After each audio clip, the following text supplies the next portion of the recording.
Just like magic, we show up. Isn't that amazing? The power of technology. So we have our panel. Chuck is here joining us again, which is great. We got Roy, who is made it up to the top floor of the house. I don't think he's on the roof. I think he's at least under the roof. And we got Gustavo in here and teasing us with his 600 in the background on the couch. And he's going, no, don't say nothing, Jeff. And we got Mr. Stewart here, who's recovering from hail damage out his way. Here where I am, we're trying to send the storm to Connecticut, where Chuck is, that we've been having all week. We've had rain every day since last Saturday. So we have not had one day without rain. And of course, the worst is over. We actually had a little bit of sun this morning, and my dog was able to get her first walk in a week, which was nice. But we had that wonderful storm that went through Florida, came down our way, now heading up towards New England. And then unfortunately, I guess there's another one forming in the same general vicinity, and we may be doing this all over again in a week from now or less. I hope not. Mm-hmm. But we'll say hi to everybody here in the chat first. We'll start with that. We got Michael Drees, and yeah, unfortunately, Michael had tried to send me images for last week's show, and they never showed up. So he's number one on next month's photo review because he sent them to me, and it worked out. And we've got Woody here and Albert. Hello to Albert, Edward, Ava. We look forward to seeing you in a little bit, doing her presentation tonight on the 28-400 Nikkor lens. And then we've got Jeff and Leslie in the house, Robert Varner. And let's see, we got Mr. Robert Rosato's in here, and Real Nikon Lover. Hope all is well with you. I know you've had some unfortunate things to deal with plumbing problems. It seems like there's always something going on, that we always have to get stuck with. But I want to first off thank everybody for a great show last week, because you made it great with all the images that you sent in, and they were all fantastic. And as David always says, it's the images are almost getting too good now. We may have to just well, it's good that they're getting too good. I mean, we're all getting better. I guess if we actually get out and do stuff a little bit more often, we somehow magically get better. Mookie's in the house. Good to see him. And so I thank everybody for the wonderful images from last week, and we actually have a few already for the next month's version showing up. And let me put up the let me find it here. We might as well put it up a few times during the show, so get you at least thinking in the right direction here to try to get some images together for September 7th's photo review. So get them to me by the 6th. And if you want to be kind to me, get them in Send them in now. Send them in early. Last month, you scared you know what's out of me because I didn't have much of anything. All of a sudden, boom! The bomb went off. I got everything all at one time. We planned it that way. Tried it. Yeah, I think it. Yeah, I think it was a communist plot. I think there was something going on here. I don't know, but yeah, you got me good. You got me good last week. We've got another reminder. We will remind everybody every week, and especially if we get any new people in here or people that haven't been in a while, is to throw that QQQ in front of any questions that you may have so that either myself or everyone here that's on the panel can identify a question easier if we see a QQQ in the front of it. And Ava's going to be coming on at around 10 o'clock. And let's see. So I guess I just want to see what everybody's been up to. So let's go around the panel. And has anybody had a chance to do anything interesting or unusual in the last week? I meant to drop my speed light. Smashed it. Oof. Apart from that, it's been fun. Which SB 700? Yep. Oh, I guessed right. Do I win a prize? I get the broken. You can send me the pieces of it, right? I win the broken SB 700. The only good news is you could get some of those pretty cheap on, on the used market. Speedlights are my backup. I normally go for strobes. Robert's saying he'd send some of his old photos, but he's too lazy to turn on my computer. Yeah, you know what? It might not be a bad idea to stay away from computers for a while. That's like a mix. It's like technology in general. You always say, well, when it works, it's good, but when it doesn't work, there's nothing worse, right? Then you're like, all of a sudden, you haven't sworn in a month, and all of a sudden, nothing comes out of your mouth other than cuss words. You have problems with a computer. And Martin wants to send in some fresh photos if possible, he's saying. Don't make them too fresh because it's a family show. We got to think about that.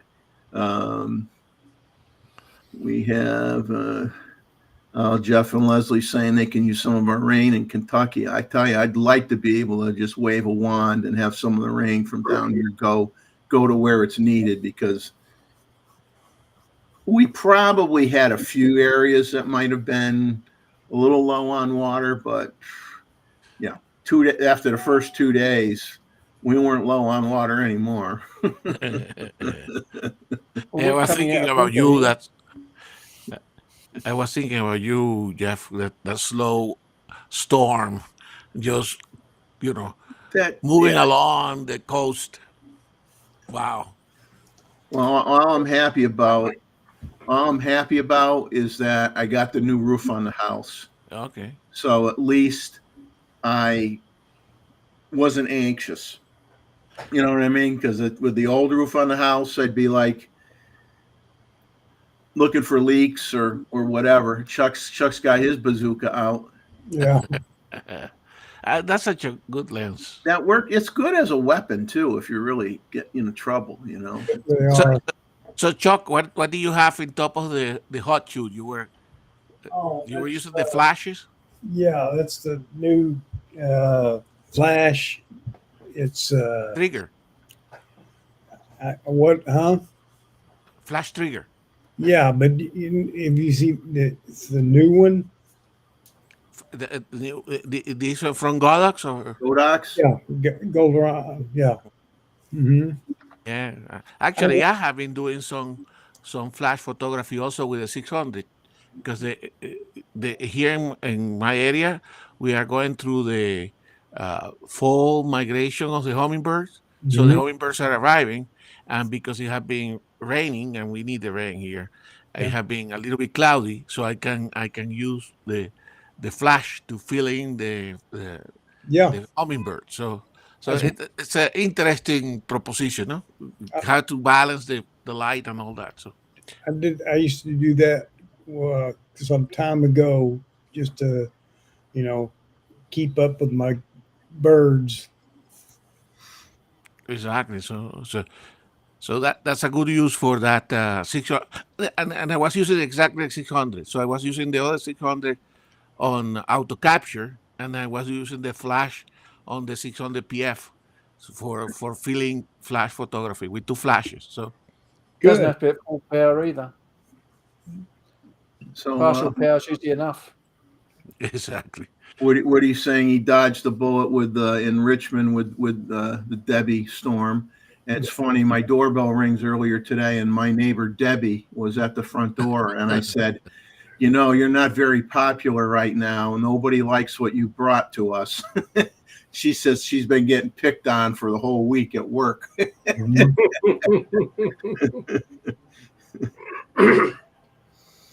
And I And think then winter's over here. It's all sunny.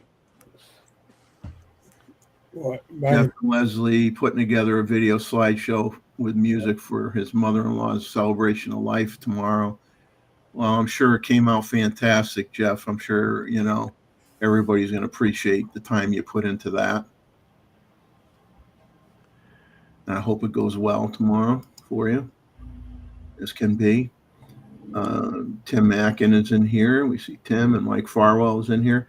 Mike, you're never that late. I mean, you're only 11 minutes. That's nothing, man. Especially when we're on until 2. I mean, you got plenty of time to be late.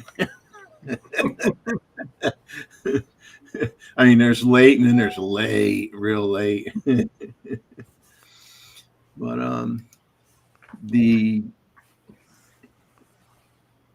it's funny. There wasn't. It seems like if you really, when you're looking at what's new coming out, I mean, obviously, whether it be if a camera comes out, you have like that 2 or 3 weeks of discussion about it or whatever, or arguments about what people are saying about a camera, right? Drama. And I then would call it. camera. And then, but the one thing that keeps getting spit out every single week is more and more and more lenses from China. Mhm. All these off-brand, third-party brands. Man, I mean, every week it's like another lens announced, another lens announced, another lens announced. Some are quite good, some are not.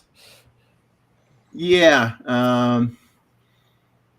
yeah, that's definitely true. It's hit or miss. It'd be nice if that would be a good project. It'd be nice if someone could like take, I don't know, there's at least a half a dozen or more, but say you took 6 of them that people might, say, oh yeah, I've heard of that one. Pick like 6 and then kind of do a comparison on what they have and what the reviews are on it, because I mean, some channels.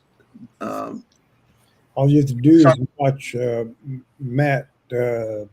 What's his name? Irwin. Yeah. Irwin, yeah, Matt Irwin does some, and He likes but his Viltrops. Yeah. yeah. But that's what I'm saying. If you try to get really no one that does them all, and it's hard. It's hard. The scary thing with the third party stuff is if they're not like in bed with Nikon, obviously Tamron is, okay. So they got a mutual agreement. So you pretty much you're pretty safe in figuring out that if Nikon updates firmware, it's going to support any Tamron lenses that Nikon, has worked with them to make and everything. Whereas with the third party stuff, it's like, it may work 1 month, and then if they do a firmware update, it may not work, and that's the risk you take when you buy it. So some of that stuff hasn't even been around that long to really have a reputation one way or the other. Some of this stuff is so new. These companies are so new. I'm looking for a 10 or a 12 millimeter prime, something that's about f2 or brighter. I think Lauer's will release something. I don't remember how fast it is though. I just saw something brown. Yeah. F2, F2. I'll be right back. I got to find my dog. Something's going on. All right. Yeah, I've got a 15 millimeter Laowa manual, and it's great. You know, and if I'm going to use it for Aurora, I'd prefer a manual lens to an automatic because I got to put it on manual anyway. Mm. And then if it's a manual lens, when I turn the camera on and off, the focus doesn't change. Yeah. Yes. On an automatic lens, it does. Yeah. And it doesn't come Focus back by to wire ones do that too. They're a problem. Yeah. So I'm still using my DSLRs because I don't have that problem with them. No. You know. Come on, They lay work. down.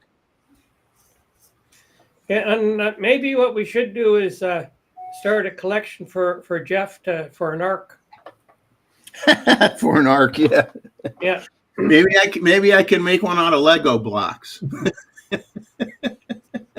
Yeah, and if he's got any leftover money, he can put it towards Restream. Put it towards Stream, yeah.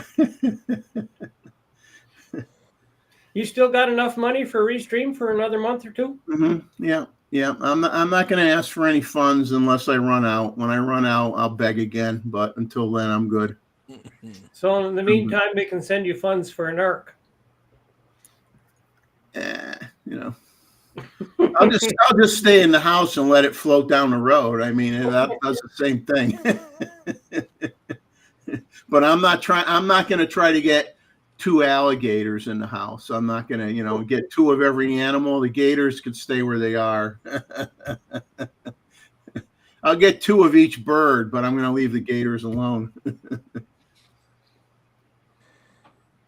And Mike Farwell saying he picked up the 24-70. It's Yeah. my favorite length because it's useful for everything. Yeah, I think Roy wants to see, and I agree with him. I agree with Mr. Bixby 99.875% of the time. It'd be nice to get a wide zoom, a wide tent, like a 10 to 20, like the 10 to 20 that Canon put out. Something like that would be good in the Nikon lineup. But I mention it all the time. Maybe someone will listen eventually. yeah, I mean they got a few. There's a few holes in the boat. That they got to plug up. With a few lenses here, but they're so. Now everything's a big secret because they're not going to put out any more lens information. They're just going to kind of spring it on you and say, actually, there was one content creator saying, I think it might have been Simon's channel. I might have saw it in a brief perusal of something that he started to talk about potentially a RF style lens, an RF 70 to 200 f2.8. Ultrasonic motor lens from Nikon supposedly coming out. I don't know where he got his information from, but personally, I don't have any interest in that myself. But that doesn't mean other people won't. But Well, the present 70 to 200 is stunning. yeah, I mean, I'm sure that one's going to be a lot less money. So it might be a good starter lens for somebody, different price point, and it's always good to have different levels of lenses for different budgets. There's nothing wrong with that at all. See, Well, the 10 one was good. Yeah, the reason why I'm looking for wide is we're getting close to a solar maximum, and so if I need it like this winter. But after this winter, I may not need it for another 11 years. And it's no use having it come out in 2 years' time because I don't have a need for it then. That to cover from 10 to 14, David, or what is your widest lens? What does Sigma have? What does Sigma have? Does Sigma have anything that would work for you? It's I'm still looking like right now. I have my 8 to 15, which is a which is my Nikon fisheye. Mhm. I have a Laowa that's a 15. It's f2. It's the manual lens, and I have a bunch of 20s, 24, a couple of 28s, a couple of 35s, and I'm using my 50 right now. But normally for this time of the year, it's I'm 28 millimeters and wider. It's when that when it's not at solar maximum, my 28 is my go-to. But right now it's like I've got the F mount 20 and the Z mount 20, Hmm. and it's but I'm keeping my F mount glass because I'm using 2 DSLRs, and I'm tempted to get my 750 converted back from full spectrum to the way it used to be, because I may need it. Mm. I'm running out of cameras. Well, Mookie, what I see your comment here, and you might want to go back a couple shows because I made Roy talk one episode, and we were talking about what gaps there might be in the Z lineup for specialty lenses and wide angle zooms and wide angle primes, and we talked about what's available in F mount and whether some of those F mount lenses were decent enough to use on your Z mount cameras. So if you didn't see that episode, I mean, I think it was at least 2 weeks ago, wasn't it, Roy? Or 3? I think so. Most G lenses work pretty well on the Z mount. Even the funny, some work very well. I was looking at some older, actually AIS lenses and some old F mount lenses, wide angle fixed, prime lenses. And, it was kind of frustrating because then you would go to do a search on reviews for these certain lenses that I was looking at, just for curiosity. And, you'd have 2 reviews that liked it. And then you'd have somebody else saying that the quality was hit or miss, the old, well, if you get a good copy. Oh man, God, we used to hear that all the time in the 70s and 80s. It was always, if I get a good copy, and people would say, oh, I had to get 3 lenses before I got one that was good. And that was true though. That was common, that was always written about in the photo magazines. Oh yeah, it took 4, I had to get 4 lenses to get one that was good. And it's like, that's scary. That was scary day.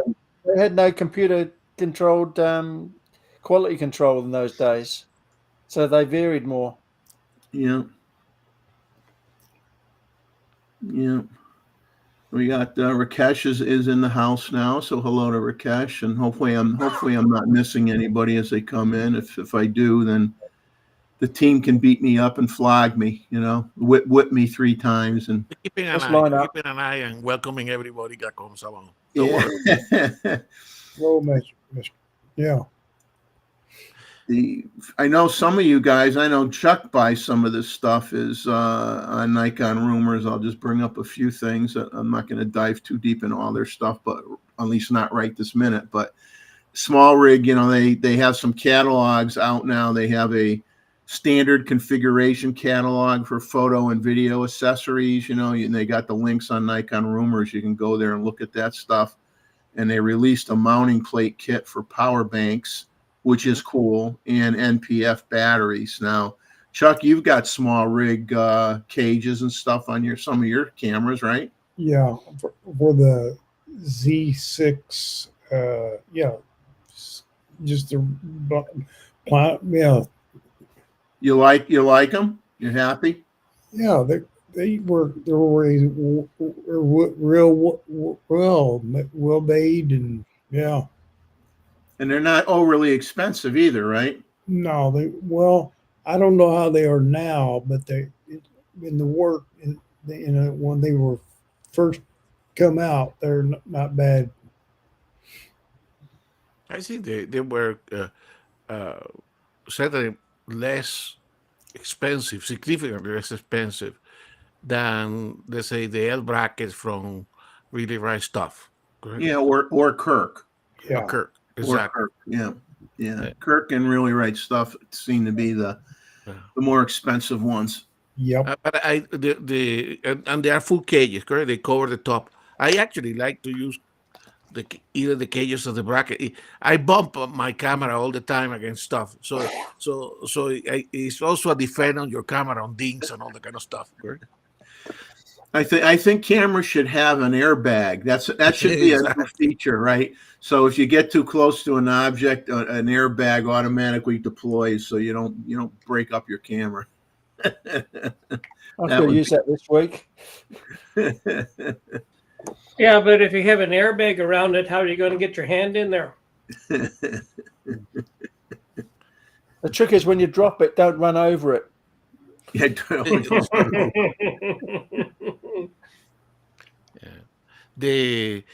So David, you mentioned about converting your camera into full spectrum, correct?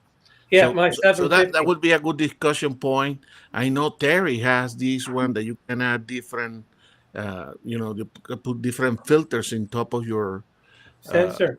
into top of your sensor. But I have been thinking about maybe getting a C6 II and have it converted either hydrogen alpha or full spectrum. My understanding, and I'm not an expert of that if you have it on hydrogen alpha, which is good for night photography, That you still my can shoot during the day. my 810A is like that, but to shoot during the day, you need a filter. Or you can apparently you only do the hydrogen alpha. The only thing that gets out of whack during the day is your white balance, which you can always, if you shoot in raw, you can always fix afterward. That's what I read, but I'm Oh, not certain.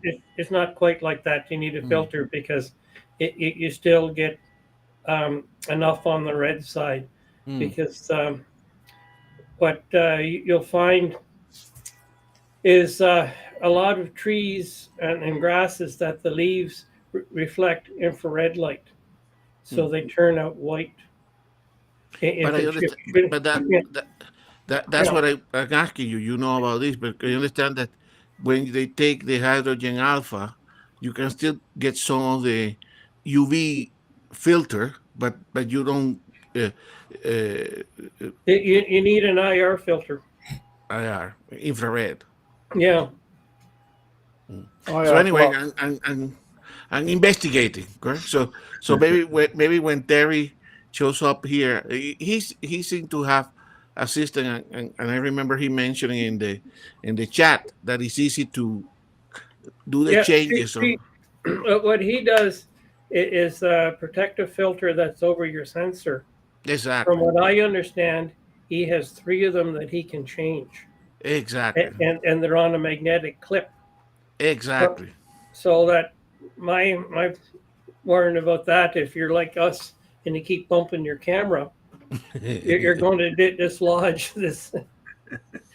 Well, filter. and that's, but you see, if there is no shutter, then it's okay. Now the C6 II has a shutter, correct? So, but anyway, it's good to ask people like But the yourself thing and Terry. is the cover over your sensor comes off and it's replaced. So There's a shutter or glass not doesn't cover. matter, from my understanding. Yeah, but when you send a camera out and you want to have it set up for IR, what's that normally cost? You talking like $300? yeah, I got mine done for $350 Canadian. Apparently, there is a place in Utah. It's that I have read before. I don't remember, but it's a company in Utah that basically for everybody almost in the world that do this type of photography, they get the actual camera from them, so you can buy. They say you can buy a C6 II from them, and they send it to you back already with whatever modifications you request. Right?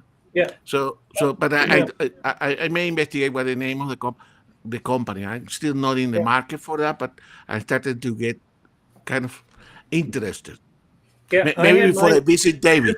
This is a bad sign, Gustavo, because this means you're getting bored. No.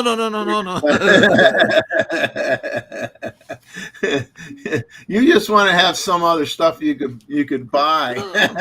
It's a, You're getting bored. I always have been. I used to have a friend of mine. Unfortunately, he moved away when the company moved. That was a navigator from the Air Force in his prior career, and he was a lot in, like David, into night photography. So night photography fun when you go with somebody that knows more than you, and you can have something to chat while you're waiting for the photos to get done. Okay. So J Rod's in here, and I go to say hello, J Rod, and I go Jello, J Rod. So I'm thinking about Jello, I guess, instead of. My friend Bob from Bob Our Photos, he just got back from bringing his mom back to Pennsylvania and doing the trip and then coming back home. So he's not going to watch this till tomorrow. But he wrote something in a text message to me, and he had a typo, or you know how your spell check likes to take a word and change it into something else. So it said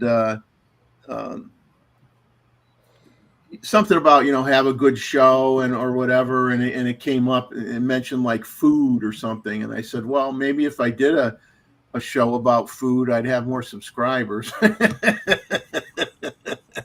We could have the Jeff Food Network instead and talk about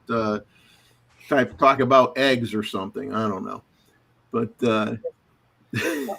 I'm going to address Roy's comment here about IR convert. Is what I do is on my 750 is I use live view. So I'm like one of these guys that hold the camera out here, being this steady, shooting on live view, and the autofocus works and the exposure works close, and then you just change it with exposure compensation to get it on. But I find that works. That's working like a mirrorless camera then, though, isn't it? It's not like a DSLR anymore. Yeah. It's more like a mirrorless. J-Rod, you know something we don't? No, I didn't get any new lens in the mail today. And Lynn says to smash the like button. And hello, Lynn. Hello, Lynn. I think mine's smashed already. Yours doesn't work anymore. I hear you clicking and nothing happens.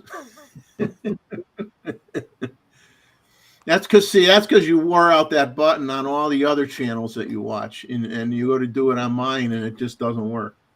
Has no life left in it. But your twin lens, that was mirrorless that you did your review on, unless you used the viewfinder. Yeah, that was had no mirror in it. That's right. It was, you just had the camera. You have the viewing lens bringing the image right to the ground glass, and the taking lens is putting the image on the film. Two cameras on top of each other. Yeah, there was never any other camera like that one. I mean, and I guess that's why it only lasted 2 years. But so I was going to ask you, Jeff. So and I forgot when I wrote you a comment. When you look through the viewfinder camera, correct, the top camera, did the image come inverted, or is the right side up? It's right side up. Oh, okay. Yeah, if I remember right, I think I might have mentioned that, but I'm pretty sure it's right side up. Yeah, because sometimes some lenses, like if you look through a telescope, things come upside down, which actually in some cases for composition is good because it's an abstraction, so it's easy to compose when the image is upside down. You don't have, the biases Well, that we have. now that I think is tied in though, depending on if you put the eyepiece on it. The eyepiece has mirrors in it. Okay, If you don't exactly. use the eyepiece, you're just seeing it right from the back. All waist level finders do that. They reverse The it. waist level, the waist level, that finder that I had on it where I'm looking down, that's what flips it around. Exactly. So one thing I suggest when you do some of your, thank you for the memories, and you look at those cameras, take a photo of what you see through the viewfinder if you can with your, because it's always interesting to see, those, projection in the grounded glass, right? How they look like. That would change the rating of my show.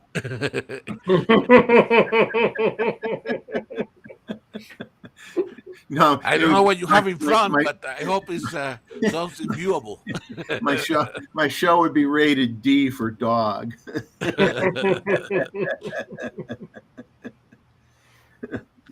So I guess Jeff's James is out there looking for an owl in the woods. I take it here. Ooh, he's looking for an owl in the woods. Remember, give a hoot, don't pollute. Remember those commercials? Yeah, the base, and James know that the way to look for owls is with your ear. If they start hooting and you have to try to look, because they are so cryptic with the camouflage that it's almost impossible. Although I know, James, that sometimes people have been using infrared scopes, correct? So they look through an infrared, and then they find a hot spot, and then they know, here's where the owl are. Well, when the owl goes hoo hoo hoo, you don't go, it's James. You don't say anything. The mourning doves sound an awful lot like an owl. That's true, but Yeah, not identical. A lot of them up here, but they are not the same. They're not the same bird, but they sound. No, I know, but it's not I mean, yeah. If you are out, you know what is an owl versus when it's a dove. Yeah. Well, I hope you find the owl, because it's like, I mean, if you're like on the outskirts of the tree line and you're looking for it, obviously you got to use your ears a lot. If you don't hear anything and you're on property where you can carefully walk through the woods, then you look for the signs. You look for the poop on the bottom of the tree, or you look for the pellets, regurgitated pellets of bones or whatever that may be on the ground near the tree, and then you have an idea of where it is or where it was. Doesn't mean it's going to be there, all the time, but yeah, they're really a pain to find them. They really are. And sometimes the best thing is you pick a spot and you just sometimes it's just a wasted, well, nothing's a wasted trip. It's nice just to get outside, but sometimes you got to stay in one place for an hour or so, and maybe you get lucky and you just happen to see it fly from tree to tree. And sometimes you get lucky that way. You just happen to be, it's in your field of view, and all of a sudden you see something go across and land, and you say, I think I saw something land over there, and then you creep around, and then sure enough, there it is, you find it. But it's a lot of it is just, a lot of that is really is luck, being there at the right time, right place at the right time. And there's only so many things that you can do to try to improve your luck. This year, Jeff, you will not believe this, correct? But that's the kind of geek I am, a nature geek. I was, when the owlets were around, and I saw them always more or less the same tree. Multiple times I went looking for the pellets because I wanted to sit down and look what was inside the pellets. I couldn't find them. Couldn't find them, huh? I couldn't find. I saw in one of the photos, I saw a pellet in the fence, something that they was there. And I went the next day, another animal had taken the pellets, and I couldn't get it. Yeah, it's funny, you know. I had a tree line. I had you know, huge oak and maple trees in my last house in Connecticut, and I had 2 corners of my property had tree line. I had a corner lot, so I had trees, trees like this on both, on 2 parts of the property, and that went pretty deep. Every night, all I heard was owls. I could go out there with a flashlight, walk through the woods, doing, looking. Never found one. Never found one. Could hear them. Though. Wow. But down here, it's like, the thing is, that's one of the things that certain. Well, it's a catch. Here's a question for people: how they feel about it. Now there's some. I think we've all had that occasion where you're out shooting and somebody says, "Did you find anything good?" And some people will say, "Oh yeah, just go down there and take a left. Go 100 yards, take a left. You're going to find something I saw an hour ago, a half hour ago, or 10 minutes ago." Other people will never tell you if they found anything good. And the danger is sometimes if you see something interesting, like let's say one year we had at the park, we had a pileated woodpecker with babies. Word got out,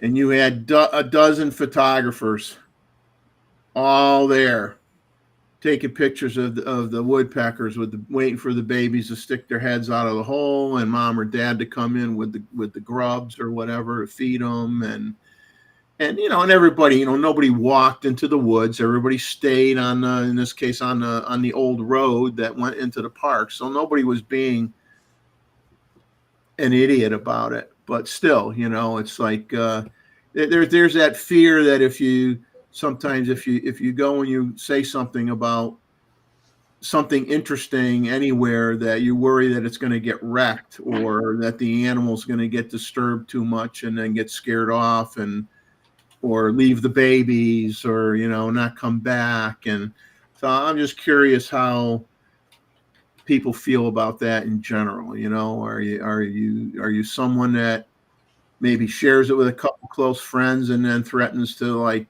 hit them with a club if they open their mouth and share it with anybody else? Or do you tell everybody, or you tell nobody? Yeah, obviously around the nest, people have to be very careful, right? But in places like the national parks, general location of, if you see something, I think most of the time there is other photographers around there, right? But true nature photographers probably actually keep the distance away and actually prevent people with cell phones to come in top of the animal, correct?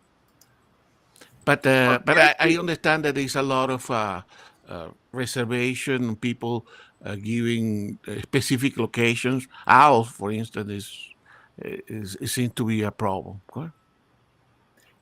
Yeah, the park tried to blame photographers for an owl that passed away. And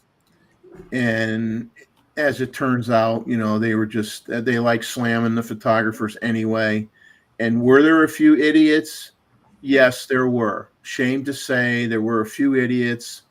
Some of us called out those idiots and said, "Don't go into the woods. Don't go too close to it. Leave it alone," because we were on the side of the road and we could see it. And if you had a 400 millimeter lens or longer, you were going to get a wonderful shot. You didn't need to get any closer. You didn't need to try to chase it into the wood, chase it if it flew to another tree.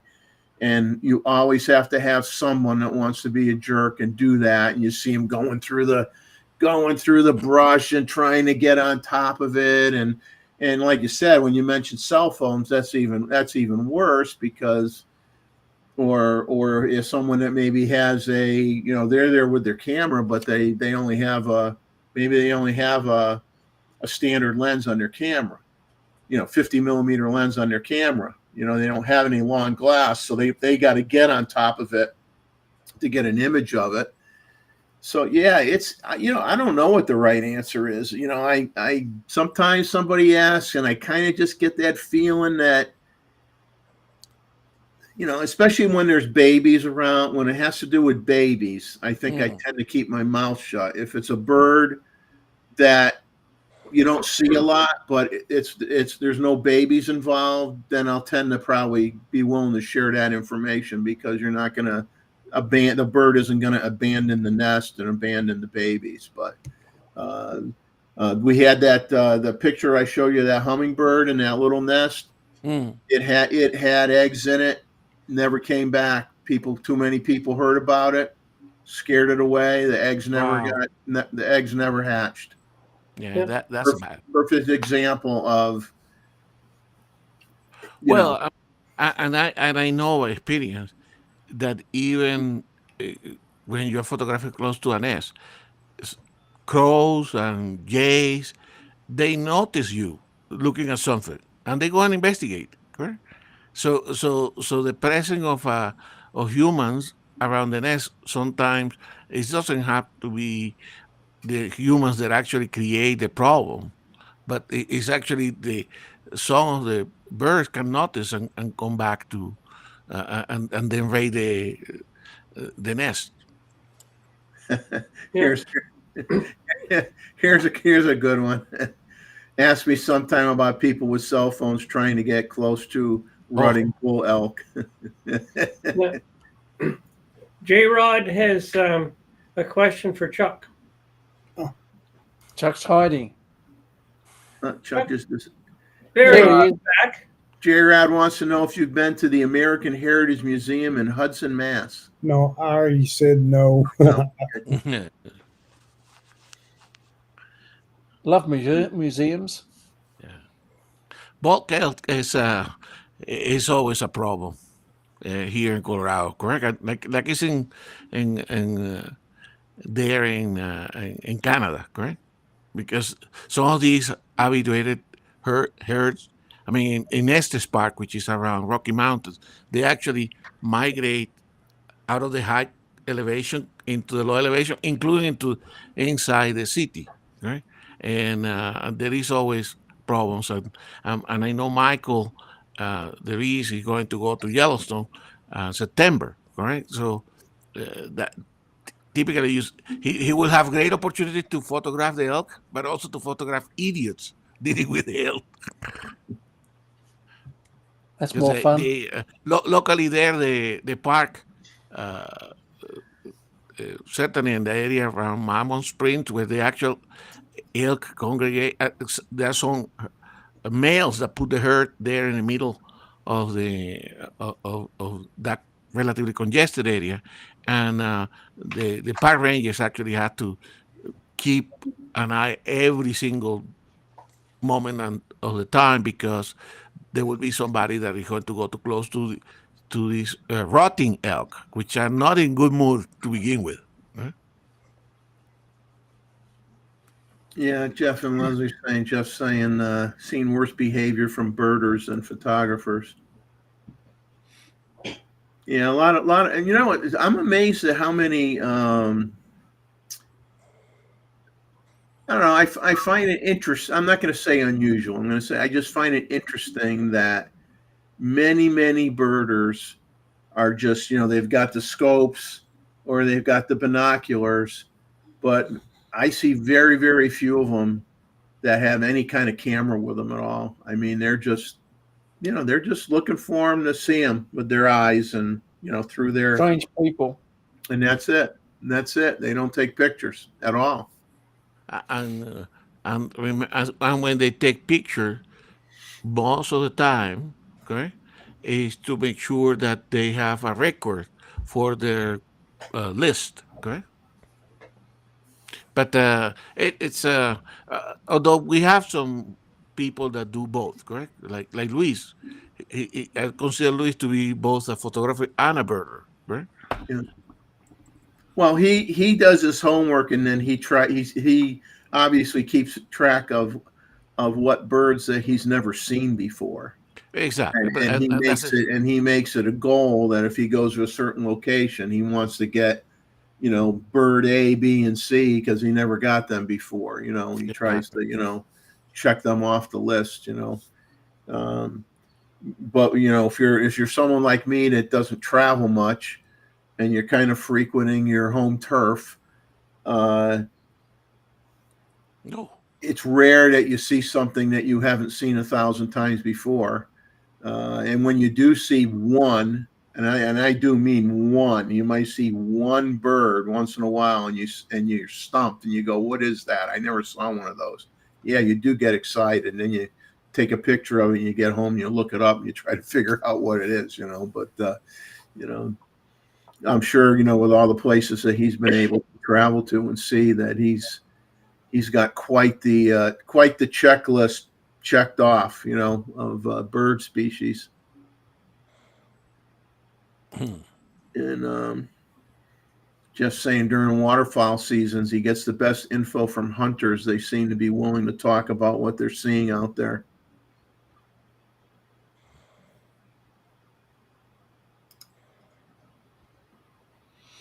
Yeah, we get it's funny, we could be in the park and we will hear the guns going off during duck hunting season.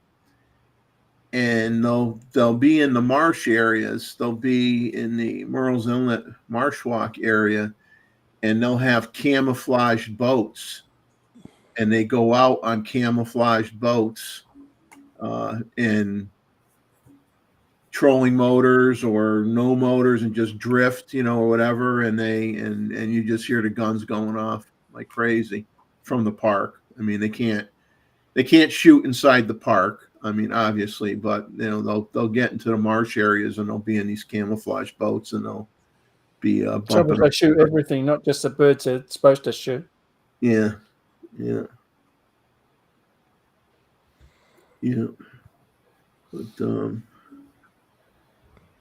let's see.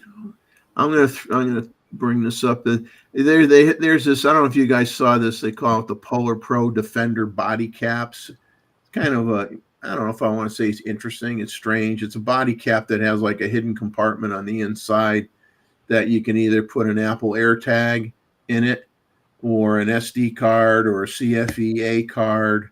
They're like $50. They sell them at B&H. I'm sure they sell them, at all the camera stores. They're expensive. They're like $50, and it's really just a plastic cap with a little. Should come with the AirTag.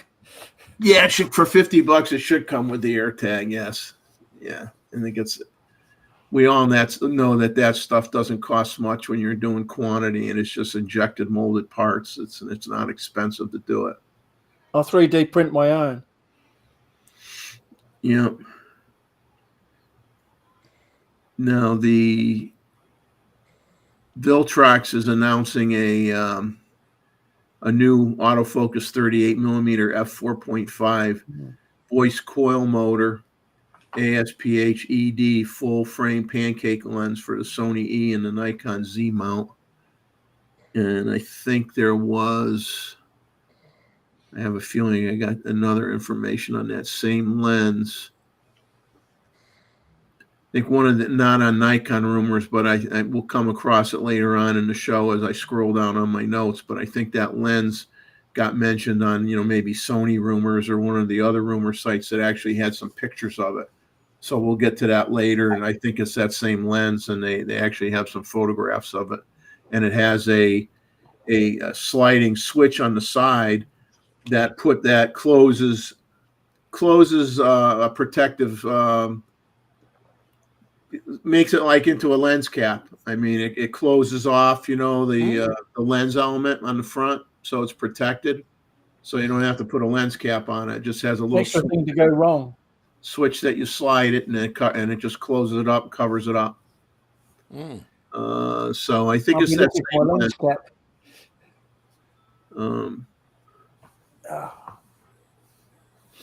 Remember all the lens caps that used to have the lens caps with the little lanyard on it with the little sticky button. You'd stick it on the lens cap so I you hated wouldn't. those then. What's Hated that? them. I hate them. Yeah. Always catched on things. Yep. I just take them off and put them in my pocket, man. Put them in my pocket. Didn't mind the metal screw-in lens caps. They felt nice and rugged. I had one that saved my lens. It's my lens dropped and the lens cap it hit asphalt, and the filter that was on the lens, it took most of the shock. It broke, but the lens was okay, and the filter, well, it had a dent in it, but or I should say the lens cap had a dent in it, but that was good, but you just had to get a new filter. You know, Cheaper than a new lens. Oh, a lot As long as you cheaper. didn't damage the thread on the lens. Sometimes you damage the thread on the lens. I didn't that time, you know, because the metal lens cap kept the shape of everything. You know, it's funny when you look at used lenses. That's the first thing I look for. They show a picture of the front of the lens, and I'm looking at the outer diameter of the lens, and I don't know how many times it's wavy. You know, you'll see where it got dented, and somebody got the pliers out, and they tried to make it look normal, but you know you can't make it look normal. You know, and so you can't put a threaded filter on it because the threads are the threads are wavy. No, just something you got to be careful of when you buy used, man. I'll tell you, you get all sorts of I don't stuff. use many filters these days. I only use a UV for protection or a polarizer. I don't use anything else.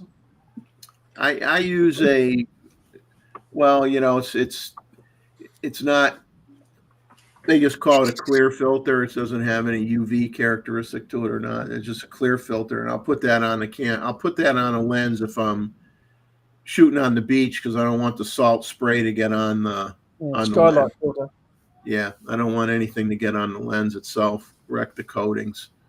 So then I'll put something on it. But if I'm not in an area where I got to worry about, you know, sand or saltwater spray, then unless I hit a certain hour of the morning, I mean, I don't even put a filter on my camera at all, because if I put a circular polarizer isn't going to do me any good or help me at 6:30 or 7:30 in the morning.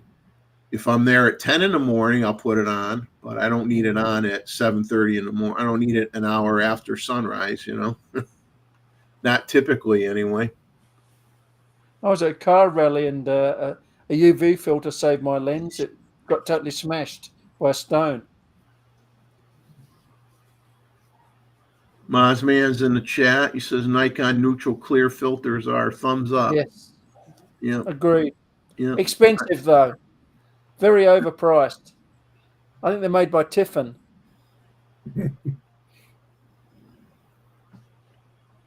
I'd go for a Hoya or something like that, or Hoya, yeah. K&F. Something's cheaper. Hello, Mozman. How you doing? Good to see you on. Well, we'll see if let me just make sure Ava's not in the wings here waiting to come on, because yes, she is. She is in the wings here. Sorry, Ava. I can't see the people that are in the waiting to come on, because when I have the chat on, it covers up that part of my screen. So let me. That's okay. So we got you on here now. Hi. There you go, everybody. We all know what Ava looks like. Get a screenshot quick. Yes, that'll be worth millions later. How are you guys doing? Good. How are you? How are you? I'm good. I'm very good. I'm good. So you have some great information to share with us tonight? I hope so. I hope so. I've been playing with my new lens. This is this lens right here, the 28-400. And just trying to take it out and put it through its paces compared to everything else that I've had. So and sort of my results are a little bit surprising, I guess. Maybe it wasn't everything that I expected it would be, and maybe it's a little bit more in other ways. But so I have a little presentation. I have some photos to show everybody where I've been testing the lens. So I guess I will just get right into it if that's okay. Sure. Jesus. Okay. Hey, Eva, you got a great store there. Your store, or yeah, it's beautiful. Thank you. Yeah. Thank you. Yeah, I had to do a lot of tidying, but No, make it present. it looks great. But thank you. Okay, so this is the 28-400. It has a very long extension. Mhm. I find that I'm gonna talk about that in a little bit, and some of the problems that it causes. But as soon as I announced this lens, I knew that I wanted it. I don't like carrying a lot of gear if I'm just traveling around, especially if I go visit my mum in the UK. Then I'm walking around. I'd like to have a camera and a lens with me all the time. And most people would just be fine with a normal range short zoom, but I like wildlife, and I always get frustrated when I only have a lens that only goes up to like 100 or 200. Then I can't find that I can get the birds that I want to see, that I want to be able to recognize, even if they're not, portfolio quality shots. I'm a bit of a birder, so I kind of want to be able to go back and recognize what I saw.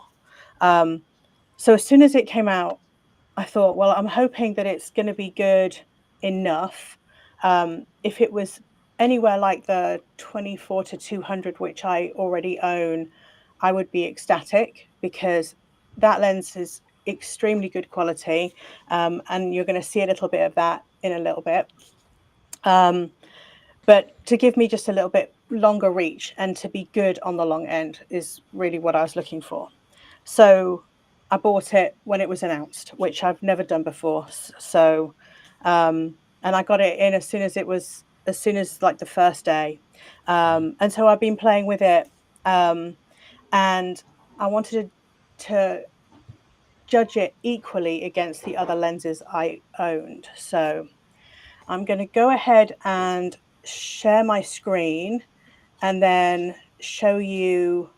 start showing you some of the pictures that I've taken. Okay, so it should be this. Give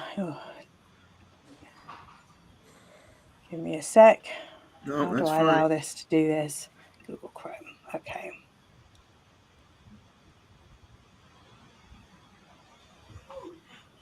Okay. Select.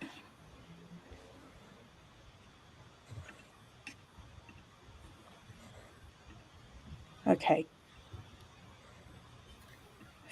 Google Chrome would leave it alone, it would be good. God. It always works for a test, but not live. Yeah. Okay. Eva, I was going to tell everybody that I'm going to bed. Oh, okay. But no, wait a minute. But you came on and you piqued my interest. Okay, good. You're making him stay up past his bedtime. That's good. Yeah, just all you got to do, Ava, whatever program you use to create your content, is you have that on your desktop and open. You have to have the file open, and then it is. you click the share screen button, which looks like a TV set with an arrow on it on Restream. The icon in the Click middle. on that, and then you click on you'll see Chrome tab, window, or entire screen. You want to click on the word window, and that'll show you any apps that you have open on your computer, and then you'll be able to find your presentation. It'll show up, and then you just select it and hit share. So that's what I'm doing, but it says update system permissions. Ah, Okay. And I might have to close. Chrome to do it.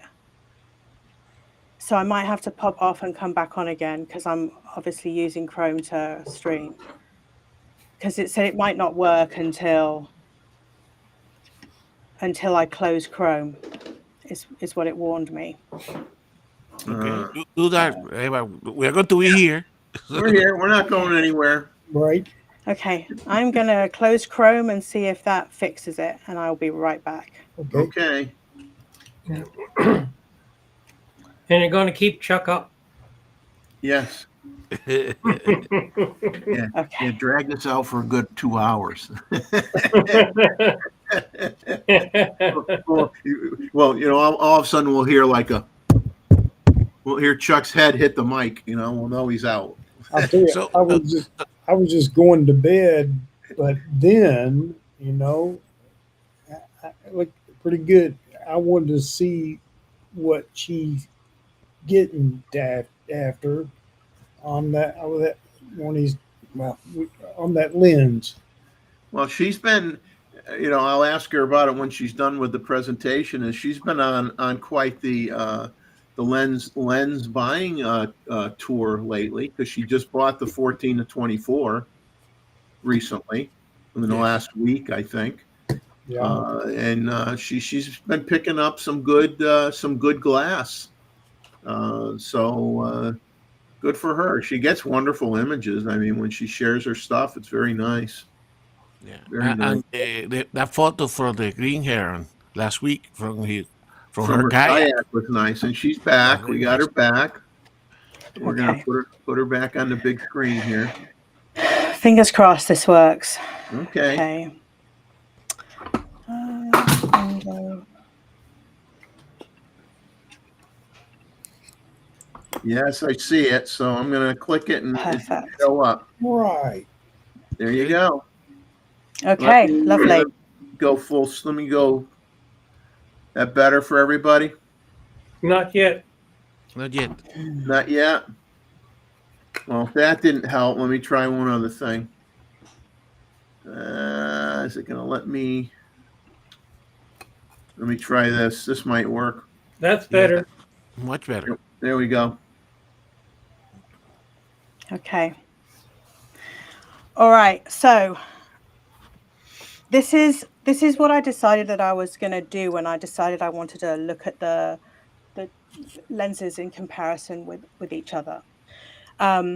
So I did take it out, and I tried to take it out and shoot scenarios with, 2 or 3 different lenses at the same time, so I could really get a sense in the same conditions. I mean, here I am trying to set everything up and then hurry up and swap lenses real quick, so I didn't have to change any settings to try and get exactly the same light conditions. And turns out it's not very easy to do that.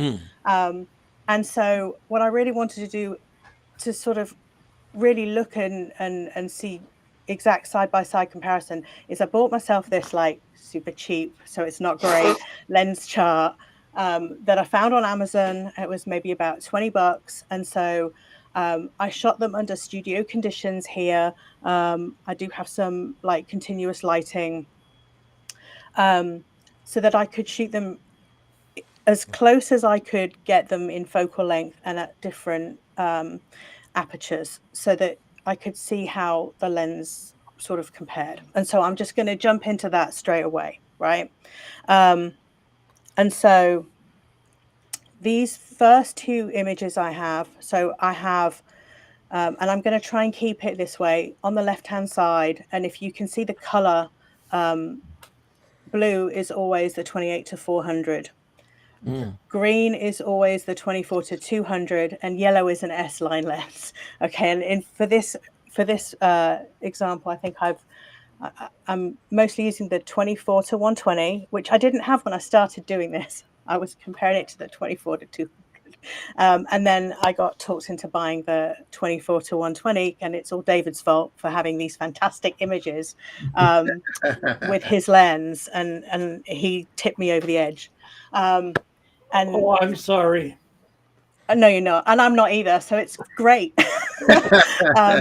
So do you call Yeah. the lens David, or what do you have? You call it? She calls it what really she name was my calling lenses. you when you made her buy it, and it wasn't David. I call it my expensive little friend. Yeah. The biggest regret I ever had is that I didn't buy it with the Z8 when I bought the Z8, and I regretted it every day since, and eventually just broke down and bought it. So I tried to tell myself that I didn't need it because I had the 24 to 200, and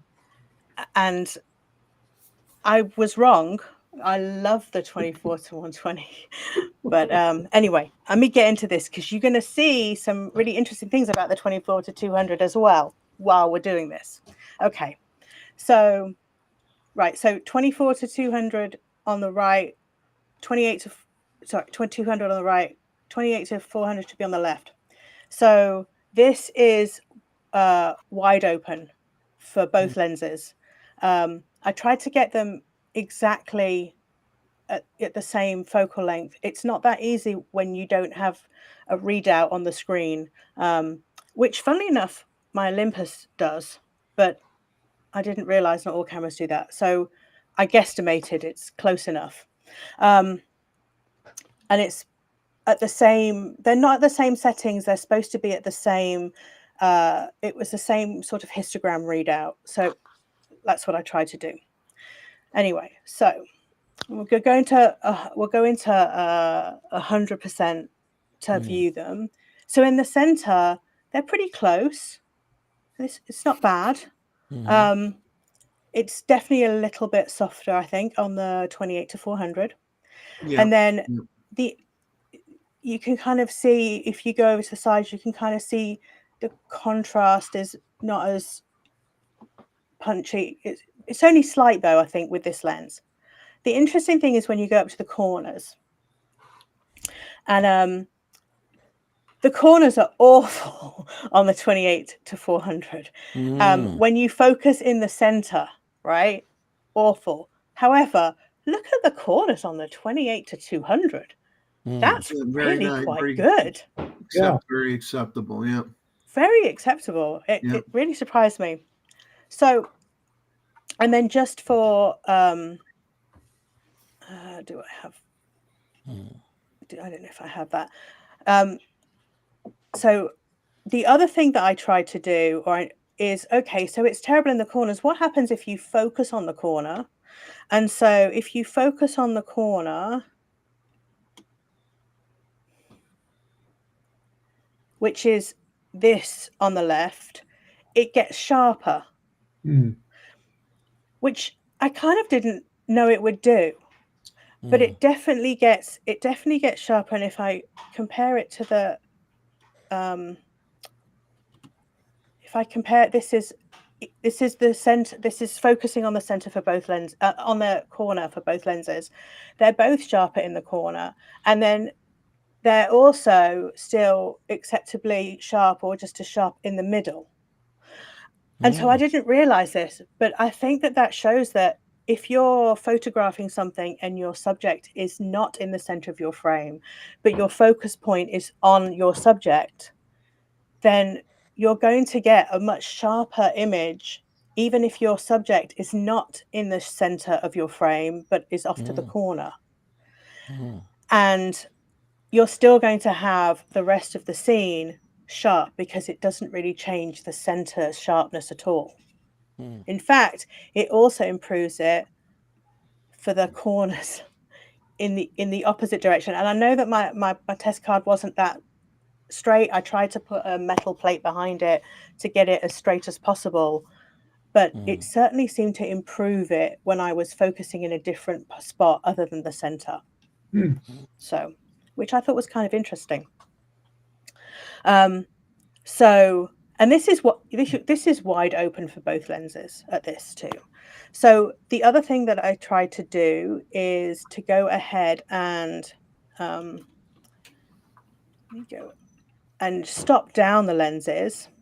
So now this is at f8 again. This is in the corner, and this is focused in the center. Better. So it's better. It's a little bit sharper. The detail is pretty similar. And then if you go, I always focused up into the top right corner.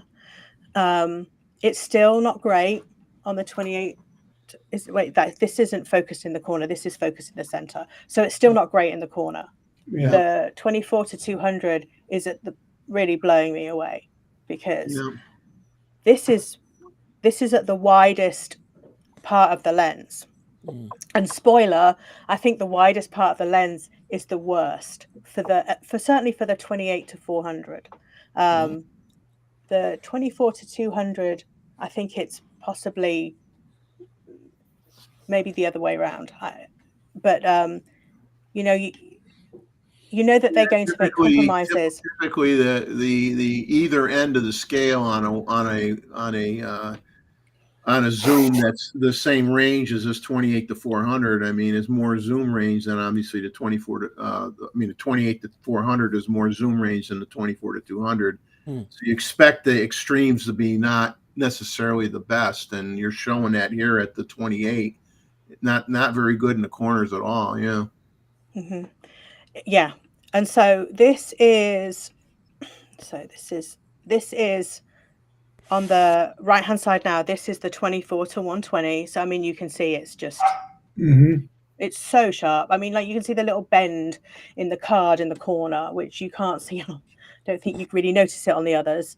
But just to put it next to the 24-200, which is now on the right. Okay. You can see the difference between them. This is at f8. I didn't get a shot at f. Did I get a shot at f4? I did. Get a shot at f4 as well. But it's pretty good. I mean, that 24-200 is actually quite surprising. I think you do get a little bit more contrast and just a little bit more detail on the 24-120. Okay, so next, let's go to this one. This is f8. This must be this is in the corner. So again, across the line, and I'm not going to make everybody sit through this. In fact, I missed focus a little bit on the 28-400 on this particular shot. I did notice that several times you wouldn't think it would miss just shooting a test card, but I found several times, especially if I was focusing on the center, some of the lenses didn't always catch focus, and they were just slightly off, and it might just be the reflections from the lights. But because I shot each focal length in one go, so I wouldn't have to keep moving the tripod, basically. So that's and then this is now the 24-120. I need to swap them around. 24-120. Okay, so now this is at f10. So I did wide open, f8, f10, and then I also went up to f13, but it doesn't get any better at f13. But the reason I went up to f10 is because, especially when you get into the longer focal lengths, f8 is as wide as it goes. So I wanted to try and give it like a couple of full stops or so after after its widest point to see if it improved the contrast and the sharpness of the lens. So at f10, I mean, it's getting much better, I think. Yeah. It is getting much better. You can see a lot more detail in like where you see the purple colors, and you can see the sort of like the ink dots just a little bit better. And this is still quite, this is wide. This is a wide focal length. So this is the same. Probably this is focused in the corner. So, okay. Let's see if we can go up a little bit.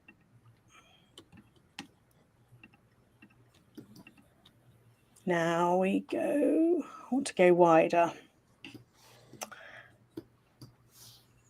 So this is f13.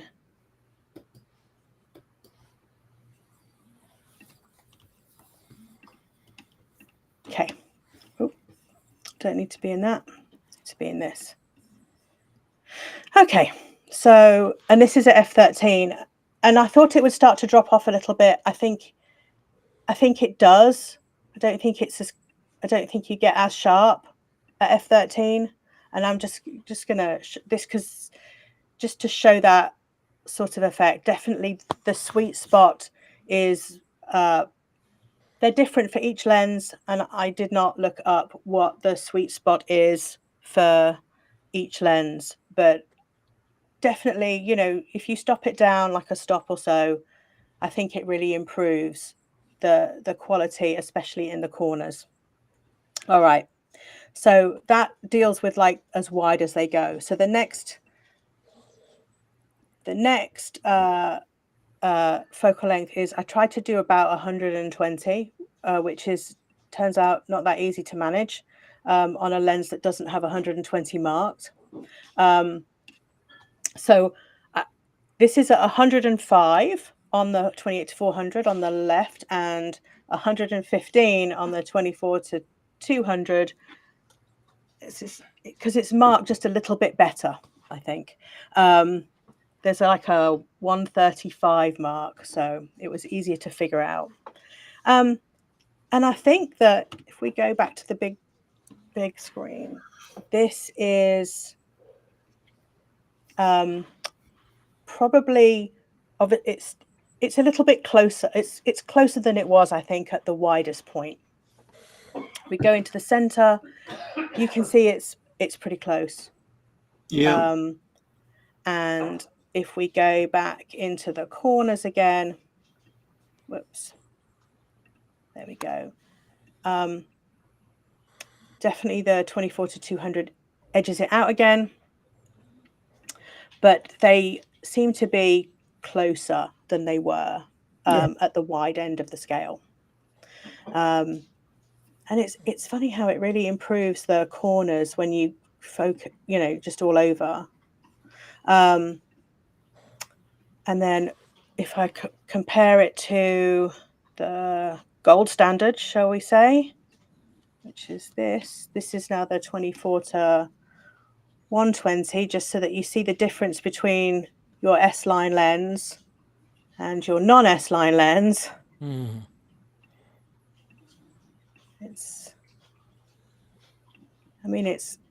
You're definitely getting just beautiful clarity in the corners. It's so much better edge to edge, but I don't think it's terrible. It is. At 100. It's really not. And I think that was focusing in the center as well. I think if I go to now, this is both of these are the same focal length, wide open. This is wide open as it goes at 105 millimeters. Same lens. You can see the difference and how much sharper it is when you actually focus on something, because this is focused on that spot. And that sort of really surprised me. I think I wasn't expecting that.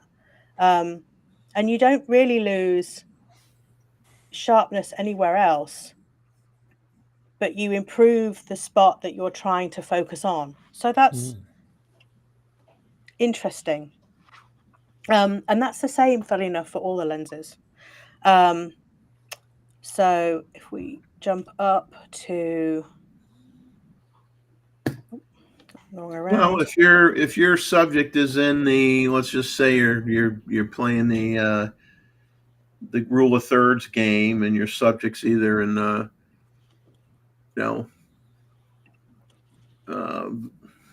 upper left, upper right, or depending on the size of your subject, you might not really in real application of taking whether it be a bird or a small animal or whatever, you probably don't really see a huge difference unless you're really looking for it, I would think. I don't think you do, and I really think that we're always going to be composing for our subject and putting our focus point on our subject. And I think that you can look at these test charts, and I don't know if people actually focus on different parts of the test chart. I know that I've watched a few videos like DP Review used to do, and now the Petapixel guys, and I think that they're focusing on the center, and then they're looking for the corner softness, but that doesn't really give you an idea. I had no idea that if I focus on a different part, it would improve the softness in the corner until I did it. And then I was kind of surprised. It's not really, a shock to anybody to say, look, hey, now I'm doing this at wide open, it's a little bit softer. But, when I stop it down to like F8, you can see that it's really improved. And did I miss focus on this one? Yeah, I did. So that's not really a fair comparison.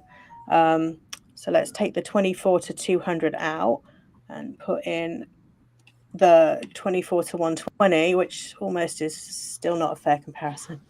But actually, so this is at F8. You've got the 28 to 400 on the left and the 24 to 120 on the right. And sharpness wise, that's pretty close.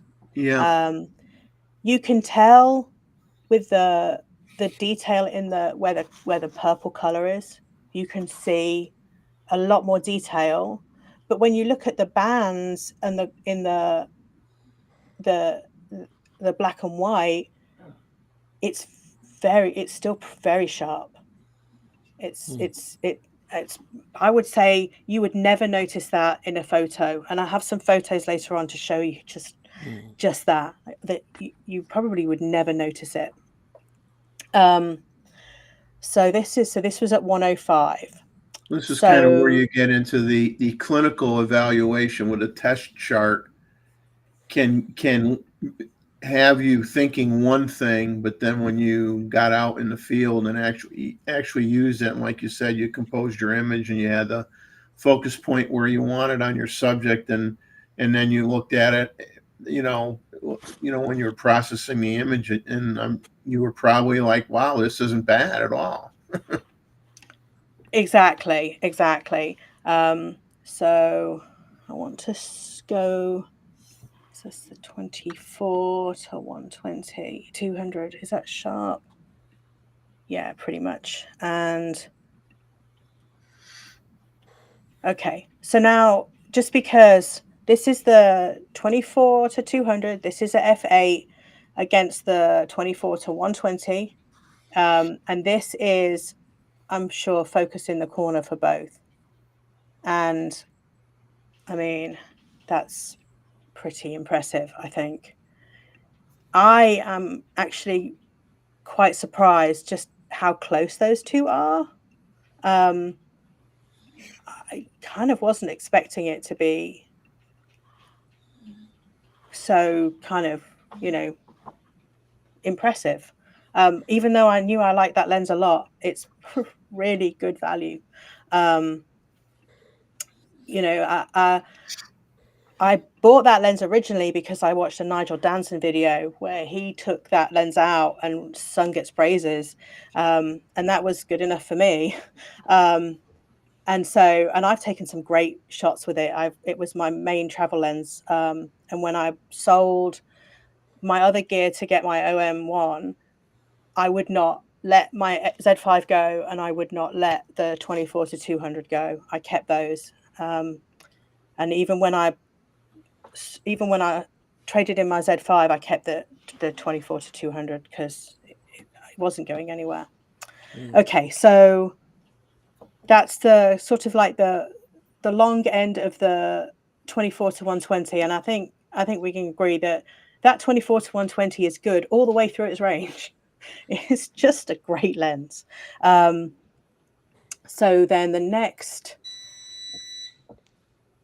is comparing. We can go up to f10 and f13, but really the sharpest point, I think, of these lenses is about f8, especially when it doesn't really get. Let's go have a quick look at the f10. Maybe that's the f10 versus this f10.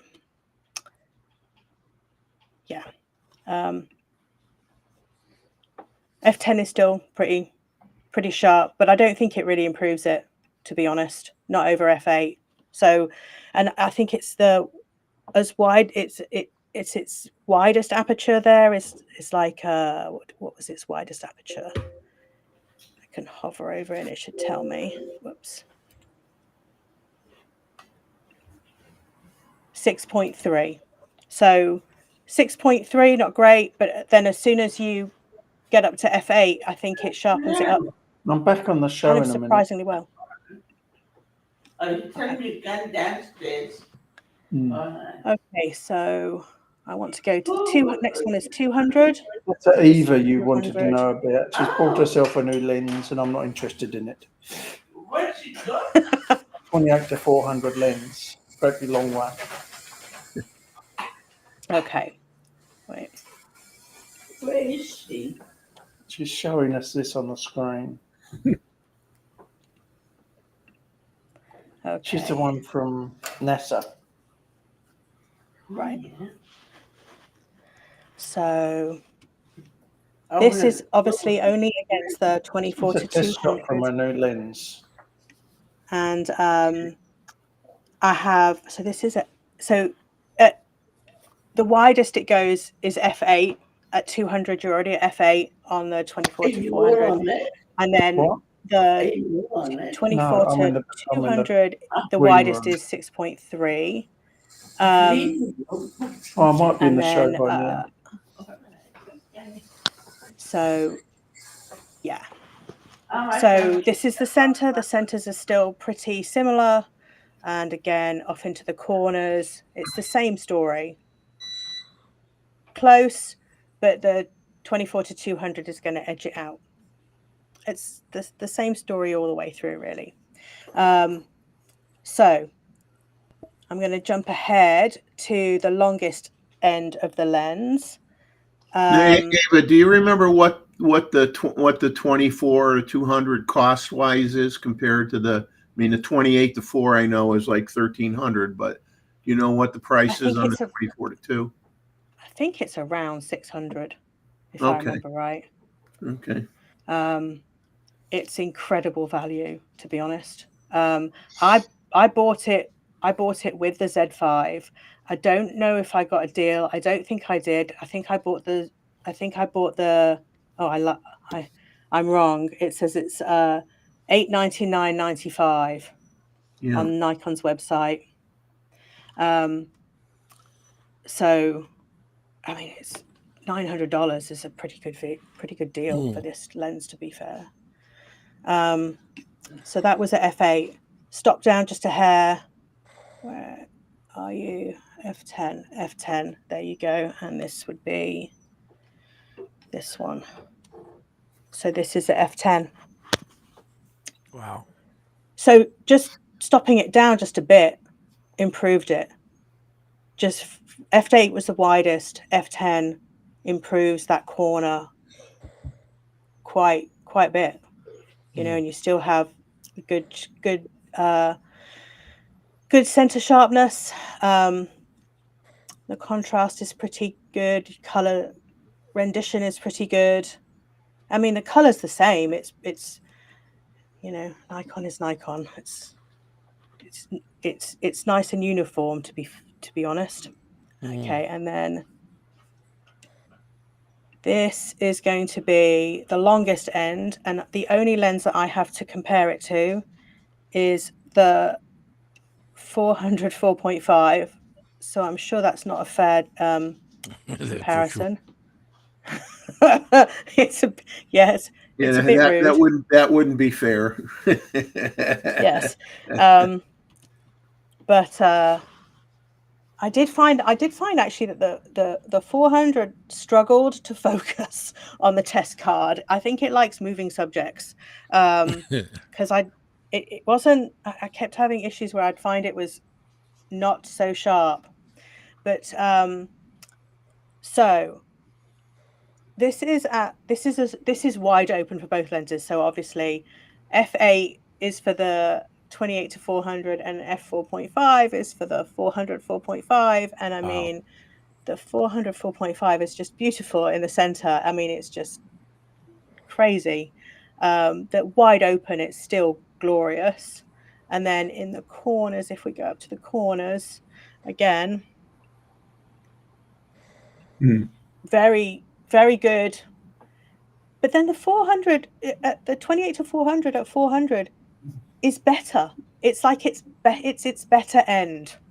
It does much better wide open, because I think this is focused in the center. I don't even think this is focused in the corner, and it's still pretty good, which surprised me. I don't know why. I thought it would be terrible at 400.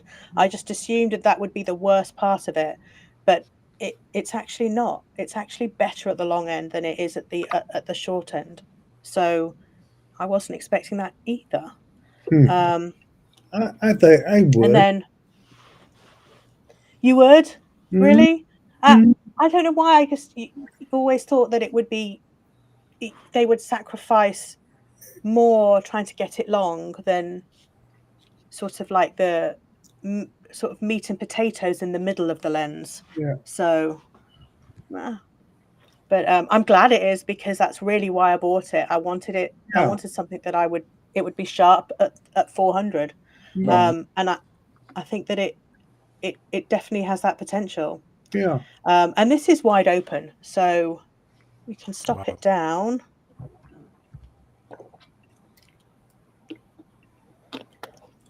Okay, that's f10. And I want, there we go. So this is f10 for both lenses. On the left, the 28 to 400, and on the right, the 400 4.5. And if you look center again, pretty darn good. It's pretty good at f10, which for what it is ridiculous, really. This is, you know, it doesn't quite have the resolution, but I mean, it's really good. It's probably its best end. Yep. You know, I had to double take and figure out which one was which at one point. But you do see more detail clearly, obviously in the prime, but I'm pretty impressed. Yeah, so, I would too. Yeah. Okay, so like that tells you what to expect, I think, with the test charts. And now we're going to talk a little bit and go through some pictures from shooting in the field with it. Okay, so these first two photos, if I can get rid of that. Okay, so this is shot on a lake in Louisiana. It's where I live. This is early morning. It's already hot and humid and miserable. And one thing that I learned about the lens that I kind of wasn't expecting is, I mean, you know that they sacrifice, you know, optical formulas and coatings are different. Those coatings really make a difference, especially when you get out of a car that's air conditioned and you go to my bags. I tend to leave my lenses in the bag in my garage overnight so they don't get cold, because I have my air conditioning cranked. So they stay in the garage, and then I get in the air-conditioned car. We crank the air conditioning. We drive to the lake. It's about a 35-minute drive. I get out, and that 28 to 400 is fogging up like it is crazy. And I'm not getting that same kind of fogging. I'm getting a little bit on my other lenses, but it was so noticeably different. It kind of shocked me, to be honest, just how bad the fogging was in comparison to lenses which had been in exactly the same environment. So I wasn't expecting that. So I tried to shoot the same scene. I tried to shoot the same settings as much as possible. I tend to shoot. There is a little bit of a difference in shutter speed, but it's not intentional. So you can zoom in, and we can see, obviously, you do get so much better contrast with the S-line lens, but it's more than acceptable. I think this is not. I have tried to apply the exact same settings when if I've adjusted the photo from what it was originally, and you get more detail and a richer color. I've noticed obviously out of the S-line lenses, but it doesn't mean to say you can't get the same effect. Right. But it just requires a little bit more processing. I have some examples of that later. Little more fiddling in post. Yeah. Exactly. And then, you're worried about the corner sharpness on something like this. Well, yes, you can see that it doesn't have the corner sharpness at all with the trees in the corner. So this would be one of those. This would be one of those examples of where it would really matter. Now, if you look down, it has more chromatic. In the water, it has more chromatic aberrations too, because the color in the corner, you got that tinge to it. Yeah, you can see like purple fringing. Yeah. Yeah, and I think that's quite difficult to get rid of as well. Yeah. So yeah, you definitely see that too. Depending on what your scene is, though, like if this didn't have trees in the corner, you'd never notice because it would just be sky. Yeah. So it does depend. It does depend quite dramatically, and you could also focus stack. I've tried to do this image before, not for this, but I've focus stacked it because it's not easy to get the trees in focus as well as everything else. So this is, and I think so these first two photos were with the lenses fogging as well, just as an example. So then the second is when they weren't fogging anymore, and it oh, good Lord, crazy thing. Okay, it's slightly better without the fog, but it's still bad. But that was it was just an example, really, of how much it fogged as well. And that's I'm sure I've cranked the dehaze up too to try and improve. I mean, you can see this is the difference. Where's the other one? That's slightly fogged on the despite cleaning that lens as much as I could. That's the best I could get it on the left, and then it took a while for it to sort of acclimatize and clear up, and that's the one on the right. So I thought that was sort of interesting. So whoops, don't want to go to map. I want to be in these two photos right here. Right.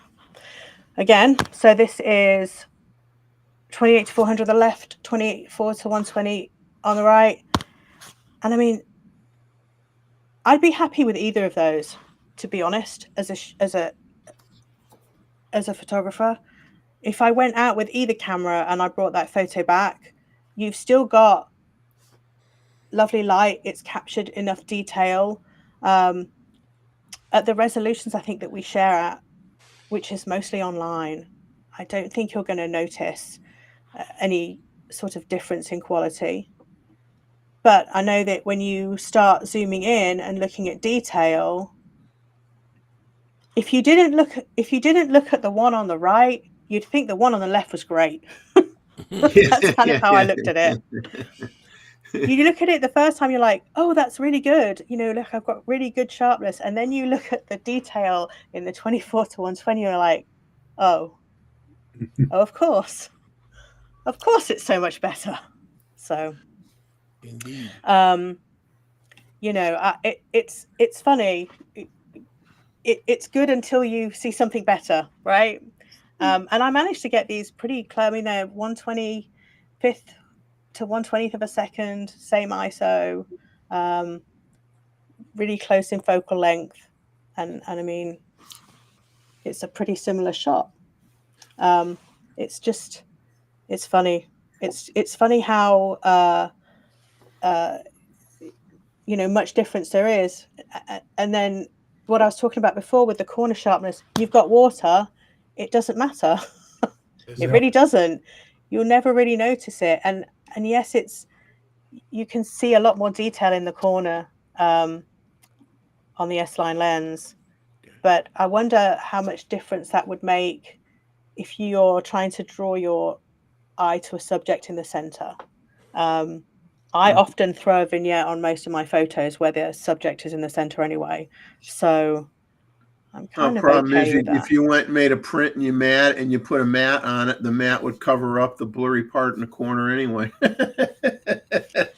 I love mattes. I think they're a great idea. Having a point of reference, Eva, is important, correct? And that's why, certainly on the type of photography you do, correct? When you use a lens that is not the best quality, you notice something not as good as you expect in like feather detail, correct? You can see that Yes. that 24 to 120, correct? It will show a lot more feather details than you say, okay, that's a better lens. But it's marginal, correct? For general photography. Yes. And I started out doing I started out doing these photos landscape wise, just because it's easier to do a direct comparison, because you're at the mercy of whatever animal you can manage to capture, and the situation is always going to change. So this was these two photos, they were both an exposure bracketed photo, and these are both exposure brackets. And I mean, again, it's the same story. I think that the one on the left, which is the 28 to 400, you're going to be like, oh, this is great. I mean, the detail's pretty good. It wasn't the best conditions to try and capture a shot. The sky wasn't that great, but and the conditions were changing because of there was a storm coming in. But again, you know, you start looking at and the focal length was different as well. It's hard to judge that sometimes, but again, there's like a special sauce I think that you pay for when you pay way more money for the lens, for the 24 to 120, and it does bring out that something extra. I think you can make something more mundane look better with the more expensive lens, whereas if you've got a great subject and great light, it's gonna look great probably if you shot it with, you know, a potato. Exactly. And this is going to look really good with a 28 to 400.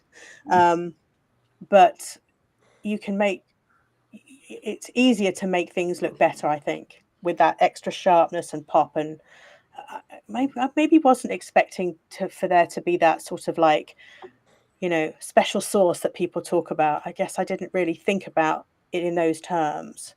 So anyway.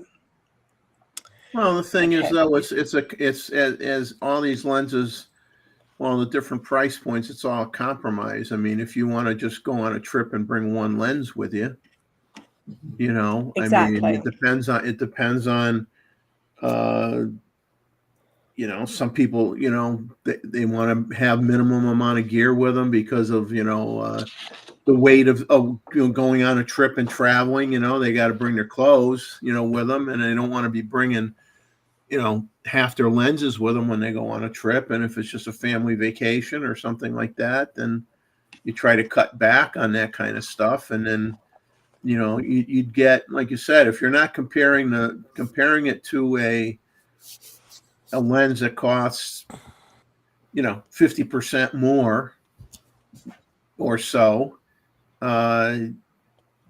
if you took the picture and you know, you got to spend another a whopping 1 minute more in post, you know, to you know, darken the greens or make the greens brighter or a little bit darker or whatever. So what? You know, you go and you make the print, and most people would be more than happy to put it on their wall. You know. Yeah. And I think in reality, you're never going to be shooting two lenses side by side like this. You're Right. going to have whatever lens you have with you. So Yeah. you're never going to know. I mean, in your heart, you'll know, but nobody else will ever know. And this photo I've included just because I thought it was really interesting. So this was a comparison between the 28-400 and the 24-200. All those landscape shots previously were with the 24-120. Yeah. And although in the test charts, like it looks so much, it looks like such a great lens. The 24-200 looks like it beats it hands down. It's side by side, they're pretty close. And then the other thing I thought was really interesting was on the left it's 70 millimeters, and yet on the right it's 73. And apparently not all lenses millimeters are made equal, because that sure looks like it zoomed out further on the right. And I thought that was sort of, I had to double take really. Yeah. But it definitely, and this is full screen, this is not cropped. Exactly. Yeah, people have commented on depending on the lens manufacturer too. People will say, I forget what lens it was, but yeah, they'd compare, let's say, a Long telephoto. Nikon lens to the same focal length Canon lens and the same focal length Sony lens, and they'll say, well, 2 out of the 3 represent the focal length right, but another brand might be like really like it's 10 millimeters different. Exactly. It's not uncommon. Yeah. And I guess really you've got the Nikon lens on the right, and you've got the Tamron lens on the left, right? Because it's supposed to be a rebadged Tamron lens, the 28-400. So perhaps that is just the difference. The formula that Tamron uses is just a hair different.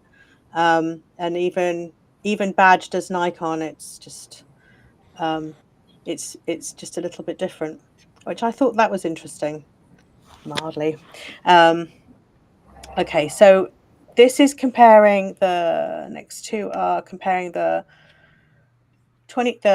long end. So the 28-400 at 400 with the 400 4.5, and I am quite surprised, but those for like the full size looks very similar.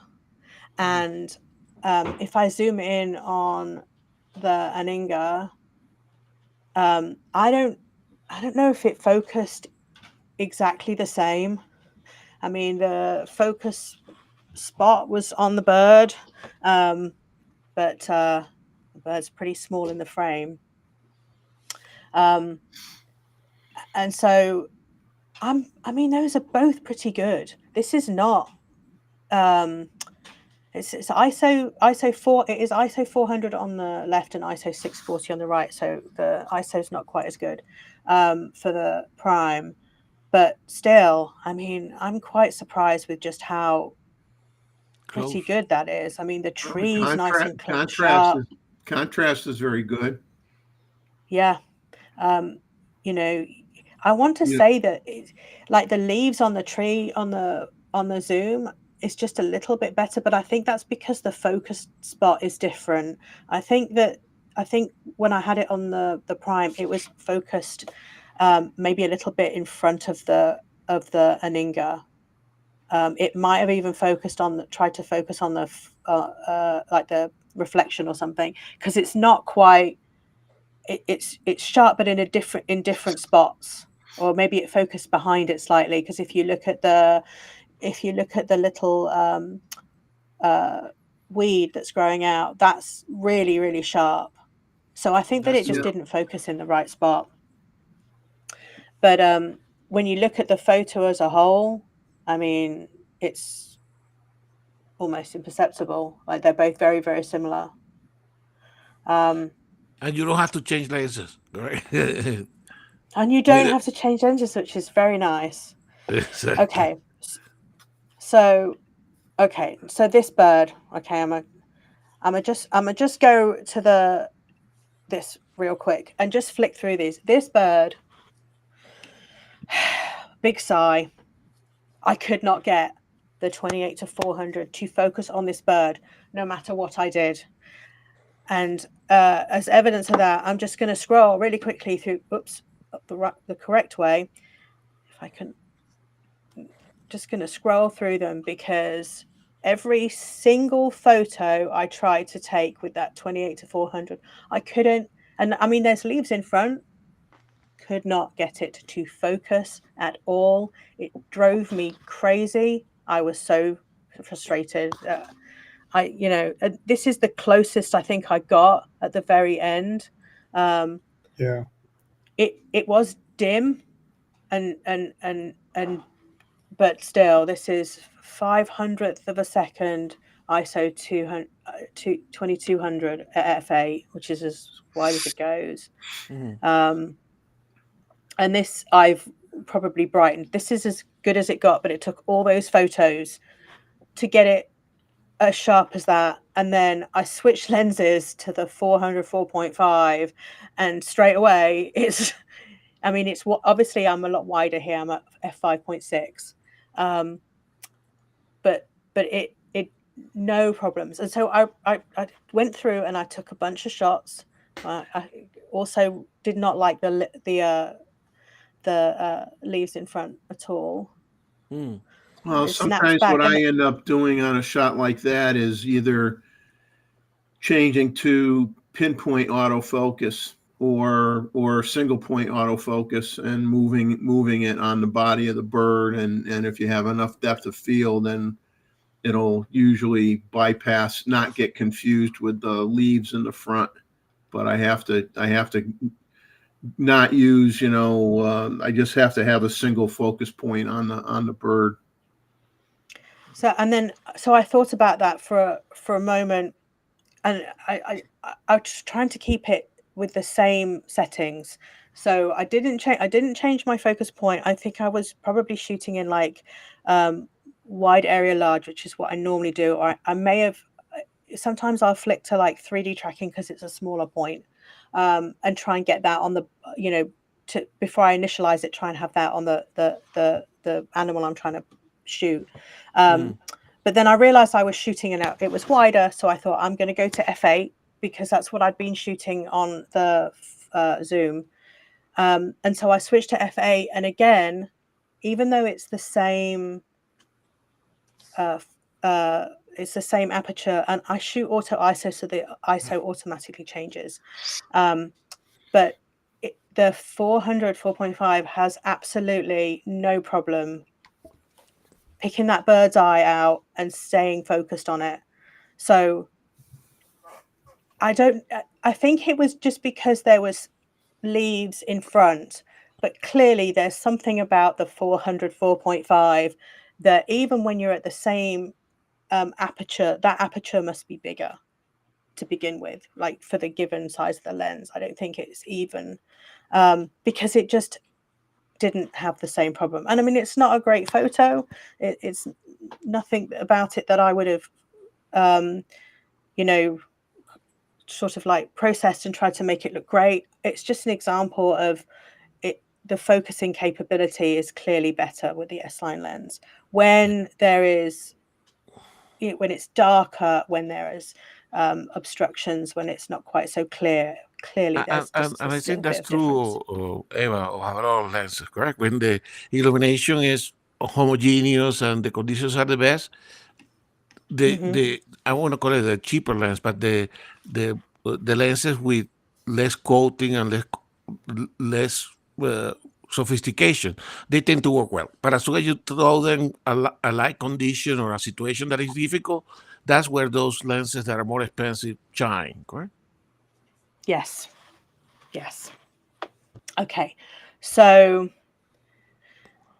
see, now I'm trying to do some different. This is try to move on to doing more like animals. So we went out. This is to the beach, and this is a long way out. This is on like a little pier. This is at 400 millimeters. I tried to shoot them the same. It would be nice if it zoomed in exactly the same spot, but it's not going to do that, is it? Okay, so left, zoom, right, prime. So if we can go, it's almost like it looks like it's the same bird, but it's a different photo. Okay. You're just trying to hypnotize us. This is like I'm getting blurry. I'm getting dizzy. It's like when you do the preview on Topaz and you slide the slider, and it's like, okay, and this is before we sharpened it, and then this is after we've sharpened it. But in actual fact, it's just the 400 versus the the zoom. So it's definitely sharper, and these two. Yeah, anyway, I noticed that too. I think this is a astute observation that you are making here. And that's why those test charts are somehow misleading. Correct? It can be misleading because I think distance to subject also affect the performance of the lens. Correct? So here that you're looking at something that is far, it is obvious the 400 f4.5 is much better than the 28 to 400 at 400, correct? When you move it to the left, I mean, this is very workable. When you put it on the other side of your middle divide. And I have this is the other two. So those I think were straight out of camera. Okay. And then these are after Topaz and its special source. So perhaps the real example would be these two and not these two. So I have it the wrong way round, really. But on the right is the original photo where it's kind of soft. And then on the left is what happens after you run it through Topaz. Oh, and that is better. It's exactly the same photo. The amount of detail that it resolves out of the exact same photo is shocking. Yeah. I mean, you can clearly see that there's like bird poo running down the exactly. Running down the post, and it's not really clear that that's what that is. Yeah. And around the head too. On the original. Yeah. Around the head too, you see much detail on the one on the left, which is the one that you process. Yes. Well, the detail in the white feathers on the belly are much better defined on the left than they are on the right. I don't know how it picks it out, but it's amazing, to be honest. And so this is these are the, select that. Where's the birdie? Nope, there's the birdie. So this is the same thing, but for the prime. So you start with something better. And then if I show the two side by side, so now it's going to be something similar, isn't it? So these are both the Topaz adjusted photos. On the left is the zoom, and then this, when I move him over, is the one from the prime. So it's a shame you can't really see them side by side clearly because the crop's a little bit different. But And you can also see that when it runs through Topaz, it leaves the vignetting in, not quite a bit. There's obviously a lot more vignetting on the 28 to 400, but you can get really good detail out of it. Wow. So, okay, I'm going to go on to something a little bit different from wildlife. So I took the lens to shoot a friend of mine's graduation ceremony. If I can just select one photo, there we go. So this was held in in an arena, so not that great a light. I thought, well, it's all going to be ridiculously high ISOs because it's going to be so dimly lit. And this is a JPEG straight out of camera, ISO 25,600 at 200 millimeters. And it's a bit soft, but it's not terrible. And I wasn't really taking like professional level photos. It was more just snapshots for her. And most of the time I actually shot with my 105 macro because I needed something more portraity at the end of the day.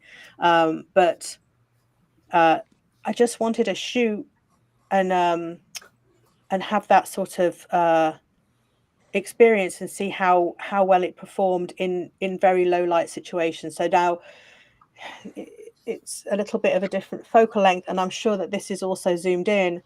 I mean, the one on the right, which is the macro, is zoomed in to get the same sort of field of view, but it allows you to shoot obviously a much lower ISO, so the noise isn't so bad. But these were both JPEG straight out of camera. And so for just documenting the memory and stuff, and she just shared the photos online. She wasn't going to print them out or anything. Acceptable, not brilliant, but acceptable. And so the other thing, so this is the JPEG that was straight out of camera. If I can go to the single ones, it's probably easier. So this is the JPEG that's straight out of camera, right? Then, and these are the most similar I can do. Do it this way. Okay. So that it's not the same focal length, but bear with me. So these are the JPEG straight out of camera. Obviously, the ISO is like 16,000 as opposed to 1600. Then these, whoops, I need to do it the other way around. That's the JPEG. This is the RAW. Unfortunately, it's swapped because it's not helping. Oh, don't do that. Okay. Failing to do this right. Okay, so these are the RAWs. And then these are noise reduced.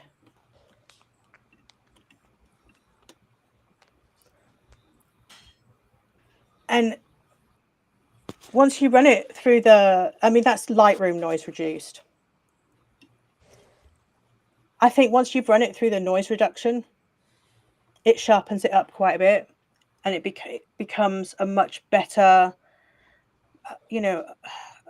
photo. I think it's not the right lens. If you have something wider, you should take something wider. But the zoom was lovely. And then this is an example of the detail that you can get. So this was with the zoom. So it's at 16. This is at 16,000 ISO. It's not even noise reduced. The camera's that good. Yeah, I mean, that's particularly good. Even where it's dark, you don't see an awful lot of noise, I don't think. And I mean, I would run it through Topaz, but that is it's an NEF file, so I haven't even Lightroom hasn't even adjusted that, and I think that's particularly, you know, good enough. I was a bit afraid to shoot with it and get very noisy images when I saw what the ISOs were, and I ended up switching to the 105 macro, which I brought for portraits. But when I went back and I looked, I was quite impressed. And then I did take this shot, which was a wide shot, and this is, so I mean, again, it's 25,600 ISO, which is high, and it is extremely noisy. I mean, if you look at it, this is not noise reduced. This is how it looks. I mean, it is soft and it is noisy, but this is noise reduced, and it's incredible how much it improves it. You can see it sharpened it up. It's taken away a lot of the noise in the dark ceiling of the arena. So yeah, you have to post process it, but I think that you can get some you know, not bad results. And then you have the versatility of the lens. Okay, so this was, let me do these two. Hey, Eva, I got to go to bed, but hey, thank you for your presentation. Thank you. Yeah. Thank you. It's good to talk to you. Yeah. Well, in person, from my point of view. I've been listening to you for so long that it's lovely to talk to you. oh well, I just, yeah, it's wonderful watching you all, and everything else is wonderful. Thanks a lot. I'm gonna get out of here so they can go keep going. All right. Good night, Chuck. Good Yeah, night. take it easy, Chuck. Thanks for coming by. Good night. Good night, all. Night. Have a good night. Okay. I'm actually nearly at the end, so you'll be pleased to know. But so these shots are, this is the 28-400 versus a 24-200. I don't know why one is so not level, but because but there you go. But so this, let me do these two then, because that's terrible. Okay, so this is very similar to what we saw, I think, in the test charts. The color's very similar. The sharpness from a distance is very similar. I think if we go in now, this is a f11. You know, the conditions call for it, and it's a landscapey shot. So I think that in these cases, there's probably no advantage to taking the 24-200. Instead, if you needed something a little bit wider, just in case, I think if you look around for what you're getting, these two lenses are very similar for this kind of work,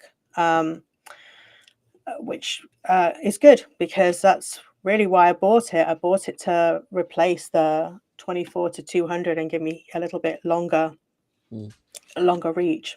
And then this is a shot, again, early morning in the town. Same. I actually did quite good at trying to get the focal lengths the same this time. And again, you see that difference between the 24-200 and the 28-400, which is quite silly, really. But I think that the detail that you get is very similar.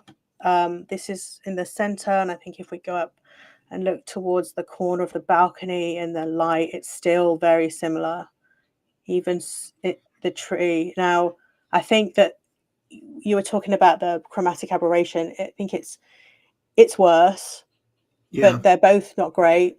And I think it's difficult to avoid that. I didn't have the 24 to 120 when I took this, so I couldn't have used it to see how it would have stacked up. But I suspect it would have done much better, seeing as that lens seems to be magical. So, but I mean, it's not terrible. It's not really that noticeable. It's a little bit purple fringing, but Well, sometimes what I do is I cheat on that a little bit to try to. You can't really get rid of. The only way I could get rid of the purple, at least for me anyway, is I have to warm up the image and change the white balance and make it a little bit warmer, and then that tends to get the purple out of it. yeah. But then you are making it look like a different photo because it's on the warm side rather than on the cool side. But And then, I mean, the other thing is when I have one of my presets for whenever I import set to remove chromatic aberrations. So, like, bear this in mind. All of these photos are imported to remove it straight away. So I don't know how bad it would be if you didn't check that box. I would never know because that's not how I import things into Lightroom. So this is these last couple of shots. So we were on a kayaking trip, and this coupe, just suddenly took off, got scared by a kayak. You can't really see, I think off to the left hand side of the frame there were bushes, and so he shot out of the bushes. And so these shots are just to show that although I had issues shooting that one yellow crowned night heron in the tree before, this was a fast situation. That bird is moving quickly, but there isn't anything in the way, and it's a little bit, I guess it's still small in the frame. However, this was the 28 to 400. It locked on focus, and it never, let me make sure I'm not selecting anything else. It never lost focus on that bird, and it kept up with this bird that was like flying by, and it flew in front of the kayakers and then carried on, and it kept up with it. So as far as like focusing speed on a fast moving bird, it pretty impressive. So that was an example just to show that really how that I find that quite impressive. And then the last shot I have to show you is I had shared this shot. This was something that I put forward for the review. And basically I just wanted to show you where I came from. So this is the shot that I ended up with. It was good enough to put forward to the review. And this was the shot that it came from. If I zoom out, you can see this was the original. And that's after I ran it through. Actually, this has already been run through noise reduction. But once I processed it, and I think I may have run the other one through Topaz. And that's on your C8, correct? So that on my Z8, yes. Yeah. That's the only camera I have. Only Nikon camera I have. Okay. So that's on the Z8, and then this is after, basically. It becomes a photo that you can share. You do have to do more tweaking to it. I probably have to do tweaking to it, even if it was on the 400 4.5, just because it's a little bit small in the frame anyway. But I think that you can really get good results with it. So I'm really pleased with it from that point of view. And probably in the kayak makes sense, correct? Because you want to sometimes take landscape, and then you have to zoom in a bird. You're gonna be changing lenses. Well, it's funny. I haven't really taken it on the kayak. If I go out on the kayak, I take the 400 4.5. Okay. That's usually what I take. I don't know. I think I worry about getting splashes. Let me stop sharing.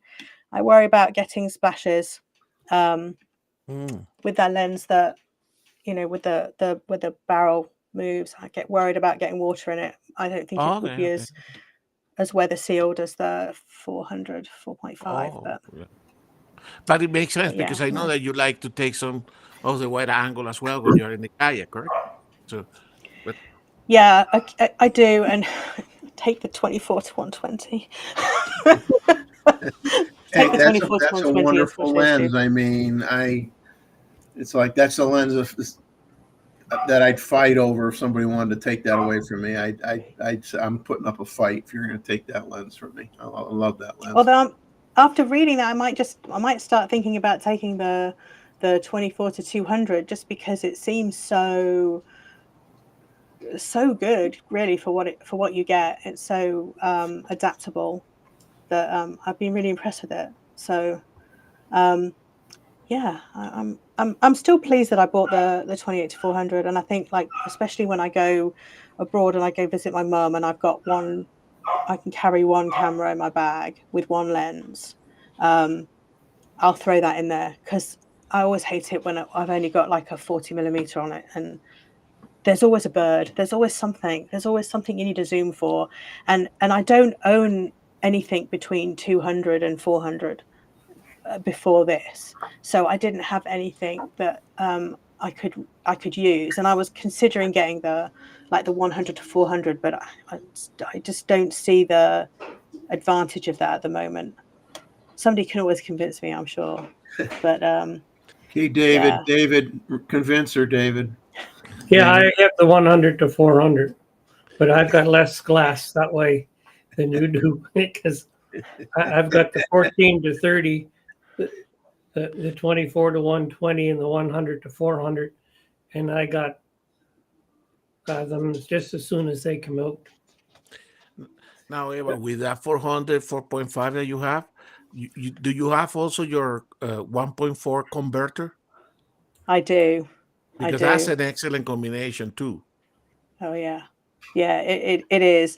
And so, I mean, I went out and I was shooting with these two lenses to compare them, and then I was like, okay, I'm done with that, because I wanted to put the converter on it, because at 560 it's more what I need to I guess there's a lot of little birds and I don't like to get that close, so I prefer shooting it at 560.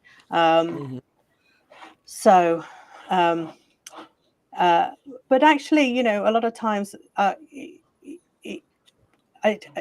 tend to not not go backwards and forwards. So if I don't start out with the teleconverter on, I tend to stick at 400. I don't like to fiddle with it that much, but yeah, the one with the included teleconverter would be perfect, but it's not really in my budget, so I guess I'll just have to live without it. You just have to see if a certain member of the panel will loan it to you.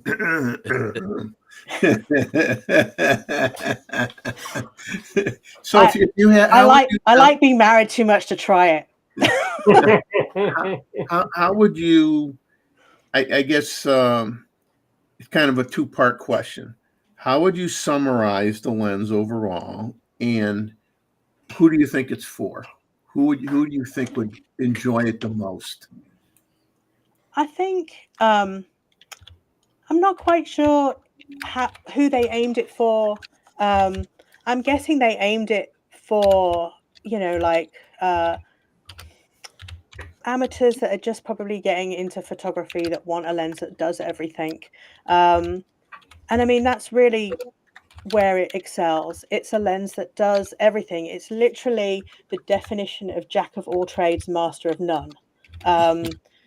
which is kind of what you would expect. I mean, you're not going to go out and get the kind of photos you're going to get with a $3,000 prime,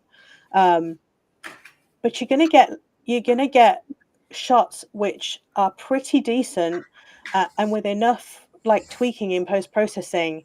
Unless you look at those two lenses side by side, you're not going to know. You're not going to know what you could have had. You're just going to see a great shot. And if you have good light and a good subject and a well-composed shot, it's going to look fantastic. And you don't need it. You don't need, a $14,000 prime to make it look fantastic.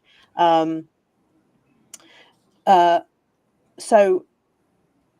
I'm still glad I bought it. I bought it because I wanted a lens that would do mostly everything, not necessarily as to the level that I normally chase. I mean, I ended up on this road because I wanted those sharp pin feathers on birds. I wanted something that would, like, you'd look at it, you'd be like, that's so sharp, it's going to cut me.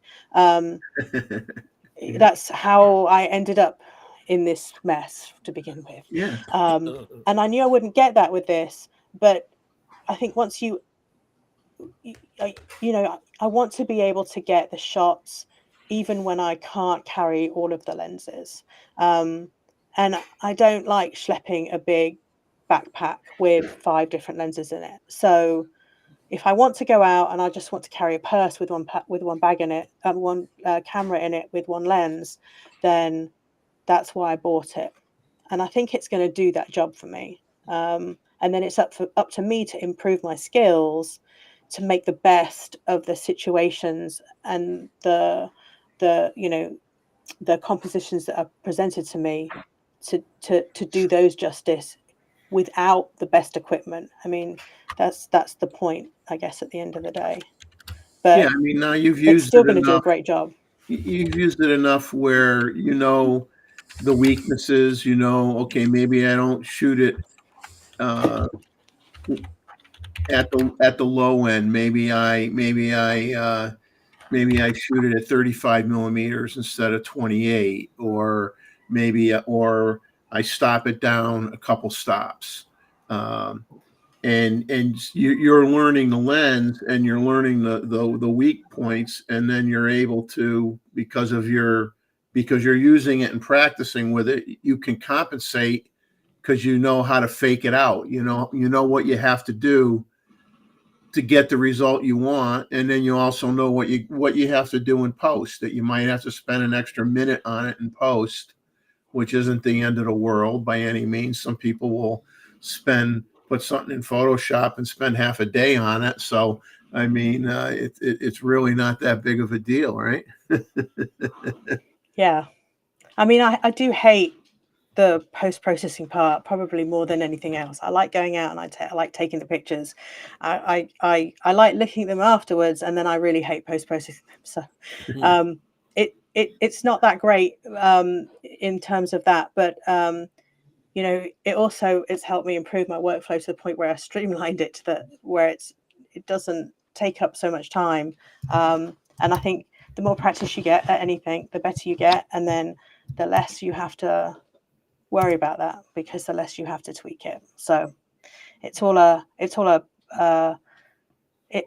very good exercise in just shooting more photos and getting more practice and improving everything that you do, which is what's the point? That's the point, really, I think. Now, do you shoot primarily RAW, or do you shoot RAW plus JPEG? What's your approach? What do you like to do? I almost always just shoot RAW. In fact, I had to figure out how to shoot JPEG for my friend so I could just send it to her straight. Because you still can't view RAWs on an iPhone, so you have to shoot JPEG. And I literally was just I snap bridged them straight to her. Didn't do any post-processing. I just shot them in JPEG, and I tend to not like doing that. But I shot in that case RAW plus JPEG, so I could go back and see what kind of actual detail I could pull out of those files, even though they were ridiculously high ISO. And I usually just shoot in RAW for everything. Well, I want to extend our thanks to you for taking the time of putting something like this together, because we all know that this is something that you spend hours and hours and hours thinking about how you want to approach it, and trying to make sure you hit all the high points and have the examples. And I wasn't expecting the test charts, which was a nice touch. I wasn't anticipating that. And I very much appreciate the time you spent to do it. And it's nice meeting you, because now we feel like we've met you. You're not just a name in the chat. Now we have a face to go with the name, which is lovely. And you come on whenever you want, and feel free to come on the chat whenever you want. We really had a good time. And everybody was. There were a lot of nice comments about your presentation tonight. So, you did a great job, and I think everybody learned something here from it. And that's what we want the show to be about too, is be educational, and volunteering to do it's a big deal to me. I appreciate it very much. And Thank you. Just to add to this, not only we get a good review, we get a very comprehensive review. Yes. Which sometimes you don't see this type of great work, correct? Because you did the charts, you did the field, you did the comparison, the processing, no processing. Eva, fantastic. I cannot say. I think it's the best review that I have seen, certainly on this channel, for a long, long time. Thank you. Very good. Thank you. I enjoyed it. I enjoyed the process. So. And like I said, don't be shy. Feel free to ask for a link, or actually, what I'm remiss here. I didn't put the link in the chat tonight. Shame on me. I'm going to be punished now for that. So I'm going to have to put the link in right now. But no, I really want to see new faces and people. We're a friendly group of people here, so I really want to see people like get out of their comfort zone a little bit and be willing to come on the show and make it more of a regular habit. So people aren't seeing the same old guys on the screen here. It's nice to have a younger face and a much prettier face than ours on the screen. So we appreciate that. Yeah, we've got hair all in the right places. But anyway, it was a great review, and I like the way that you compared the lenses. And what I noticed is when you're focusing on the subject, it doesn't really matter much which piece of glass that you're using. You can get a good shot because that is in focus. It just may not be as sharp with the contrast as some of the other lenses, but that's the beauty of having better glass at times. And I didn't mean for you to buy the 24-120, but it is a fantastic piece of glass. I'm glad you pushed me over the edge. I really am. Lens has got some kind of special sauce that is phenomenal, and I'm very glad I have it. I think collectively the four of us here have probably pushed that lens down everybody's throat more than almost anything. Because I know my friend Bob's mad at me because he got a Z8 and he says, "Well, what should I get for it?" I says, "You get the 24-120 is what you get for it," and he did, and he never regretted it. He loves that lens too. Even though we are shooting a lot of of birds, but we like to do street photography too, and there's not many lenses better than that for doing street photography. Neva, the other thing that I appreciate you doing this is that sometimes we get asked by other people, hey, I'm not so certain what kind of genre of photography I want to do, and I want to get into photography. Recommend something that is capable and good and flexible. Wow, after seeing your presentation, I will have no hesitation recommending this 28-400. Without seeing what you did here, I would have not steered in that direction. But wow, that lens was impressive for the flexibility, correct? Yeah. Oh yeah. I mean, for sure, you're it's so flexible, but at the same time, it's got the ability to get you those shots that are good enough to pique your interest to go on. You know, Exactly. I mean, like you could go scouting a location and you can frame up your compositions, and you can always think, you know, when the weather conditions are just right, or you know, I think that there's going to be like a migration event, and Exactly. I'm going to come back with my better lens. But you'll have photos that you would be more than usable if this is the only lens that you had with you on your camera, you know. And I think that that's the nice thing about it. I mean, I could go out, which is kind of what I'm planning on doing when I go back to the UK to visit my mum in October. I'm going to have like probably the 40mm prime with me, unless I buy something better, or the 24-120. But when those times come and I need that longer lens, I'll have this with me because it's just one lens and it does everything. And so if I see that, you know, rare British bird that I, you know, don't recognize and I want to get a shot of it, I'll be able to, you know, or be able to take a nice sort of like cropped in zoom of somebody on the beach from the pier. I'll be able to. And when I'm not going to schlep, you know, my 400 4.5 with me, just walking around, don't even like doing it when I'm going hiking with it, you know. So it's nice to have that opportunity, I think. And if you don't know what you want to shoot, you can shoot everything with it, which is also very good. No, it seems like it's a very good all-rounder, especially for someone who's starting out, that you could, you know, let's face it, you look at the S-Class, you can kind of have a mini heart attack when you look at the price points on a lot of the stuff that's out there, irregardless of brand.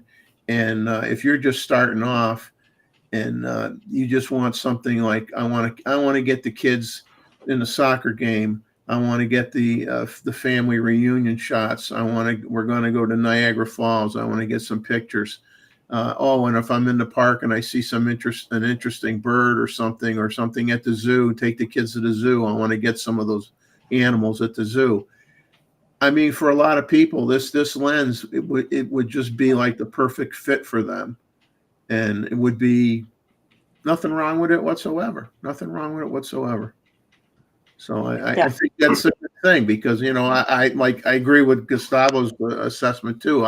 I looked at this lens and I'm like, gee, you know, I mean, other than the obvious, you know, good lens for someone that, you know, isn't going to go out and buy 3 or 4 high-end pieces of glass, but you've reinforced that here with what you showed. And like you said, if you put the focus point in the right place,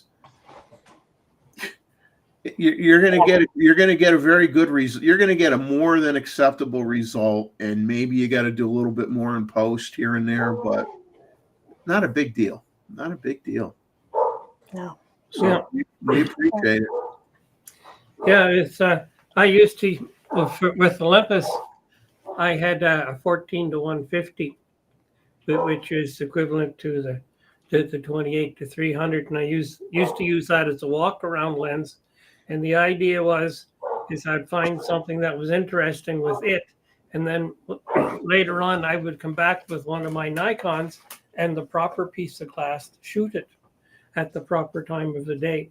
And this works for that. And when I went to Nikon, I had a D7000 and the 28-300, and I was using it for the same thing. My son was shooting baseball or playing baseball, and so I was shooting him, and eventually I got the setup that I have now.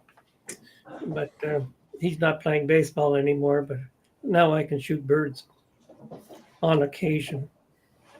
But anyway, you know, it's but for the 24-120, I did a calculation one time, and it's about 60% of my shots are with that lens, and I've got a dozen lenses or close to it. And I think we're all about like that, you know. Yeah. And there was a saying with me in Iceland. I was having the in the ZA the 24-120, and that lens took a lot of photos.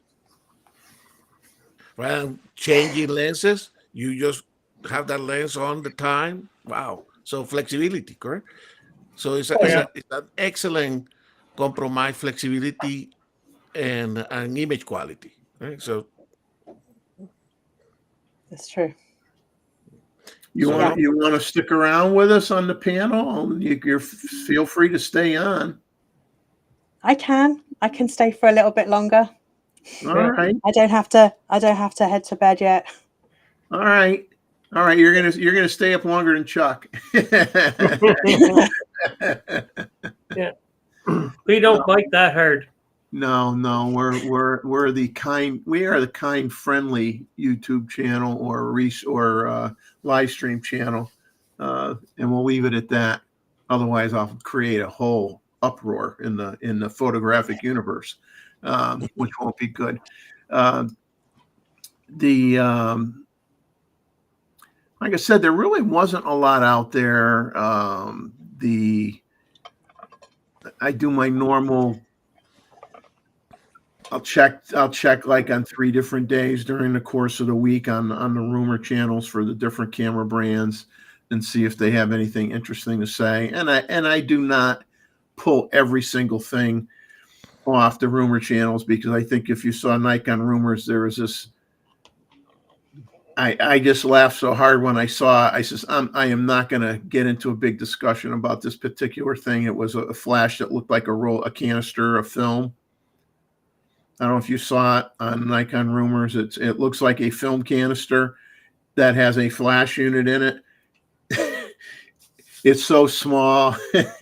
I said, I'm not going to show pictures of that. I'm not going to get into a big discussion about that. So there's certain things that are beneath me that I'm not going to share on the show. It's just too comical. A few serious things that came out is, like I said, with all these third tier manufacturers with lenses, they've got a Mikey autofocus 35 millimeter f2 full frame lens for Nikon Z mount that's going to be coming out soon.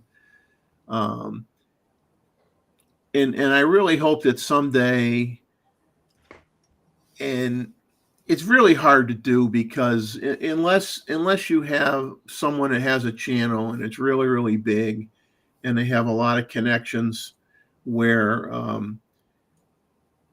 say B&H is willing to send them a bunch of stuff to test out. If you get somebody that's lucky enough to be in that at that level where you could say, oh, send me 5 different Chinese brand 20 millimeter f1.8 lenses. Let's just say, just pick out a lens or something. Send me one from each of these manufacturers, where they can really do comparison tests and with real world photos and show you, one versus the other, different kind of light, shooting at night, shooting during the day, so on and so forth.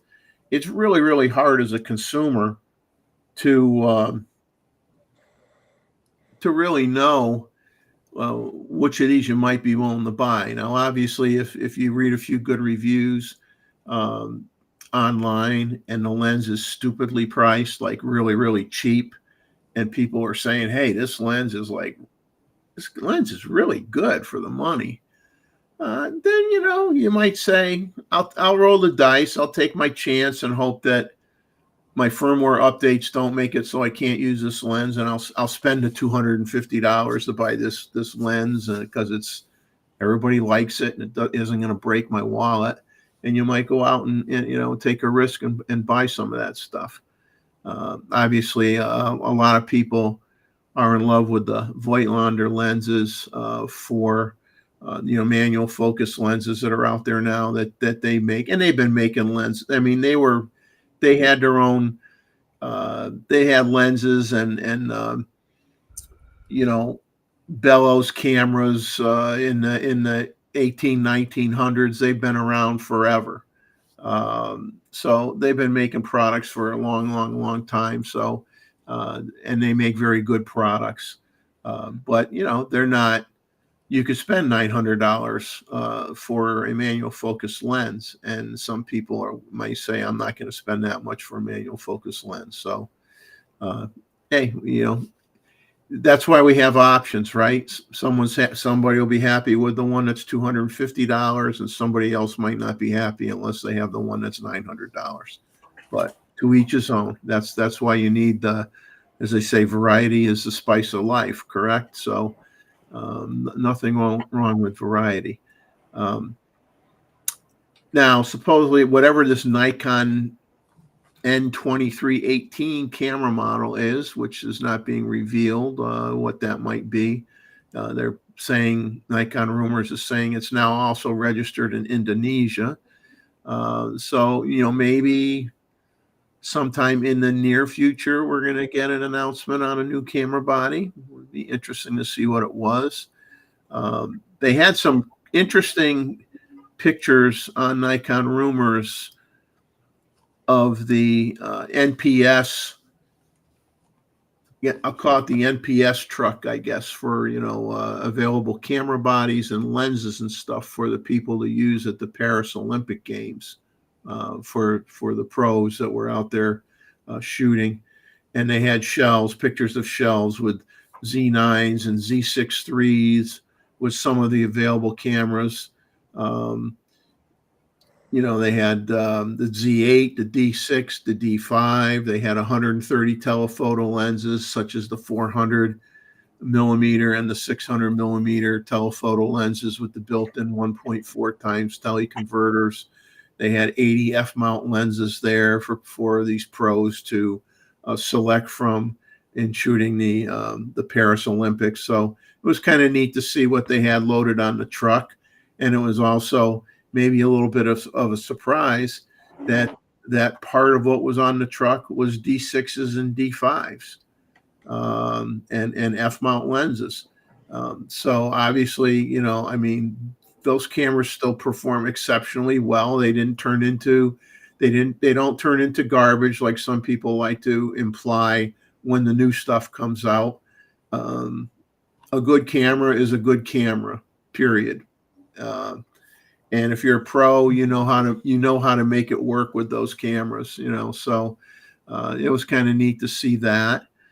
And they also had a team. Nikon had a team on site that was questioning and trying to get commentary from the pros when they were using this gear, getting any feedback from them that they could, then put in a database and analyze it, down the road. And maybe it may lead to changes in some of the equipment down the road when they come out with another body. Maybe somebody brought up something, an ergonomic issue or something else that they may address in a future build, or just some things that, gee, I really wish, you could do this with this camera model, and maybe you get a different firmware update a year from now, implementing something that the pros commented on during the Olympics. You never know. So at least they're questioning them and getting information from them, and not just saying take what you want and leaving it at that. So that's a good thing. Obviously in Europe, they had the $200 price increase on the Nikkor 180 to 600 millimeter zoom lens. And now we know from, we brought it up in a discussion point last week a little bit, that $200 increase found its way to the United States, obviously. So we get to feel the pain along with our European brothers and sisters, and cough up that extra $200 if you want to buy that piece of glass. A little bit of a gimmicky thing is Small Rig offering colored camera cages for a limited period of time. I don't know what limited is, but there are some Amazon. It's funny how Amazon, they got rid of they were the ones that were kind of sponsoring DP Review, and then got out of that business. And obviously, the two main editors or commentators on that moved to Petapixel, but DP Review has survived, but it's not, under the Amazon umbrella per se. And Amazon implied that they weren't going to, they were going to kind of get away from the photographic stuff, but that doesn't seem to be true, because they are probably selling more of these Chinese lenses than anybody else. I mean, they are constantly listing those lenses, and they've had some sales on a few sales that are out there now. They got almost $500 off on the Tamron 35 to 150 f2 to 2.8 lens for the Z mount. It was marked down to $1,484. And of course, pretty much as soon as DP Rumors put out that information, it was almost immediately sold out on Amazon. So whether it comes back and available in the days to follow, who knows? But it is interesting. I mean, they are selling some stuff at some really good prices if it's something that you're interested in. It's also interesting at this point in time that, and Nikon Rumors pointed this out, that the D6, which was announced in 2020, is still $1,000 more than the Z9. That seems to be a little on the strange side to me. Mr. Bixby, do you have any commentary as to why you think a D6 should be $1,000 more than a Z9? No, but most of the people that could buy them can afford it.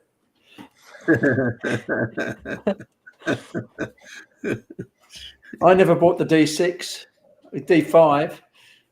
Yeah. I went to the D850 instead, then to the Z system. Yeah. It's just too much.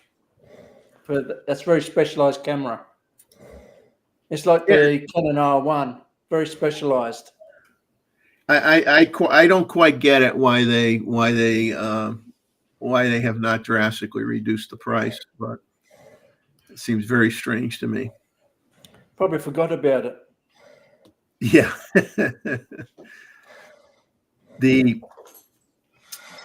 There's been reported on different rumor sites first quarter profits from different camera companies. Nikon's and every one of them provide the information, or it gets analyzed and spit out in a different way.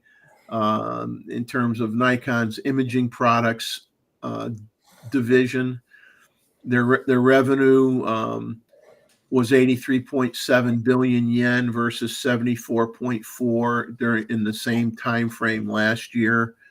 The profit was 17.8 billion yen versus 15.3 billion over the same period of last year. Now, they also noted that the consolidation of Red is now complete, which is very, very interesting. So the consolidation of Red is complete at this time, but the overall operating profit for the Image Products division is going to go down this year due to the costs associated basically with closing or completing the consolidation with Red. So it's related expenditures having to do with that Red acquisition and some R&D costs, which will, drop the operating profit slightly. Now, they're still saying that the year-over-year profit's supposed to go up 1 billion yen above the original forecast. However, they do have those expenditures, and so that's understandable. It's not a result of not selling enough cameras or having any difficulty with sales numbers, because their sales units of digital cameras with interchangeable lenses and lenses by themselves are a fair percentage higher than they were the last quarter. And the last thing from Nikon rumors, and I don't get overly excited about this, and I guess we're so used sometimes to hear everybody bashing on Nikon all the time, which some people do, but I don't get overly excited when when they say, okay, Nikon's dominating the latest sales rankings at Yodobashi Camera in Japan with 5 cameras in the top 10. And you might say, well, why am I not all excited and jumping up and down over that?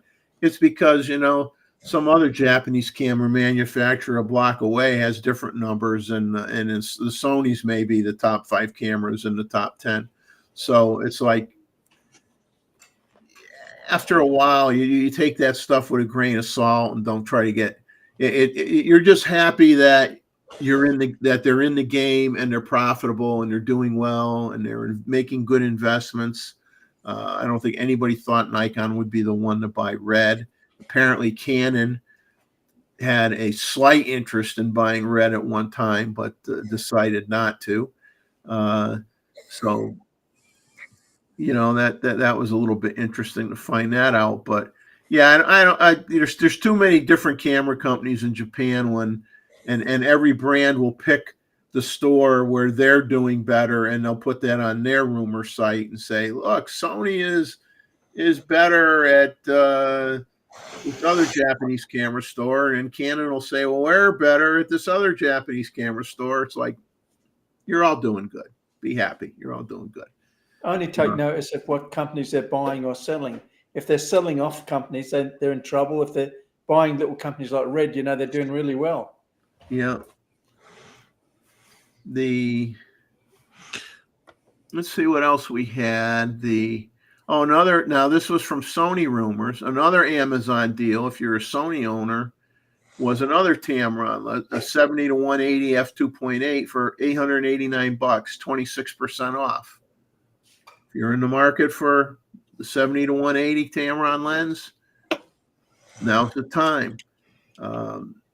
Sigma's going to announce a new 28 to 105 f2.8 lens in early September for Sony. And okay, Sony Alpha Rumors was the rumor channel that has the first real world images of the Viltrox. We talked about this in Nikon rumors earlier. First real world images of the Viltrox full frame, autofocus, 28 millimeter f4.5 voice coil motor pancake lens. And this is the one I said has a little toggle switch, a little slide switch or whatever on the side to cover up the lens element. And it's going to be coming out for Sony E mount and Nikon Z mount. The specs are full frame, autofocus voice coil motor, minimum shooting distance 0.32 meters. It's an all metal lens, no manual focus ring. It has the lever with built-in cap to close the lens. Price in yen is $799, which they say is about $100. So, if you could get launching on August 26th, if you could get this lens for $100, I mean, looks pretty interesting. Sony's first quarter financial report, they make it a lot easier. They just say 10% jump in profits, 20% increase in sales. There you go. Simple. Exactly. a lot easier to. You know what I'm surprised, Jeff, is not what we heard rumors, but what we didn't get, because I was expected to have the new firmware with all the cloud capabilities that they were going to push towards us, and we didn't get it. Correct? I was expecting to get that one. Yeah, and we didn't really hear any more about the rumored Z9 autofocus improvement firmware update either. Yes, That's pretty good already, so I'm not worried. That came out. That rumor was like 3 weeks old or more, and we haven't heard boo about that since. By the way, I throw an image there to share, so that to share here with Eva, in honor of Eva, that now has the 24 to 120. Yeah, Abe, I made a comment, I think, when you left us briefly to make the system happy so that you could share your stuff is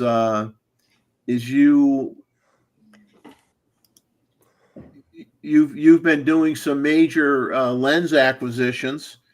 You've made some Yes. very great, very, very good choices with lens selection. And I'm sure you're going to really like that 14 to 24. I already love that lens. Yeah. So Eva, it was taken with the 24-120 at 120, right? And it was exactly like you described. Actually, I went into this location with my wife. We walk and say, "Oh, there's puffin here." So we finished looking at the location. She went back to the car with me, and then I brought the 600. But you can see the birds were close enough that I got kind of this bird in the environment type of photo with a 120 millimeter. I love puffins. I know, Jeff. It's That's lovely. also special for you. Yeah, I know. I'm sitting here getting antsy because I'm like, am I ever going to see one? I keep saying to myself, am I ever going to see one of these for real? It's like, I'm sure. And they're friendly. Like my wife said, they look like little sad clowns. it's on my bucket list someday. Someday. They have a big colony in the UK, and I would love to go visit and see them. But unfortunately, I'm going back at the wrong time of year. I think they already like migrate wherever it is that they go. When I go back in October, I think they'll have mostly left. I think they only go to breed, which is a shame because I would love to see them. But they have tons of them. A place in the UK called Brempton Cliffs. They only the saying in all these locations, you have to be within the breeding season, which I think in the North Atlantic is kind of mid-May to almost the first week of August. After that, they're gone. Yeah. What's funny about this bird, obviously, is when it comes to like photo contest winners in wildlife categories or covers on wildlife magazines or photo magazines. I mean, at least once a year, somebody is winning a prize somewhere with a puffin shot where they have 4 or 5 fish hanging out of their mouth. It's almost a given. You take a puffin shot with all the fish hanging out of the mouth and it's looking at you. Boom! You're going to either win a photo contest or somebody's going to have one on the cover of a magazine.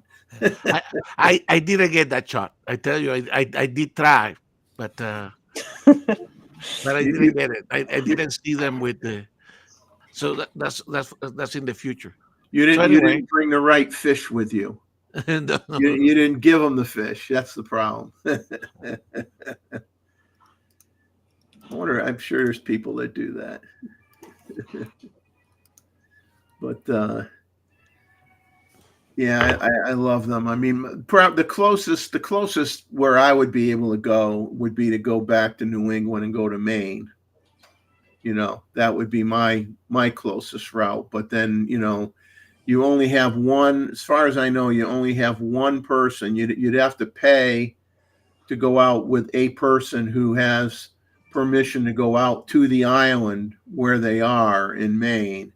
And the waiting list is years long. I mean, whenever this guy posts that he is going to do a photo shoot of the puffins in Maine, by the time I see it, it's already been sold out. Like the blink of an eye, it's already sold out. So that's, like I said, someday I'll get fortunate enough where I can maybe take advantage of that.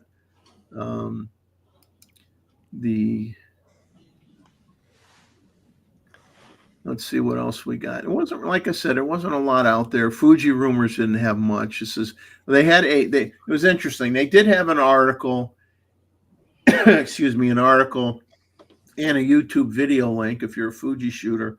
regarding how to quickly access your Fujifilm film simulation recipes. And they talked about, they felt it was a missed film simulation dial opportunity for Fuji. And in a few, I just put down a few comments from the article. If you want to read the whole thing, go to the Fuji Rumors, and it's, you know, right on their front page. So their commentary was, this is their editor, writer speaking. He says, to me, it seems that Fujifilm USA has finally understood how important film simulation recipes are for the Fujifilm community. Sadly, we can't say the same of Fujifilm Japan, who is not putting any marketing effort into promoting film simulation recipes.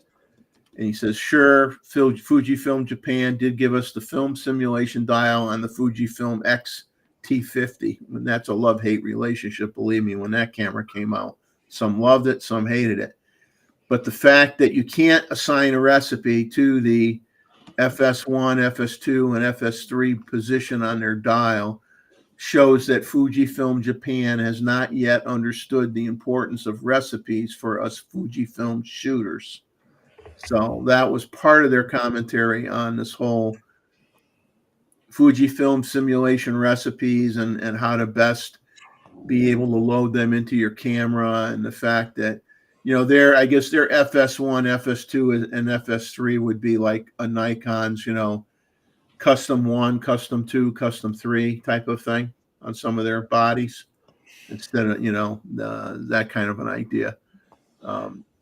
Now they've also announced a 25% price increase on their Insta products, their Insta camera line, which is their instant print cameras, which which they're selling a lot of, and the increases vary by product. So Fuji Rumors lists all the different products that are in the Insta product line, because the price increases vary anywhere from 5% to 25%. So some things only went up a little bit. Other things like the camera cases for the Insta cameras, I think, went up at least 15%. So it all depends on what particular item that you want to buy. David, you're taking off on us, my friend. Yeah, it's about that time. You know, if the Aurora was out, I'd stay up, but it's not. It's not behind you. Well, See, so that you're basically telling us that we don't motivate you good enough to make you stay up later. no, what happens is it wouldn't be here at all. Yeah. Well, now that we know where we stand, we're going to say goodnight to you. Well, yeah, we all stand in the seated position here. Yes. So anyway, it's been great, and Eva, it was fantastic, and Thank you.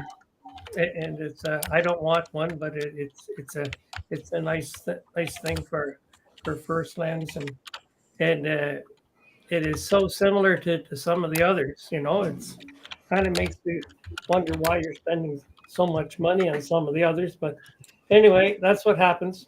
So David, now that you're going to leave us alone, then I'm going to be showing more photos of Iceland so that Anita watches this and makes you go with her to Iceland. Oh, you know, Gustavo's going to put the guilt trip on you. You know, Exactly. Well, I've been over there, and I went over there to shoot the Aurora, and I had better Aurora in Canada. You know, No, that makes sense. but it's like everything else, and I think I would sooner go to Yellowknife than Iceland. Oh, for if you're going for the Aurora, but I think Anita wanted to go and see something else. She doesn't like the cold. Exactly. So that's the problem. But when we were in Yellowknife, we had rain in February, and that's not normal. No. I was hoping for clear and cold, you know, and because we had a good rental car that had a good heater, and I could just, run it on all night. And I did have 2 cameras going when I was up there, and I didn't freeze either because the newer ones don't freeze like the old ones used to, or still do. But then again, it's a different kind of photography. But you guys are great, and it's I'll probably catch some of this on the way by because my tomorrow is not busy, but I'm just bushed today from working on my trailer. So anyway, Have a good night. yeah. There's- See you guys later. Good luck with the repairs. Yeah. Unfortunate that you have to deal with that. Well, I'd much sooner do it myself because if I had somebody else do it, I wouldn't have the trailer back until maybe May. Ooh. Now this has happened, you're going to need the air conditioner for 2 months of the year. No, I won't. I figure it's I'm probably only going to have the trailer for maybe 2 years maximum because getting to the age that concentration required to driving is getting to be a bit much. Because I think all you guys are younger than I am. Speak for yourself.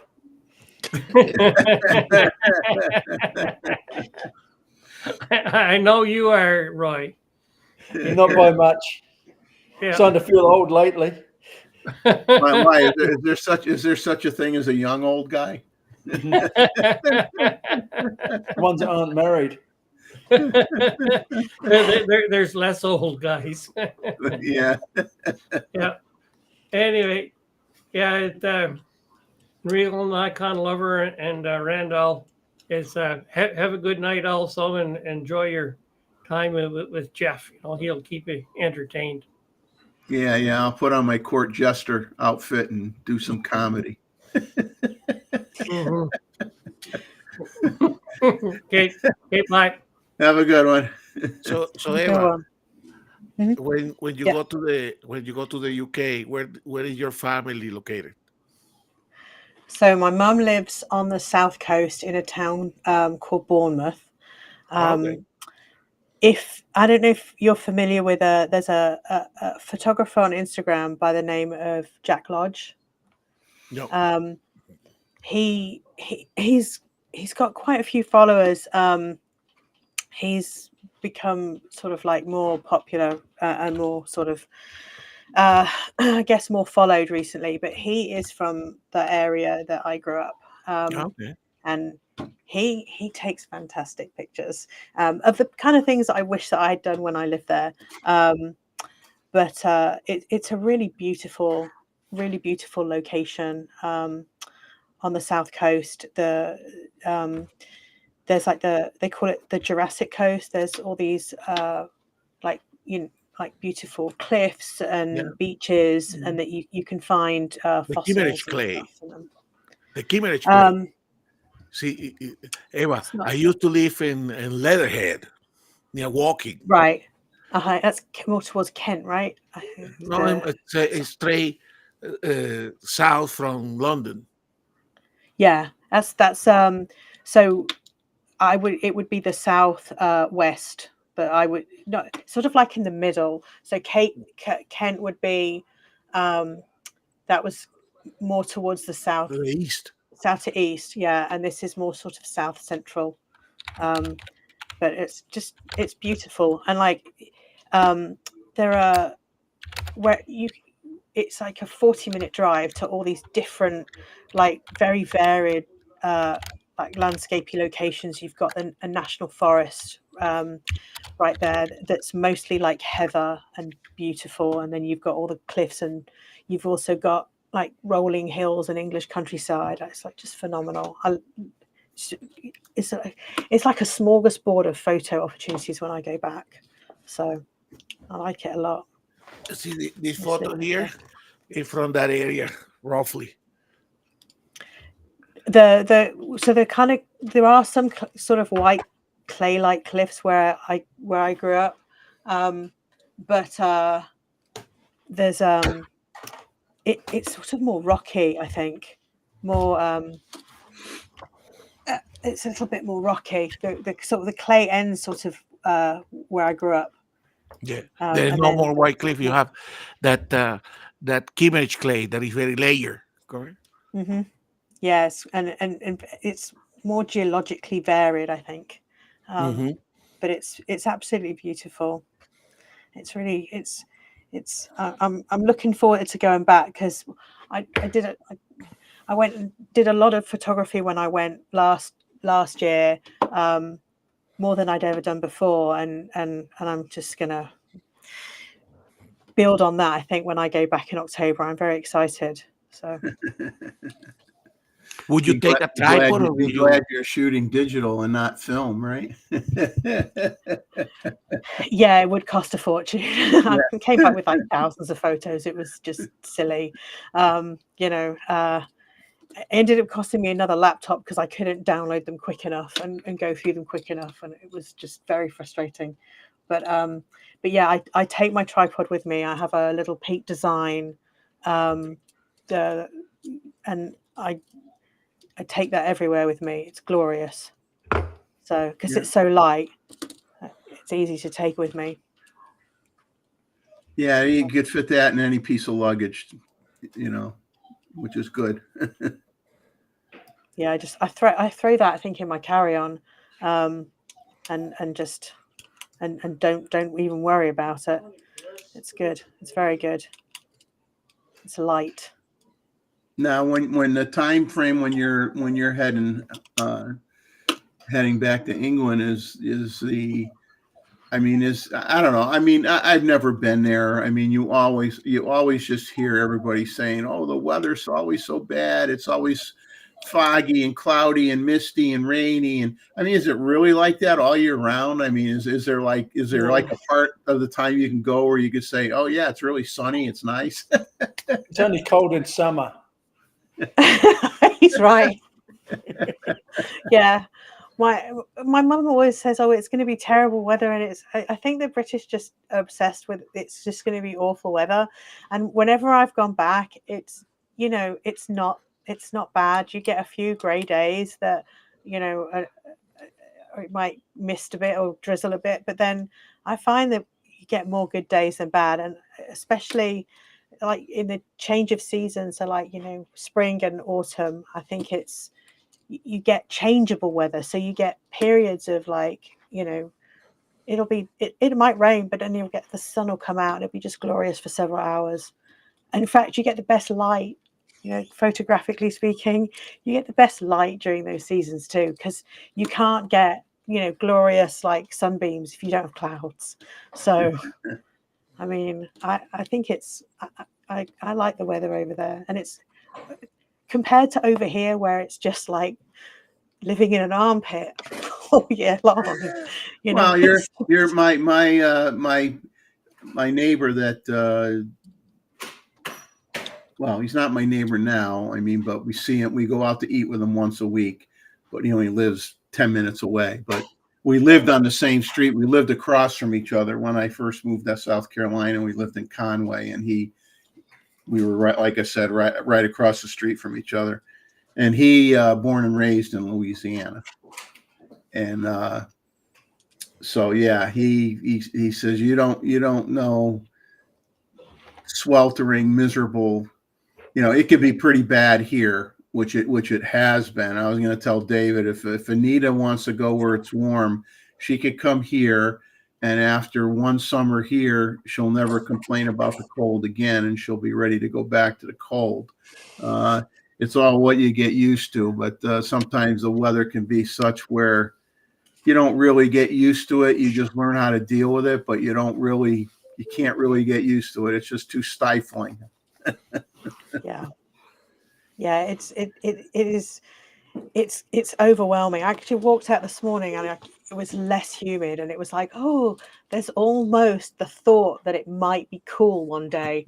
I'm not going to say it's cool because it's not, but it's usually just so humid that like you walk out in the morning the sun comes up at like 6:30 in the morning, and it's just oppressive. It's oppressively warm, and I'll try and get out. I'll try and take the kayak out at the weekends, and like literally at the crack of dawn. And honestly, like it's 8 o'clock in the morning, and you're heading back, and it's just miserable. It's so hot. It's difficult. It doesn't provide the impetus to want to go out and take photos. But the rest of the year, when it's not so probably towards the end of this month, and then all probably way through until about May, it's good. It's not too hot where everybody else is miserable in the winter. We can at least get out and about, but we don't really have seasons. It's just Well, that's how it is here. I'm looking forward to like the middle of September. The humidity goes away. It might still be it still could be 80 degrees or whatever, but it's not humid. You could tolerate, it's comfortable. And then it's good until you get, like you said, through May, and then June's a toss up. You don't really know how June's going to be. Usually by the middle of June, it's starting in that hot and humid pattern is starting to pick up already in the middle of June, and definitely by July. And then you got, July, August is just like brutal. You don't want to be here. At least I don't. I mean, I'd rather be in Maine or something, but it's the way it is, Do what I do, move to Australia. I don't want to get killed by everything that crawls in Australia. That makes life interesting. Everything there wants to kill you. Spiders, snakes, everything. I don't think I could get used to doing Christmas Day as a barbecue, to be honest. It needs to be cold. Yeah, I love that. That's something I really got used to. That's funny.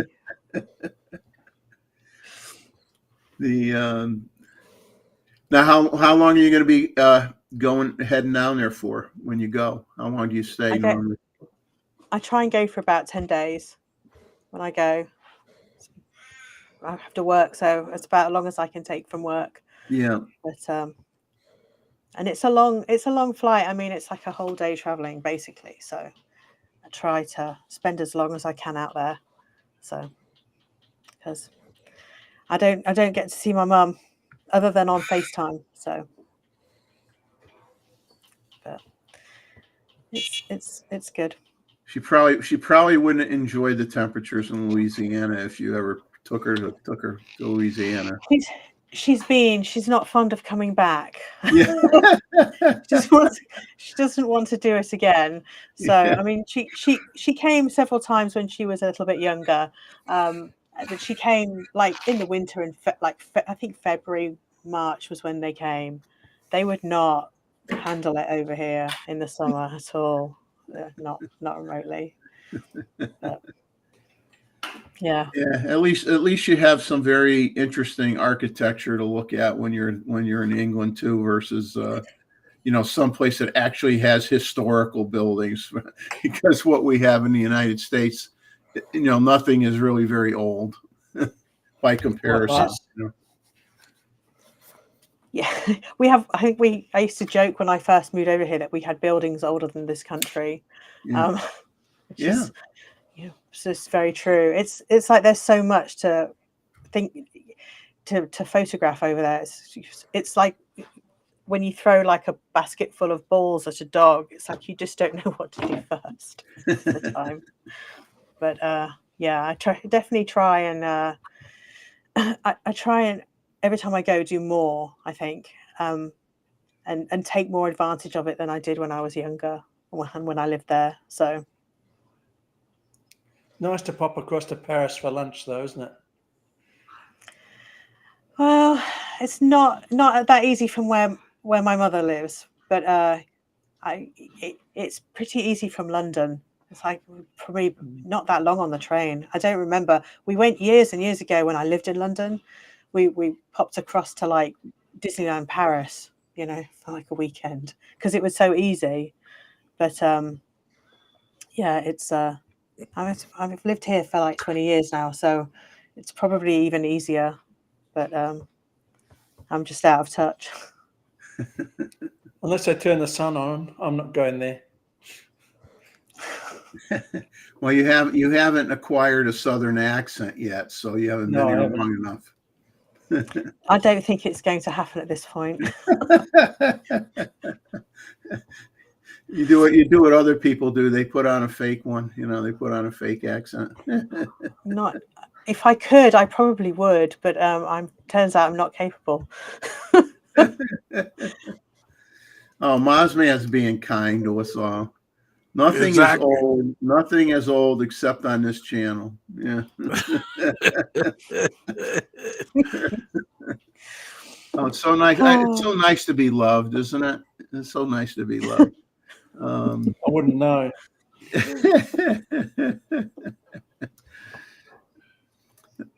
But anyway, let's see. We got anything else? Oh, I didn't get a chance to say this when David was on because he might have found this interesting, although he probably wouldn't be able to buy it. I love it when they have a caveat in terms of who could buy a certain thing that comes out.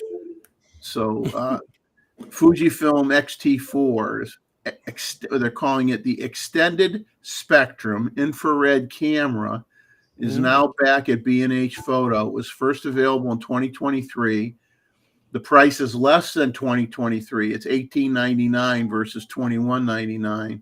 But here's the kicker. It says sales restrictions apply, such as being available only to those that are professional artists and professional qualified buyers and videographers that intend to use the purchased infrared and extended spectrum products for the creation of fine art.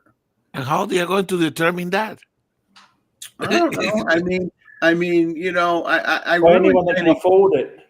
I get a kick about what they like to pigeonhole and say who's a professional photographer. I mean, it used to be just like, well, if you're not making a living, well, that's like for NPS, right? If you're not deriving an income through your photography, then you're not a professional. And so I don't know. So they all have their own caveats in terms of what they want to call professional. In your description, they talk about artists. Artists, yeah, artists. So How do you define it? I'm sorry, I'm not an artist. No,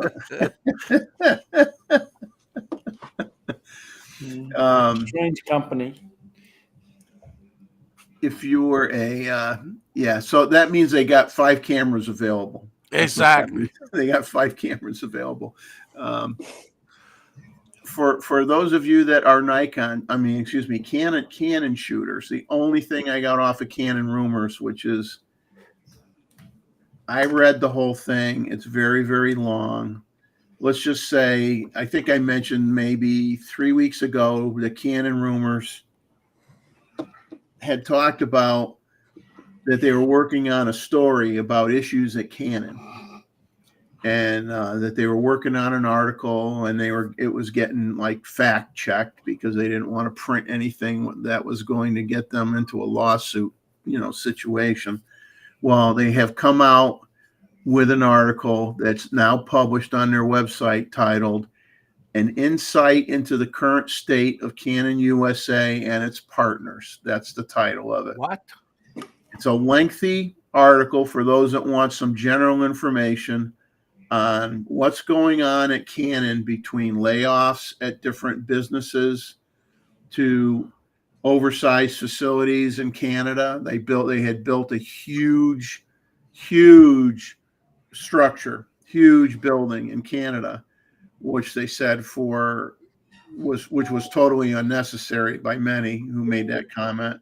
But it's an interesting read. So if you want to read about these issues that are going on with Canon, we've all heard about the layoffs because there was someone, I guess, that was very well known in the camera that was their camera guru that used to introduce their products, used to like train people on how to, kind of like Canon's version of Richie for Nikon.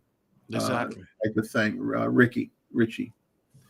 and they laid him off. The guy had no clue he was going to get laid off.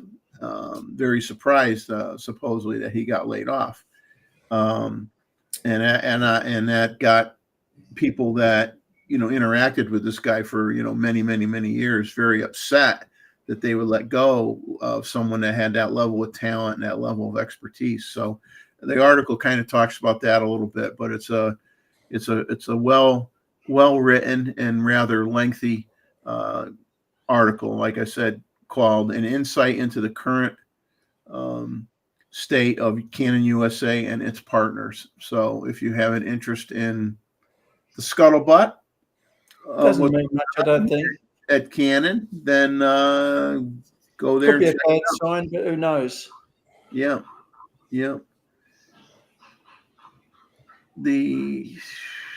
That was really pretty much it for what I found out there that had any major interest, I thought. Is Gustavo, you sharing something else here? Yeah, yes. You have to create a break between the commentary. Provide some photography. Ooh, another. Ooh, the knife hurts. The knife hurts. Not a puffin. Yes, you did share the puffin shot, so I have to appreciate that. Oh, a turn. Exactly. It's your turn to show a turn. Exactly. So no, the show with the turns the session with the turns 2 days was very, very good. Actually, the one that I have for the next photo review, it's I really like, but I'm not going to show it tonight. So you have to wait.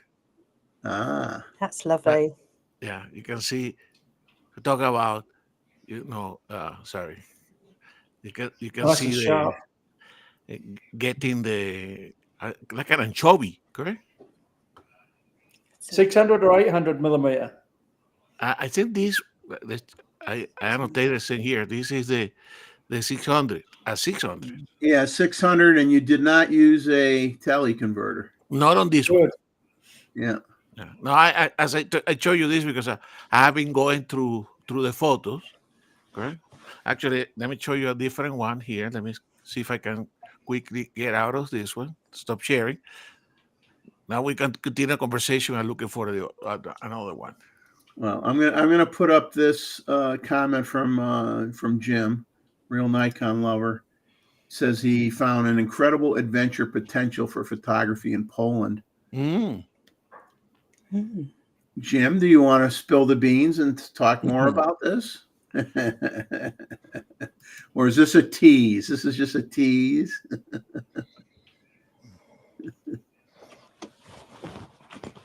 But I've got some pictures I could share, but I'm going to wait and see if we run out of things to talk about. Because I thought we were going to have a very poor amount of images for the photo review. I brought in, I showed some of my images that I shared last week of the at Brook Green Gardens, of the flowers and the water lilies and stuff like that. So I got some more pictures I could share later on in the evening if we don't have too much subject matter. And when I looked at them, I said, gee, that would be kind of a good discussion in showing the pictures of, relative to the importance of depth of field with when you're shooting flowers, whether you're doing macro photography or close-up photography. And like even the lens that Ava talked about tonight has a magnification. That lens, a 28-400, has a magnification ratio of 0.35 times. The 100-400, which some of us own, is 0.38 times, and the 24-120 is 0.39 times. So you're getting close to half size there, with the 24-120, you're getting close. And those lenses, any of those three lenses that I mentioned, are really, really good lenses to get great flower photography with. Close-ups. Because I had the 105 macro. I had it in the F mount. I got it in the Z mount. It's a great lens, but there's always a but. The but is that you don't have any depth of field with a macro lens. If you're not doing a stacked images, you don't have any depth of field. So it's great if you want to get the center of the flower, or you want to get the stamen and part of a petal that's sharp. The rest is going to be blurry. The background is going to be really blurry, which is fine. But I actually, as much as I like using the macro lens, I like using close focus lenses more, to be honest with you, because I get more of the environment that the flower is in, and I have the capability of making it so the whole flower is sharp. Without doing any I like some of the flower to be soft. Yeah. So it's different approaches, and both types of lenses should be in your bag. My opinion, you should have both. And some extension tubes. And some extension tubes. Yes. Kenko is the common one, right? I know I have a set of Kenkos in the bag. But we'll see what we see in the chat here to talk about. I'm going to run and just grab something to drink really, really quick. Gustavo and Roy and Ava, if you want to keep things going for 1 minute here, I'm just going to put that image of the turn, and Jeff, that I just sent you. We can talk a little bit about as your stomach turns. They're waving to us.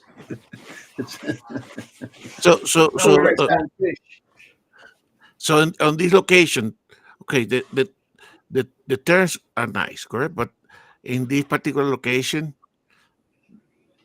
the interesting was the background, correct? Having the turns against that background of the flowers, correct?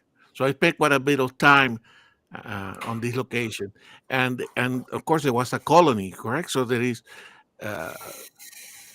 a lot of these birds flying around, right? So the trick was finding one that was bringing some food to the chicks, correct?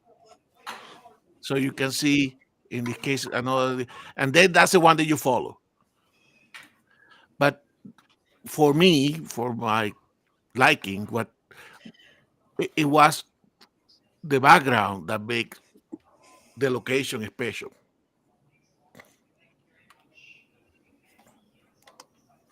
It's a lovely buttery soft background.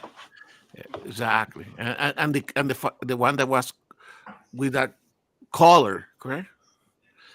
So that's what was attractive. So I spent quite a bit of time here taking some photos. So in the coming review, you will see a lot of that, and again the 600, as we had discussed before, is such a fantastic lens, correct? So let me see if I can zoom in a little bit on that one. Sometimes grabbing the photo is difficult. Here it is. Okay, so you can see. I mean the tremendous amount of detail.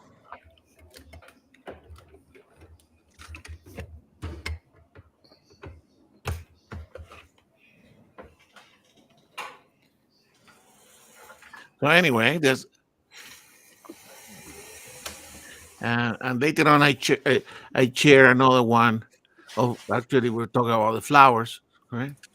The actual flowers that I took as well. That's the kind of photo, Roy and Eva, that I like, where you can have like put the flowers in the front of the plane, correct? And then let see the field of flowers behind. But these turns were very entertaining. They were dive bombing me on my head all the time while I was there, and of course, multitude opportunities to take birds in flight photos, and of course the light and the background was excellent. It's a beautiful subject separation. That background's just gone to nothing Exactly. on that photo. Yeah. That's very good. Yeah. Were there nests there? Were there like where they had like nests? Were they? Yes, they were. At this time of the chicks were already hatched. Okay, but they were Eva. They were. This is like a field of flowers, correct? And the chicks were in between between the grasses, right? So they were flying around with the fish, and they will hover. And then when they find their chicks, they will come down and feed them. But the chicks were within the field of flowers, okay? And there were hundreds of thousands of these terns. Oh wow! And this was on the side of the road, on a town, right? So my wife and I parked a car almost like in a neighborhood, and this on the field in front of the houses, and then we just spend some time there looking for the angles, and as I told you, they were trying to make us go away, but so it was it was nice. They will fly and chirp close to your head, but I never got hit by them. Okay? Although I have seen some documentaries of this guy actually hitting the nose of a polar bear in order to make them go away, but none of these guys went and tried to pick me in my head and bald head. All right, yes, you're back. The glare off your head, Gustavo. Exactly. Scared him off. Exactly.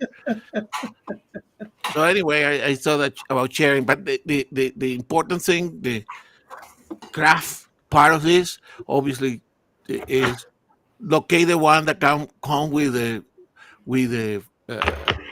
fish, and that's the one that you chase, right? That's the one that you follow. Yeah. Yeah. But it's nice when you get the and I think that's something that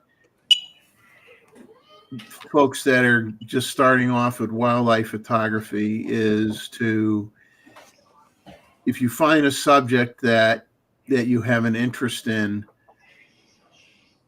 and take your initial shot, but then move 30 degrees to the left, move 30 degrees to the right, and see how your background changes, because it may only take you moving a few feet one way or the other, and you have a totally different background, where if you blow it out, you could just end up with wonderful colors in the background versus a lot of vegetation or something. And it's just a matter of you taking a few steps one way or the other. Your feet, let your feet work for you, and take a picture of your subject from multiple perspectives, multiple angles, because give yourself, at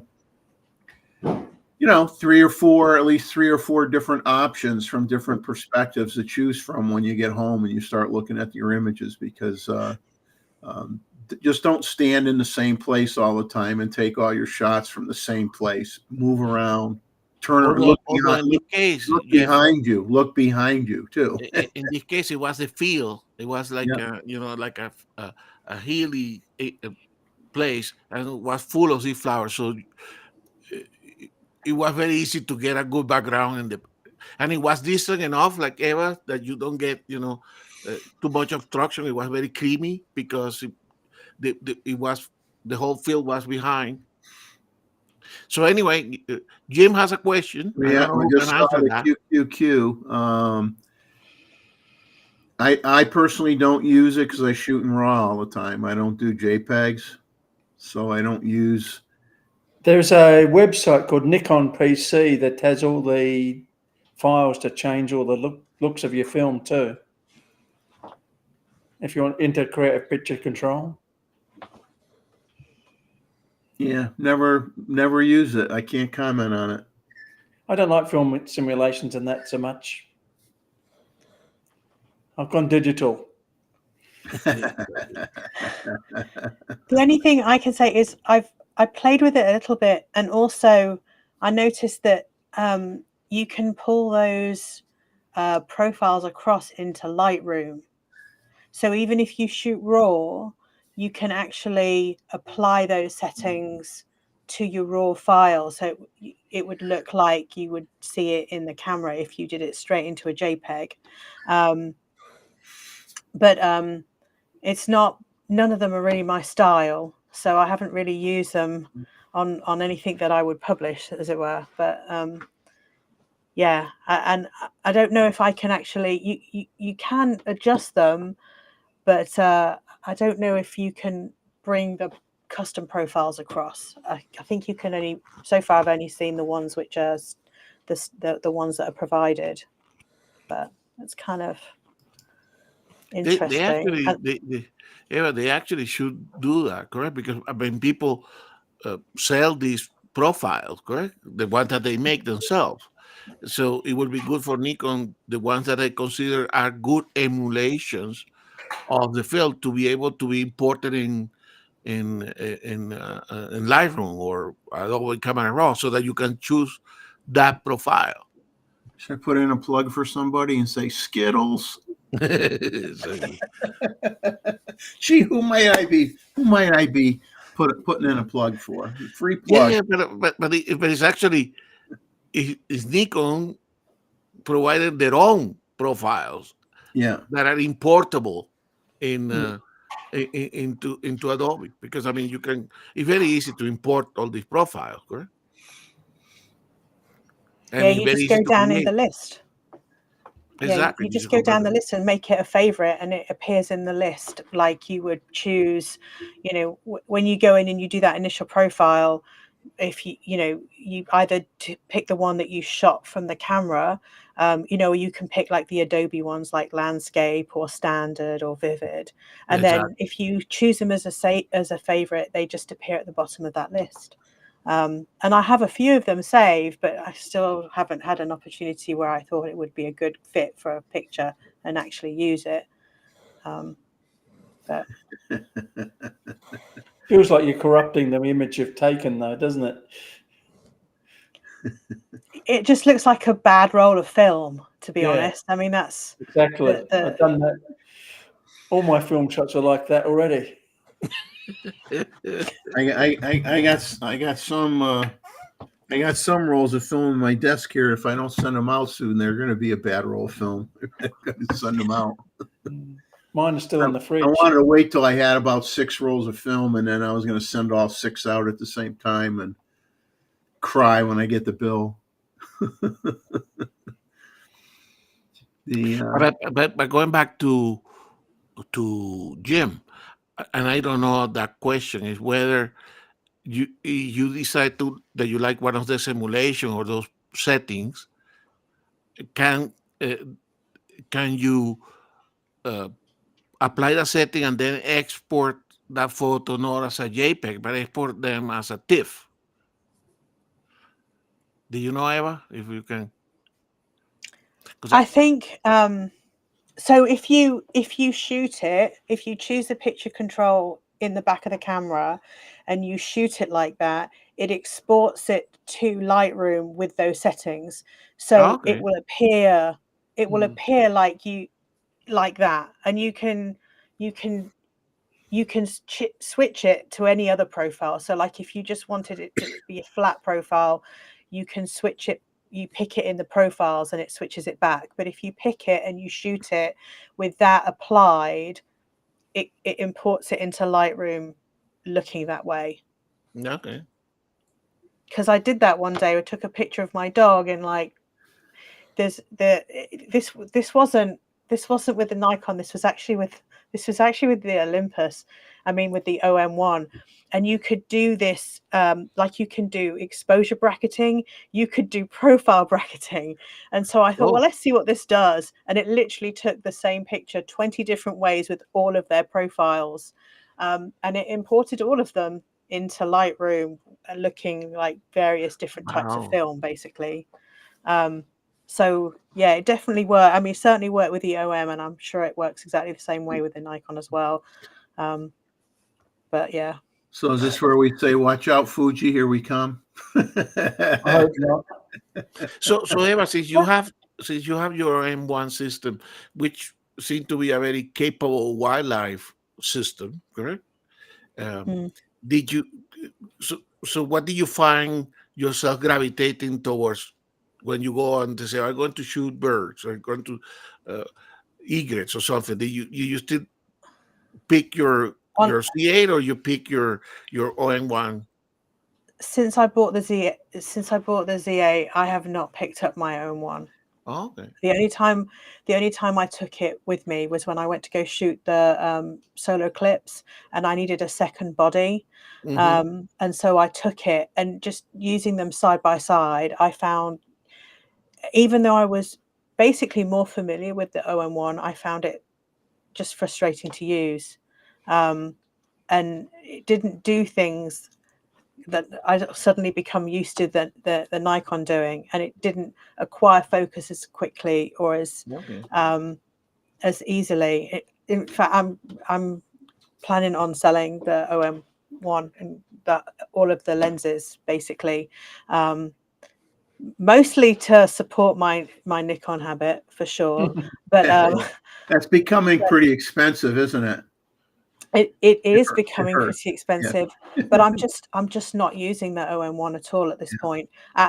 I'm kind of sad to think about doing that because it's so light and so, compact, and I can see that that's useful, but I just don't want to use it. So I want to use. It's got to be fun to use. You know about this British photographer Mike Lane, correct? Yes. He shoot ON1 very much. He's a great photographer. He's a great bird photographer, correct? Mm-hmm. And Yes. and I like his videos a lot, correct? And but he is very much embedded into the OM1 system, correct? Yeah. And it always intrigued me the system because all of the capabilities like pre-capture or auto capture were present already on those systems before, correct? Yeah.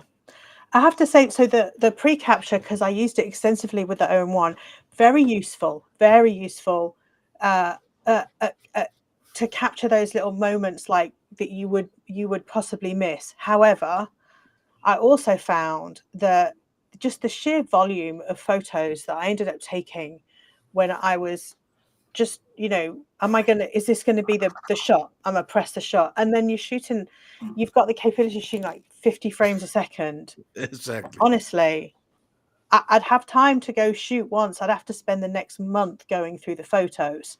And it just, it becomes almost too much. And I think you start to learn that you need to become a lot more selective and judicious about when you pull the trigger. Exactly. And so it's taught me that lesson to the point where I don't know if I would even want auto capture. And like pre-capture, I don't know if I want to use it anymore. I think it's almost more trouble than it's worth on the back end of it. But yeah, I when they put it in RAW, I probably will use it, correct? But when we have, which I don't know, we may never get it in the C8 and the C9. They may keep that one for the next generation camera just to entice us to buy it. That'll But be in I the like Z9. That'll be the Z9 Mark II. exactly. But I do agree with you, Eva, that if I use it, it will be for a quarter of a second or something that is very short period before you press the shutter.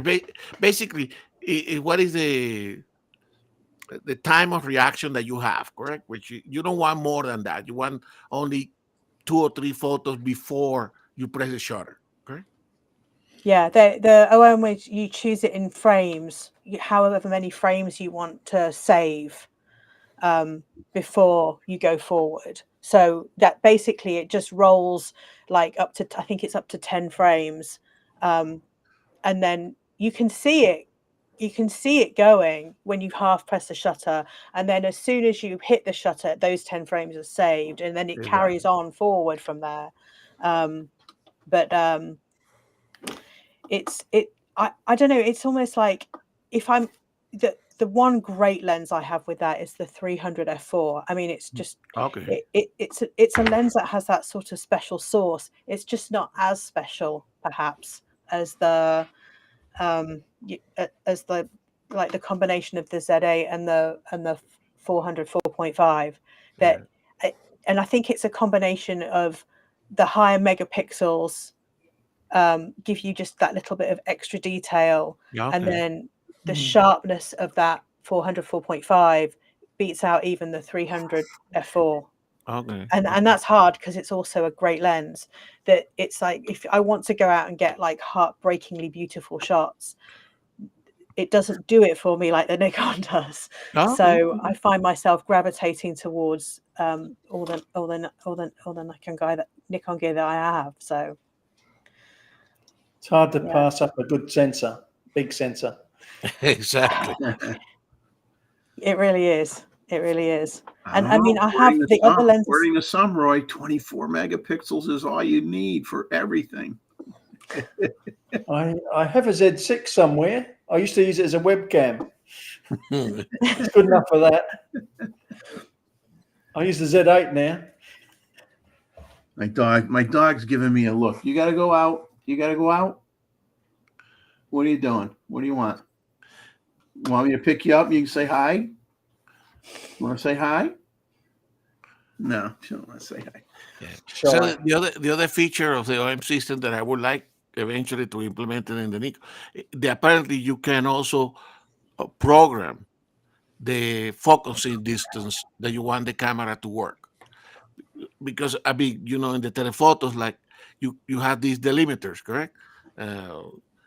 4 meters to 10 meters, then or 10 meters and infinity, and then full range, correct?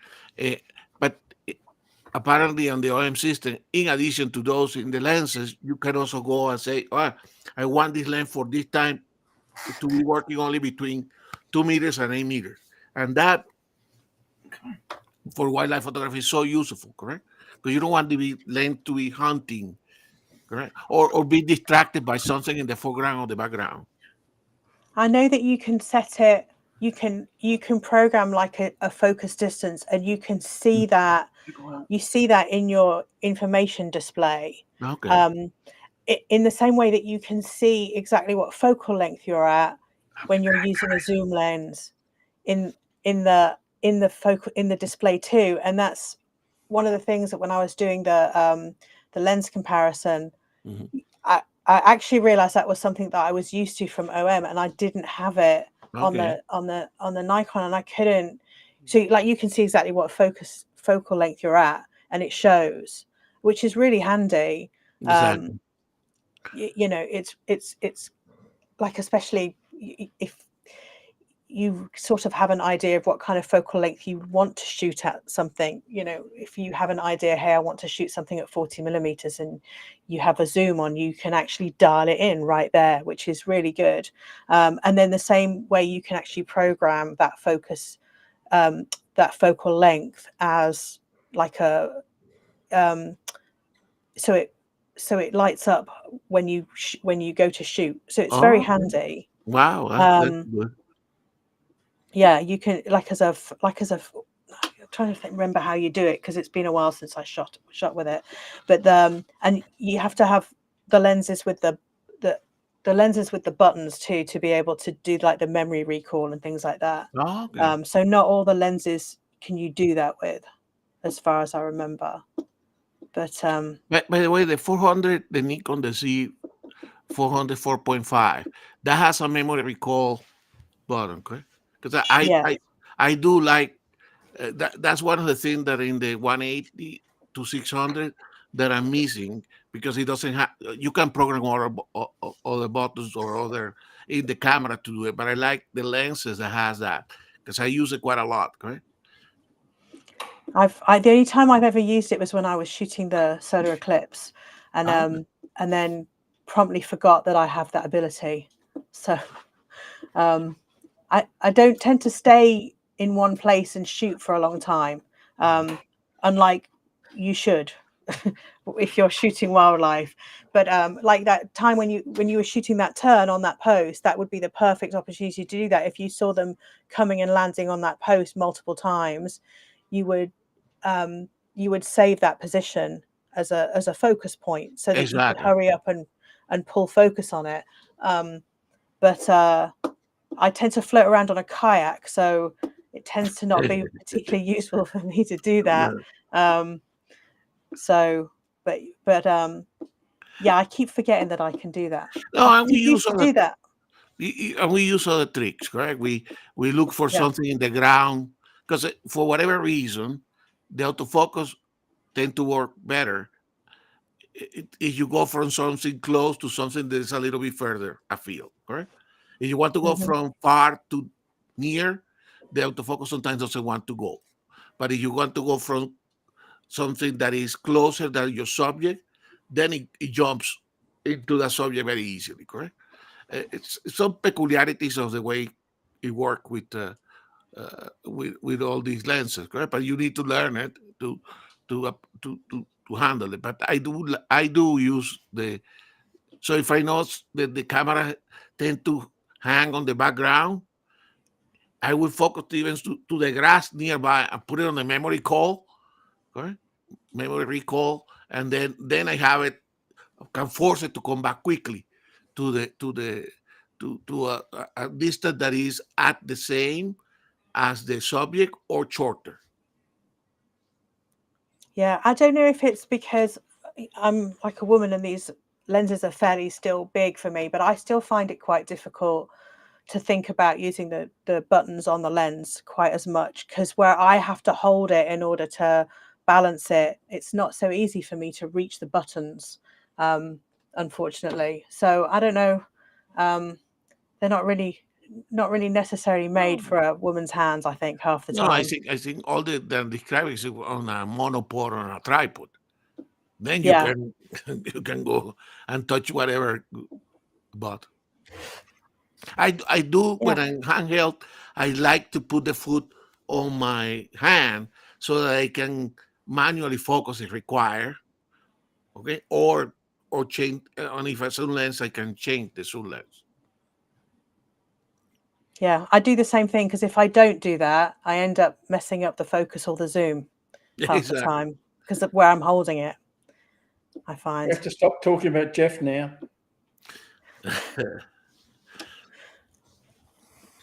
That's okay. I'm sure a lot of bad things were said while I was gone. Yeah. Oh boy.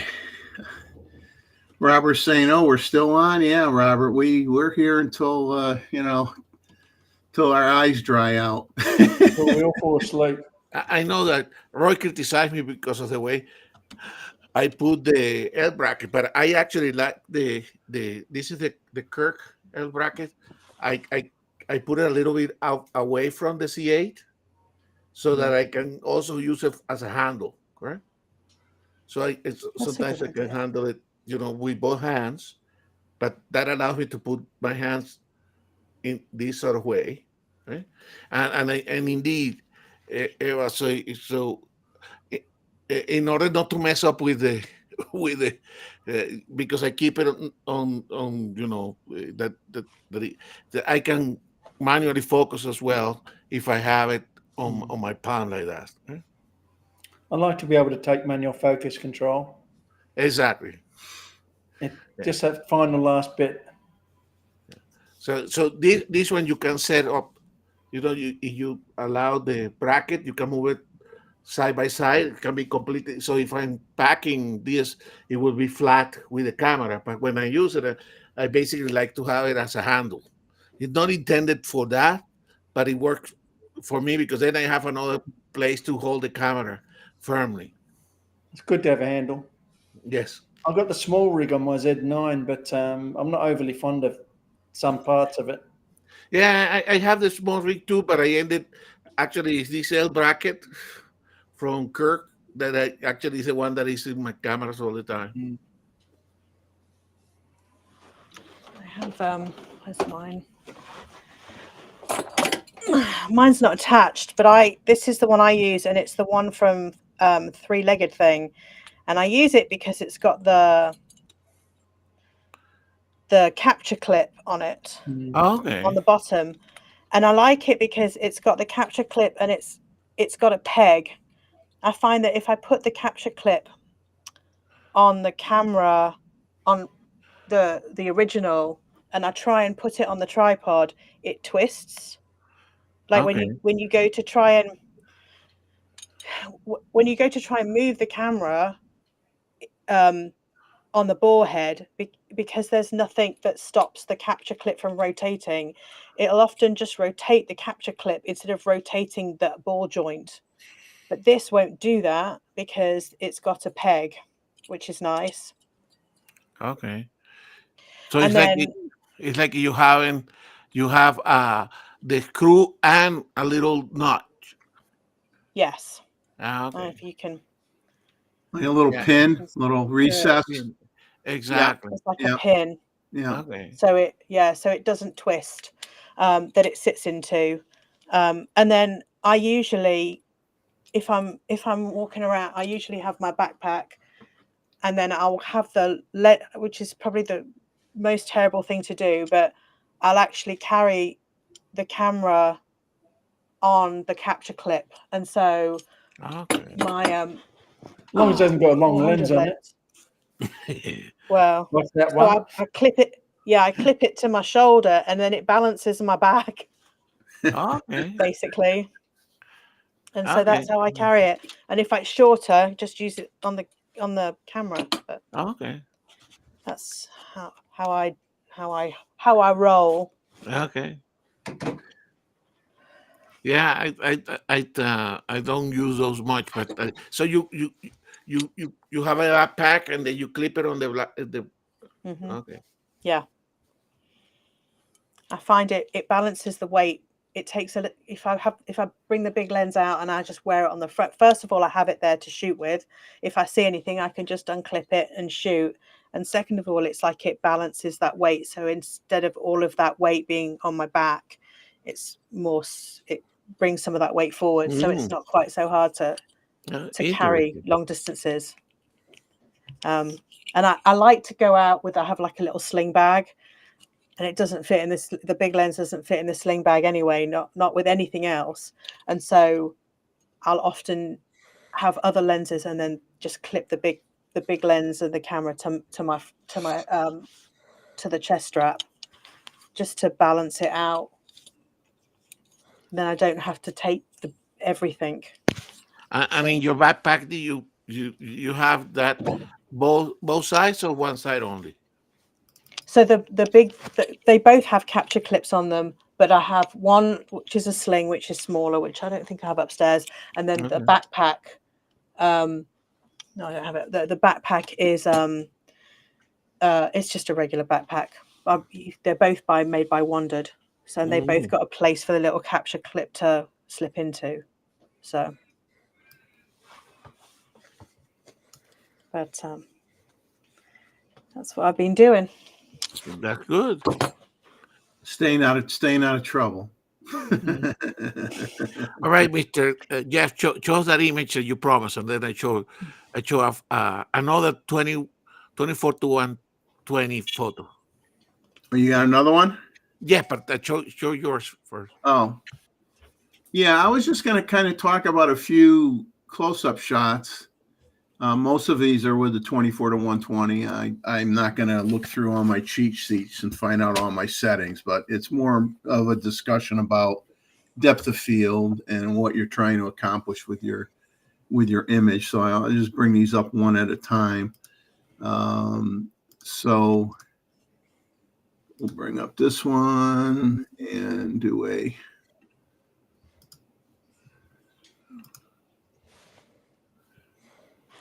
Okay, so Wish I could get my name off the bottom of it, but I can't.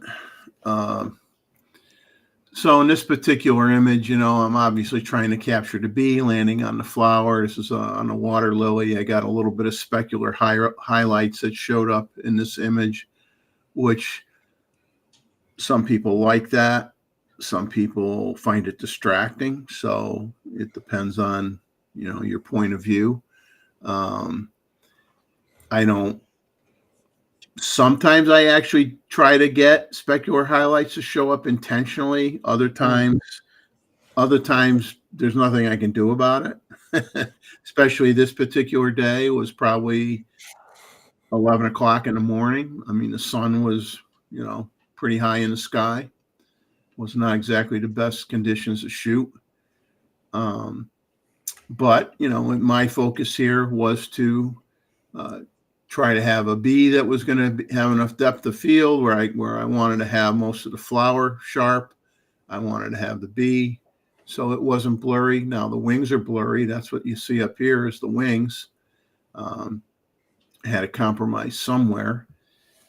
So it's all on what you're trying to accomplish with your image, and sometimes, sometimes you could kind of plan what you're trying to do, and sometimes you're just trying to manage the problems. do the best you can with what you have, right? So And that was that was 24 millimeter. that was probably a 24 millimeter. Yeah. Now here's another shot where this one was more about just trying to segregate. Give me a second. Trying to segregate the flower from the background. Just pick up the colors in the background. That's good. And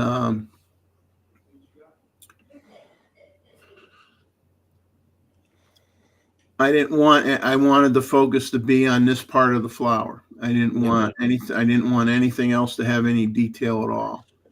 And this is like what I was talking about earlier, where you change your positions. If I had gone more to the left, I probably would have had more green in the image. Exactly. If I went more to the right, I probably could have had all pretty much black in the image.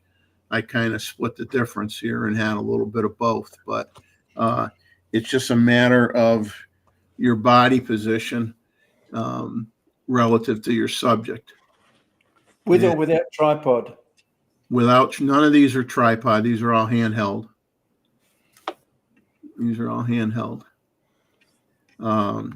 So, you just try to get different effects with different shots, and try to, I like doing the flower shots. I try to get a little bit of creative. I can get more creative with that because I don't have a moving subject, right? So when you have something that isn't moving, you can, like I said, you can be more creative with that Doesn't shot. run off. It doesn't run off on you. You don't have I got to shoot that at 1/4000th of a second and blah blah blah. Now in this case, I wanted the emphasis to be on the flower, but I shot this one where there was a partial brick wall, and there's openings in the brick the way they have the wall here. Okay. So I got little blocks of color going through the cutouts on the way they staggered these bricks. And then the background is totally blown out, but Create an interesting pattern in the back. Pardon? It created an interesting pattern. Yeah. So it provided me with something different in the background versus just all color. So these are the things that I'm thinking about as I'm aimlessly wandering around through the park, and I do a lot of aimless wandering around. And this next one is going to take advantage of the wall, but this is a different perspective using the same kind of a wall. And give me a second here. Now, in this case, the wall That's is interesting. what I wanted to do was show more of the wall, but I said what I want to do is I want the wall to be blurry. I want the bricks to be blurry. And it was windy at this point in time. And I'm trying to, I don't know if you can see my pointer here on the screen or not. We can.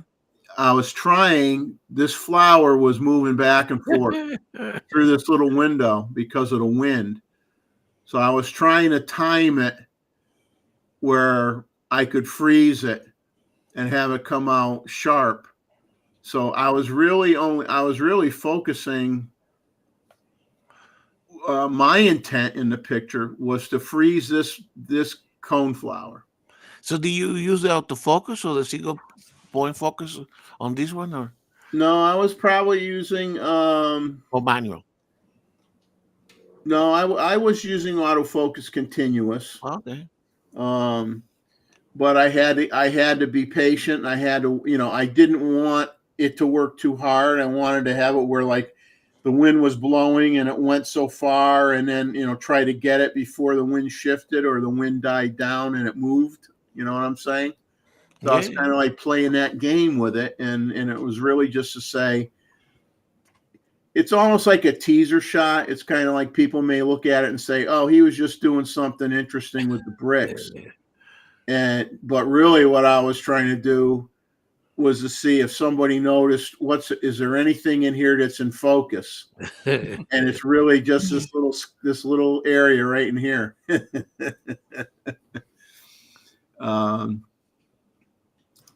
But That's beautiful. That's what flash is for.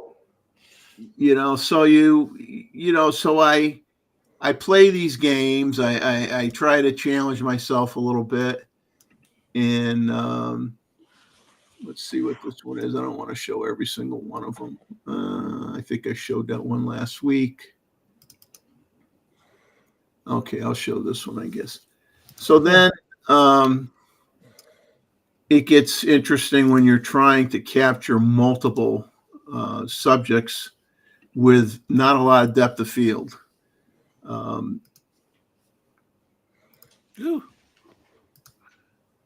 So here, each of these bees is in, I would say these two are very sharp.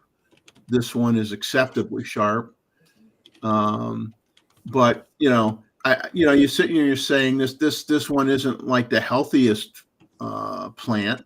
It's not horrible, but it's not the healthiest plant, yet it's still attracting 3 bees who want to go in there and try to get pollen. And they'd all go in there, and you'd see the thing moving. They'd all be rolling around in there where you couldn't even see them. You'd see shadows. You'd see the shadows of the bees moving around.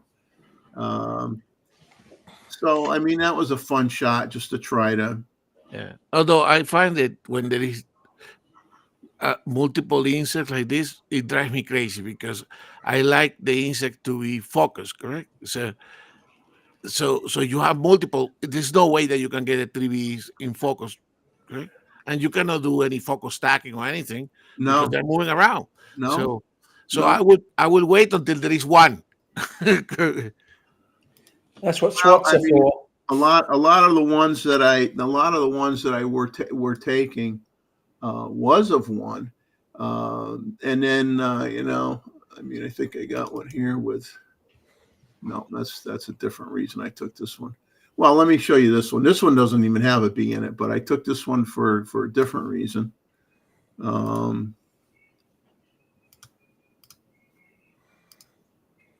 Now, what I liked about this image is it wasn't really. Oh, Ava, you're taking off. I'm going to let you go. Thank you so much for doing what you did tonight. Appreciate it very much. Fantastic, Ava. You got a lot of good comments from the people in the chat. hopefully this will not be the last time. Yes, we encourage you to come back as often as you wish to, and just come on the panel, because you have a different viewpoint and different opinions, and that's good. I want different people to come on. Exactly. Thank you. I will. I do hope so. I've really enjoyed it, and I learned a lot from doing the presentation, and I've had a really good time. So thank you very much. No, right. Thank you. Thank you very much. We appreciate it big time. All right. Thank you. Good night, guys. Have a good night. Good night. Thanks.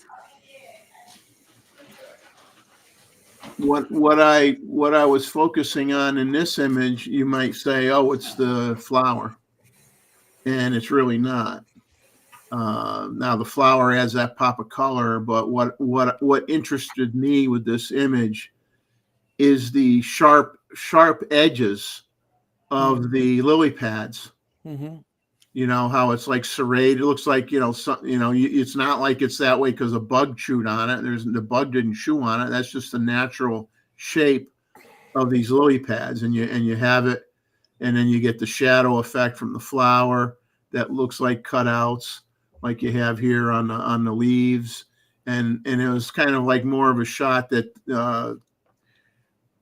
kind of like took advantage of the textures of these lily pads, and the flower is just a bonus. It's just something that anchors the photo, but when you look around, you see other things, and that's really what I was trying to show with this image. Colors of those are striking. And then let's see if I got anything else. And then I'll show you two pictures that are similar, same subject matter, different perspective, because we're talking about move your feet, move around, change your angle, think of your shot in a different way. So here's where I'm focusing on. Oops, what happened here? Something happened. So here's where I'm focusing on a single flower, and everything else is just, blurred out to a certain degree behind it. So here I'm focusing on this certain flower. And since Jeff and Leslie already left, I have no one to tell me what kind of flower this is. My Patchy, my dog's laying next to me, being very good. So you could say, okay, that's good enough. You're done. Walk away, right? But I don't do that. I don't walk away from anything quickly. Not my style. So I say, well, what else can I do with those flowers? What else can I do? What other shot can I get?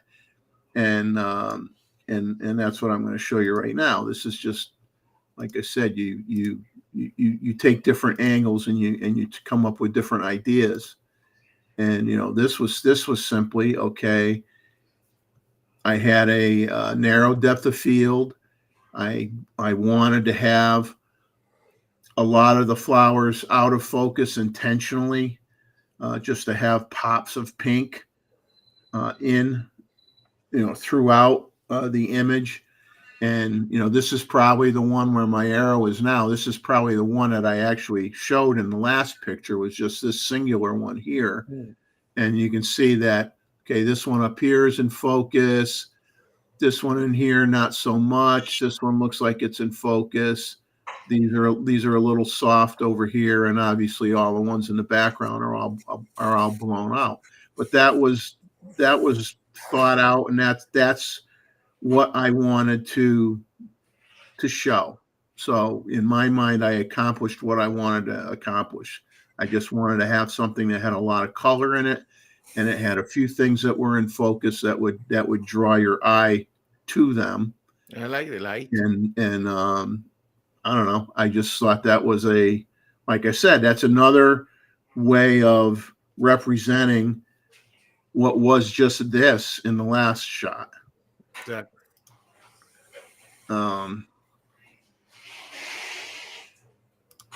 Let's see. Is there anything else? Let's see. All right.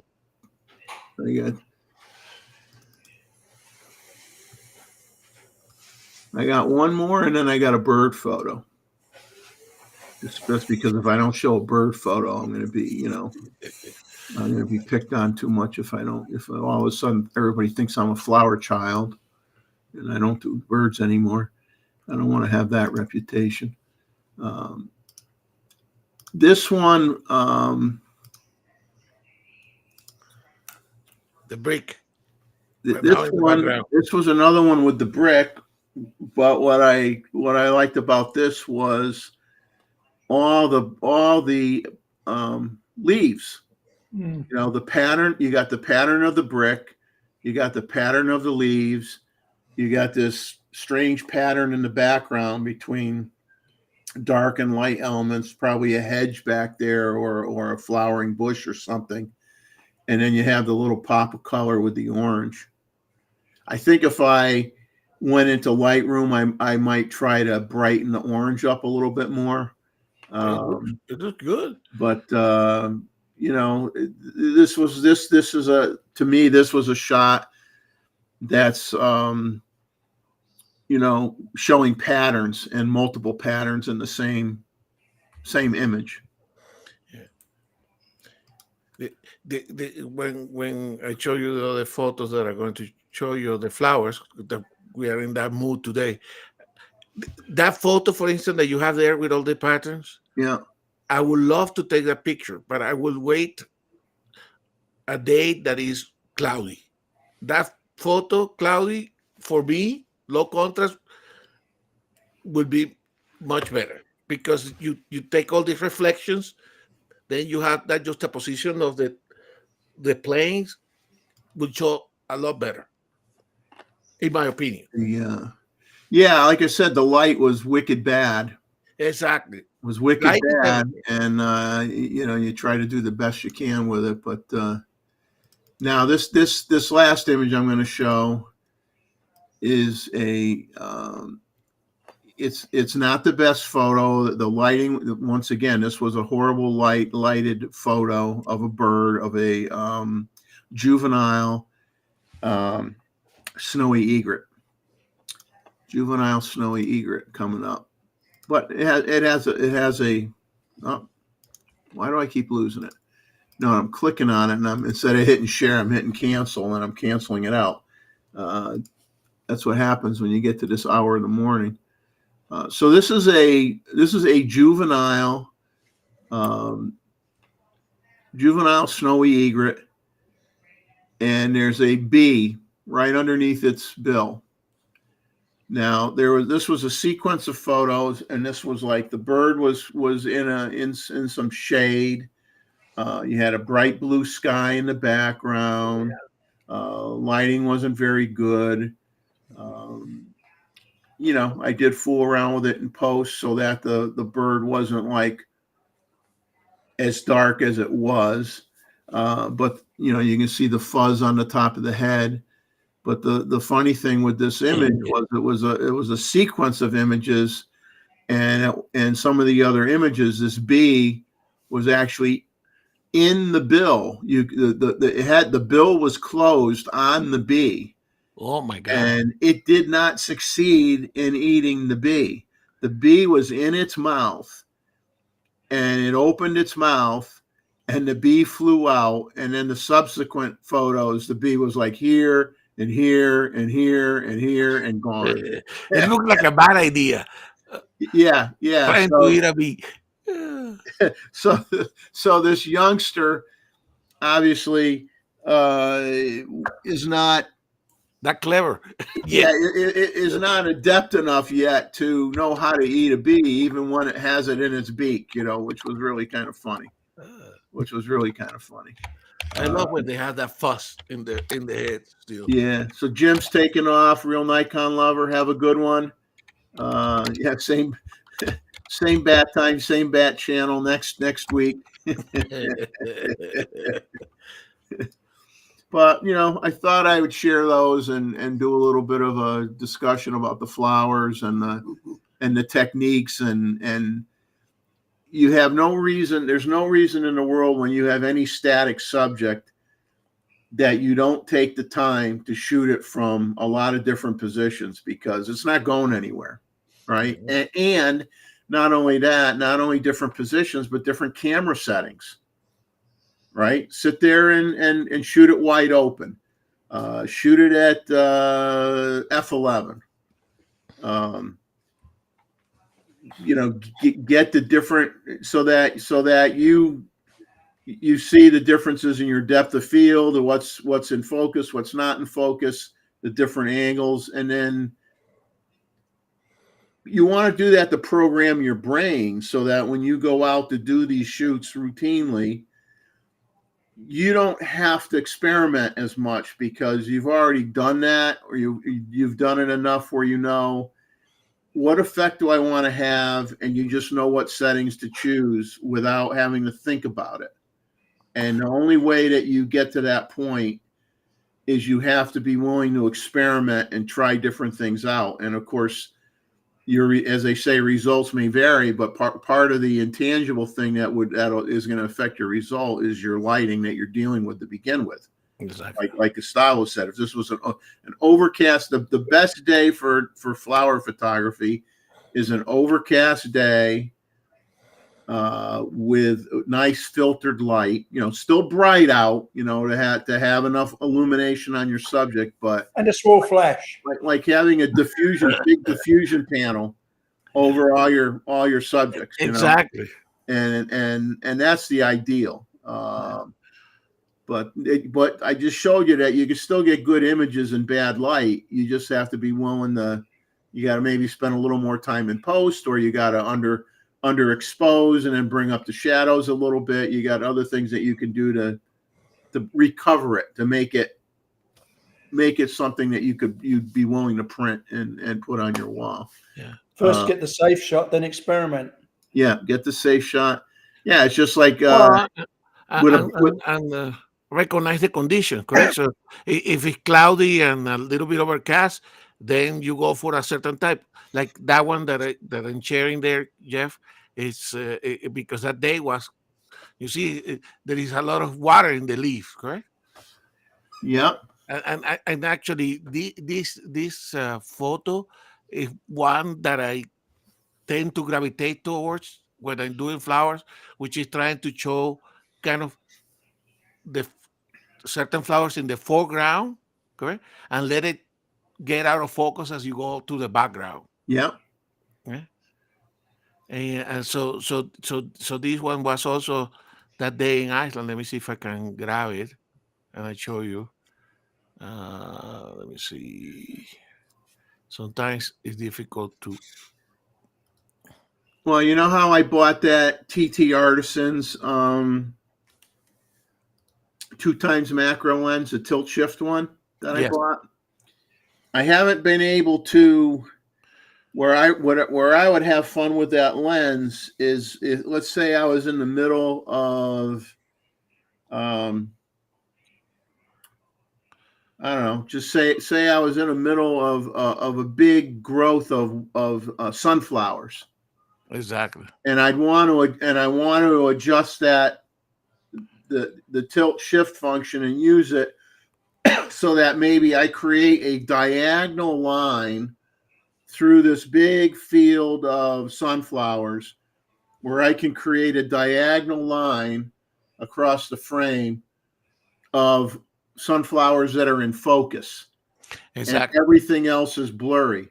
But I have not had that opportunity down here where I've been able to find a vast growth of flowers that are, let's say, the same, where I could use that and experiment. So that's something that I want to do. Yeah. So indeed, because I sometimes work with the tilt lenses, correct? So in this case, without the tilt shift lens, correct? This is with a 20 millimeter. You see, what I would do is I would go almost in top of the flower, correct? Yeah. So making my plane of the camera almost parallel to the flowers and let it go out into the focus. Correct. Now, what was intriguing, the trick for me, or what I try, is to get at least the flowers that are in the foreground in focus. Correct. I'm more tolerant for these flowers here not to be in focus, but the one in the foreground has to be in focus. One thing that I didn't like of this, but I couldn't do anything, is I have this hole here. Correct. I would have preferred not to have. I don't know if you can see the mouse. Yes, you can. I prefer not to have this hole. All right. But this is when I'm taking flowers. That's one thing that I was doing. I show you a couple of more here, but let me get out of this one. Yeah, you like to try to have everything filled, but the flowers and the bushes don't always cooperate. Exactly. Yeah. There is a couple of more, and that I can show this one because this unlikely will go into a photo review, given the fact that in the photo review I typically don't, nowadays I don't try to put vertical flowers. So this is another one on the same style, I believe. Let me see if when I open with the preview. Yeah, and this was very early in the morning. These are some strange flowers there in Iceland, Jeff. Yeah, I'm not seeing it on my screen. No, it's not yet. Okay. There. Okay. There we go.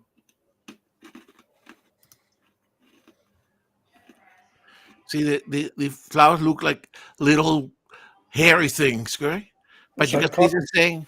Look like mops. Exactly. But you can see, again, this was very early in the morning, so I will go out with my wife, go shoot, and they come back for the breakfast in the hotel, correct? But you see, I like to have some foreground and then let the field of flowers vanish towards the back, correct? And you can see it was foggy that morning. Okay? Now, did your wife take pictures with you, or she used mostly the phone? My wife will use mostly the phone, but she doesn't take pictures much. But she goes out with me. Right? So I took that one, that style, which is what this was taken here with the 24 120, right? And then show you another one from this series. Actually, I do like. Let me see if I can. I like what I was telling you, correct? The flowers, focusing on the flowers in the foreground. Yep. And let it through the field of flower vanish towards the back. Correct? So I like this one better than the other one, although the flower is different type of flower. Correct? Now let me show you the other one that I wanted to share. Let me escape from this one. Stop sharing. Right? It's on the same series of the now. Getting to this interesting subject for me, that it takes a while. Correct? You have to select your subject, and then you have to decide how am I going to photograph it. Correct? So I wanted to have that kind of feel of flowers. Oh, not that one, but I also wanted to have the detail. Correct? So let me see if I can share. Oops, where did you guys go? Okay.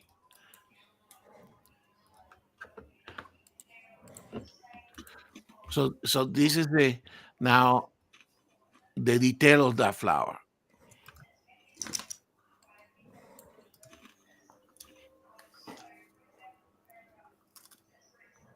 Now, if we have our friends that know about flowers, probably Martin, because these being European flowers, I have no idea what I was photographing, but I was fascinated by the texture on the flowers. Correct? Yeah, it looks like silk, doesn't it? You know as much about flowers as I do about birds. Yeah. Yes. And I tend to photograph a lot in vertical for this type of subject. I just say flower, another flower. Well, that's what I thought. You see, that's what I named the file. The location and then the flower, because I didn't know more on this one. Right? But you can see, I've been fascinating. Right? Oh, for me,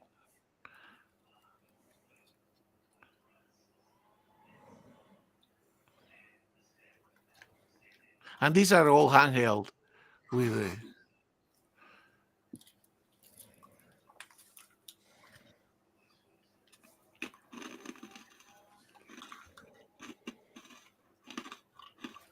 They anyway. look like little mops. Little Exactly. Whatever they are. mops, whatever they are.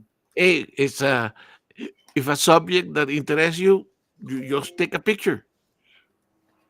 Yeah, Greg is saying looks similar to cotton blooms. Yes, we do have Yeah. those Yes, in I thought. the mountains here, but these obviously are from Iceland. Right? Say hi to Luis. Luis is in here just saying good morning. Can't join. Short night. He's too tired. We understand. We understand. We're going to try to limp along for the next 20 minutes, and then we're going to be in the too tired category as well. Getting old. But yeah, so I'm sitting here munching on pretzels. I didn't have much for dinner tonight.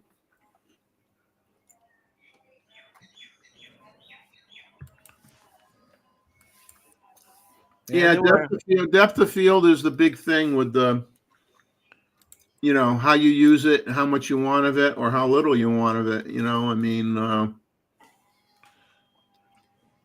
it's just you gotta. What's the old saying? You gotta work the image, right? You gotta work the shot. But with flowers, I don't think you want everything sharp. You want part of it sharp and the rest soft. Yep. Like I said, I'm looking for that huge field of flowers where I can get low with that tilt shift lens and pick an angle of focus that no one would ever expect to see and get that kind of an image. And I just have not run across that, that shot yet. Yeah, you can see, Jeff, on that one that I just put there. I mean, there were a lot of weird flowers there in Iceland. See, the whole field was around this lake where I was photographing some geese. There were these kind of flowers coming out of the grass with these peculiar. So there was a lot of interesting things to photograph. Yeah. Look like weeds, Yeah, weeds with flowers. Yeah, but I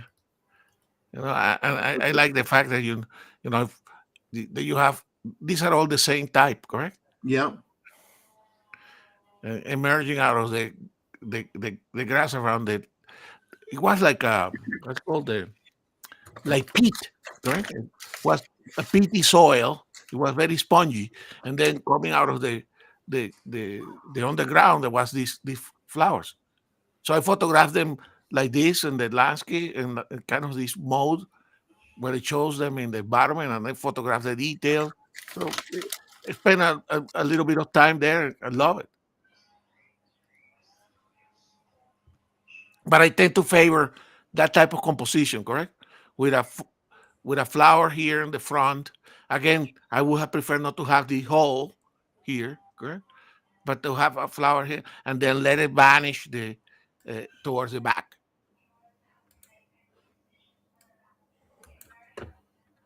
Problem I have, like you're saying, you're trying not to have too many gaps.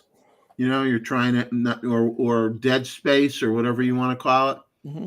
But what drives me nuts is you find a grouping, an area of flowers, and you say, okay, I've got everything looking the way I want, but it never fails that you can't find a grouping, a large grouping of flowers where some of them aren't dead. Oh, yeah. So you have all these, you got a clump of beautiful flowers, and then you got a dead one here and a dead one there. That's what our focus is for. Yeah, but when they're all on the same plane, you can't do much about it. You're like, why can't I find a good, that's when you got to go to the florist, I guess, and just buy the flowers and put No, them but in. I mean, obviously, you find the angle correct. So this is a detail on the same. Let me see if I can see. We are here. Detail on the same plant. I mean, and we have people here that are experts, like Martin, correct, of photographing flowers. So you can see here, yeah, the same plant, but now closer, correct? Yeah. It- so you look around. The problem, Jeff, is when you find the holes later after you come home and you say, I should have done this, correct? Well, the thing is, there's no perfect. It's hard to find a perfect flower. Yeah. Like even this one, okay. I Mhm. like this shot, but you can look and you can say, I don't like this leaf down here that's curled up around the edges and a little bit brown. Exactly. And you can, But there's something nothing small. you can do about it. Yeah, and something small like this, you can probably erase it or clone it. Now, this one here is actually part. That one I would like. I like to keep because this is where the flower comes out of that thing. Yeah. Right? But in the same vein of what you were showing, correct? Sometimes I like to show the flower, but then with the same repetition of pattern of another flower in the background. Now that day, I told you it was foggy, and for me it was nice, uh, kind of good feeling for the light, correct? Low contrast. You can see there is dew or rain in top of the flowers, correct? So that's when I get this is a good time for me to do some flower photography.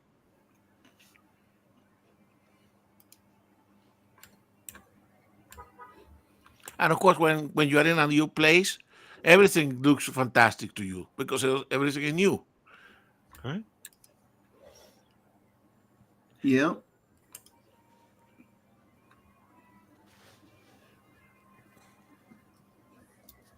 Yeah. Then you try to get a. Let's see if I can.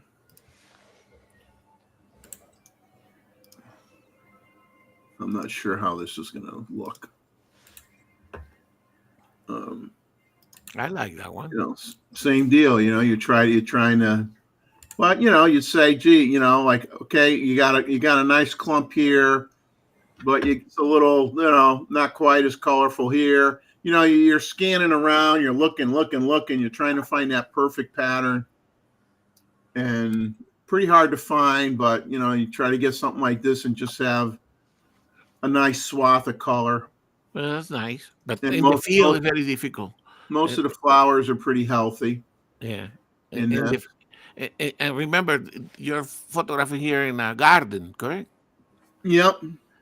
So when you photograph in a field, the wildflowers, which Martin does, I mean that double the trouble, correct? But you see here, Jeff, on that photo, correct? You see there is some flowers in the foreground that it must be elevated and a little bit out of focus. Yeah. That's the kind of thing that drive me crazy, correct? And you cannot avoid it. You cannot see that in the field.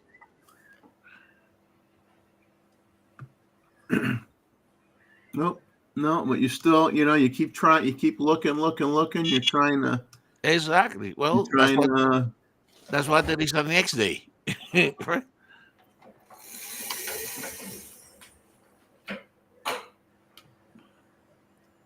Oh, those look dangerous. Yeah, those are a little bit waspy. Those they looked like wasps, but I'm like, why are they on the flowers? But they must be. I don't know. I see the wasp also take some pollen, but you see, Jeff, this is a good photo because the chances of you getting the two wasp in focus, man, that's tough. That's tough. They had some. See if I can find it here.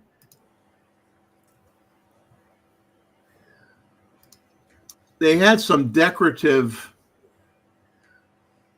They had these things hanging down. They had these things hanging down from the trees. It's like a flower arrangement. It looks like a flower arrangement. Now I'm guessing they're not real flowers. They look kind of real, but I don't think they are because there's a wire coming down. Okay. I think at night the whole thing's lit up on the inside. Interesting. So they had different colored ones. Oops. Let me find it here. They had different colored ones. Oh yeah.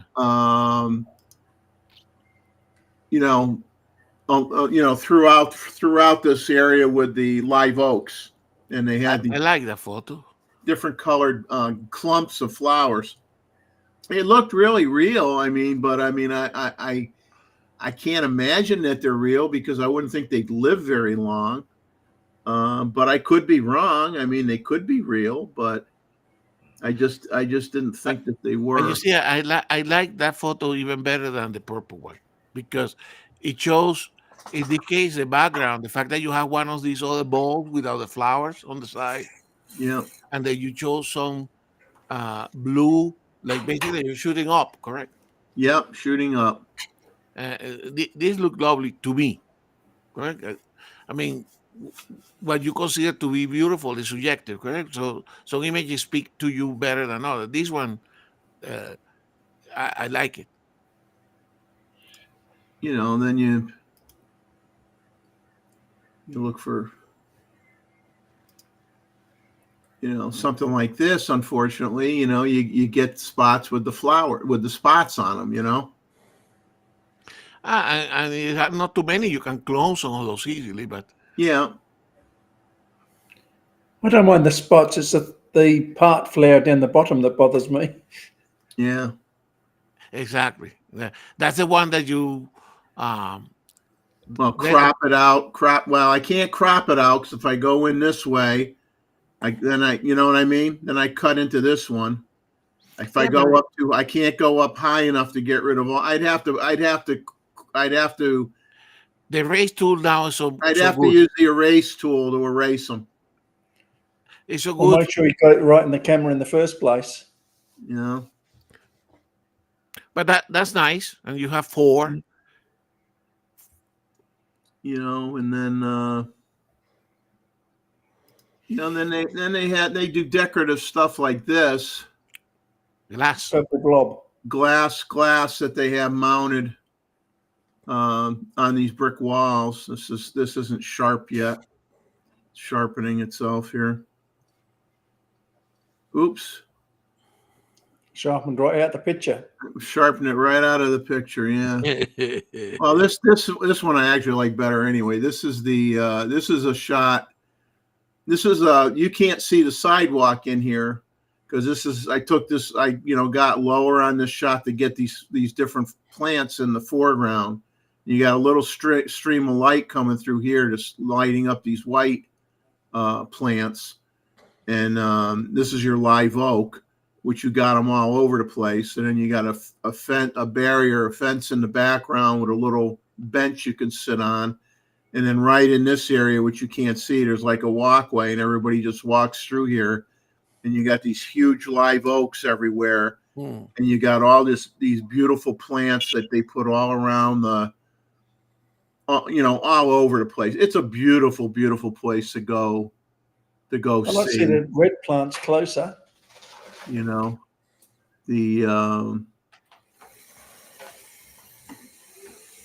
That's the same place you photographed that lady, correct? Yes, it is. It's where almost the same location. Yeah, it's like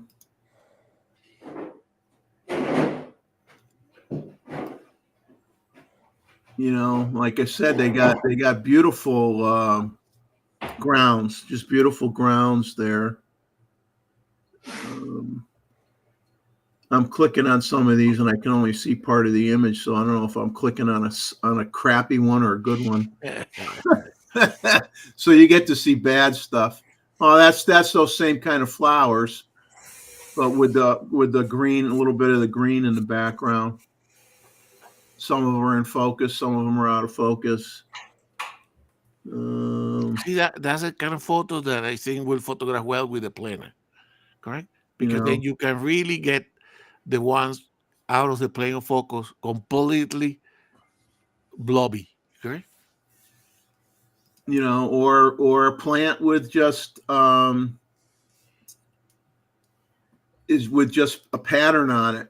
This isn't a flowering plant. This is just a plant that has, look, to me, it looks like somebody sprinkled cinnamon on it. Yeah. And you just and so it's just looking at patterns. So that's stuff I look for too.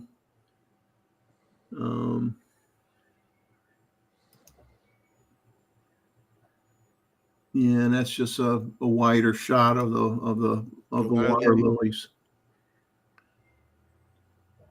But yeah, it's a cool place to go to, and we all have our favorite places or that we like to frequent. It's just like, that's the type of place where they plant stuff all year round. So, unless you go every other week or something, which I don't do because, the flowers is not my primary subjects that I shoot, but I do enjoy it, is you time it when the plants have all bloomed initially before the bugs had any time to chew on them. And when all the petals are perfectly healthy and everything looks really good, but it seems like, I don't time it right, or sometimes I get lucky, but You're not tempted to add a bit of mist to make what's them that? more moist? I like sometimes walking around the neighborhood. We got some ponds, and you get the wildflowers, and you get the dew on them in the morning, and you get the dew shots with the macro lens. I like that, doing that. That's fun to do. Add your own dew. Yeah, it never looks the same. I know. You see the atmosphere, like I was showing you that foggy morning, had to match. You can have if you have dew and there is no atmosphere that insinuate that it's foggy, it will not work. It looks fakey. I took a shot. I'm not going to go looking for it. I took a shot because they had the sprinklers on. Yes. And the water was flying in the air and landing on some of the plants. So Okay. I took some pictures of the plants while the water was spraying on them, just because, hey, I had nothing better to do, right? I'll experiment. I'll experiment with the water being sprayed on the plants, and it's just fun to fool around, try different things, That's what we're here for. It's exactly. You can't be scared to fail, and what's nice is because you're not in the film days, it doesn't cost you anything to fail other than your time. You just delete the image when you get home, or you delete it. It doesn't cost you any money. And in the meantime, you're training your eye and your brain to recognize the pattern and do the kind of composition that pleases you. Like I was telling you, that kind of thing where I show the front flowers and then vanishing towards the back, that pleases me. So I go and take my photos. It doesn't have to please anybody, correct? It's a client of one. Yeah, well, I was disappointed. I think I had a doctor's appointment or something. Yeah, I'm pretty sure that's what it was. The camera club that I haven't really been active in a while, but I still pay my dues. I'm still in it. They had a field trip for half a day out in a farmer's farm with all full of sunflowers, and I really wanted to go to get that field of sunflowers, and I couldn't go because I had a stupid doctor's appointment, so I wasn't able to go. So I was ticked off because if they do that next year, then I'm going to definitely try to go, because you could get some fun shots with rows and rows and rows of sunflowers in it. Would be kind of neat. I would have skipped the doctors. Yeah, I thought about it, but it would have been much more enjoyable than the doctor. Exactly. Always is. And cheaper. Yeah, and cheaper. Yeah, Yeah. true. But so who do we got left in there? We're winding down here. We're pretty much call it a night. We only got a couple minutes, and we're down to 14 people, and so I think we will call it a night so that we could get to sleep a little earlier for a change, maybe. We'll photograph the meteor showers tonight.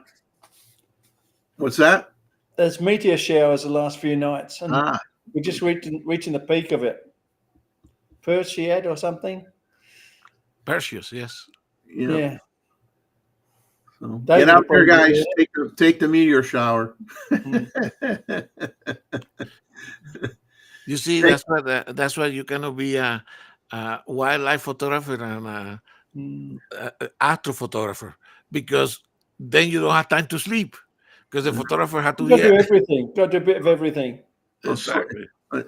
Sleep is overrated, isn't that what they say? Or I'll get plenty of sleep when I'm gone. That's when I'll catch up. Exactly. At least Great appreciated the flower segment of the show. Oh, I'm glad you liked it. You didn't know I was a flower child, did you? Exactly. You don't look it. Me and Gustavo we're flower children. We used to wear flowers sticking out of our ears, you know. Flowers in your hair when you had hair. Roy could put flowers in his beard. He put flowers Yeah, good idea. This beard used to be on top. Exactly. But everybody in the chat, thanks so much for joining us. I hope you enjoyed Ava's presentation. I thought it was very well done. She put a lot of time and effort into Did a good that. job.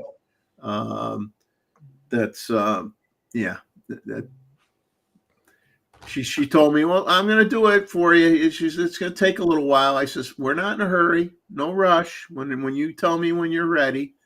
And then we, worked out a date, and it was great. And it was great that she stayed on too for a while. And afterwards, I really wanted to encourage her to stay on because, come on, guys, come on the panel, come on for an hour. Come, just pop in. I can do it. Anyone can.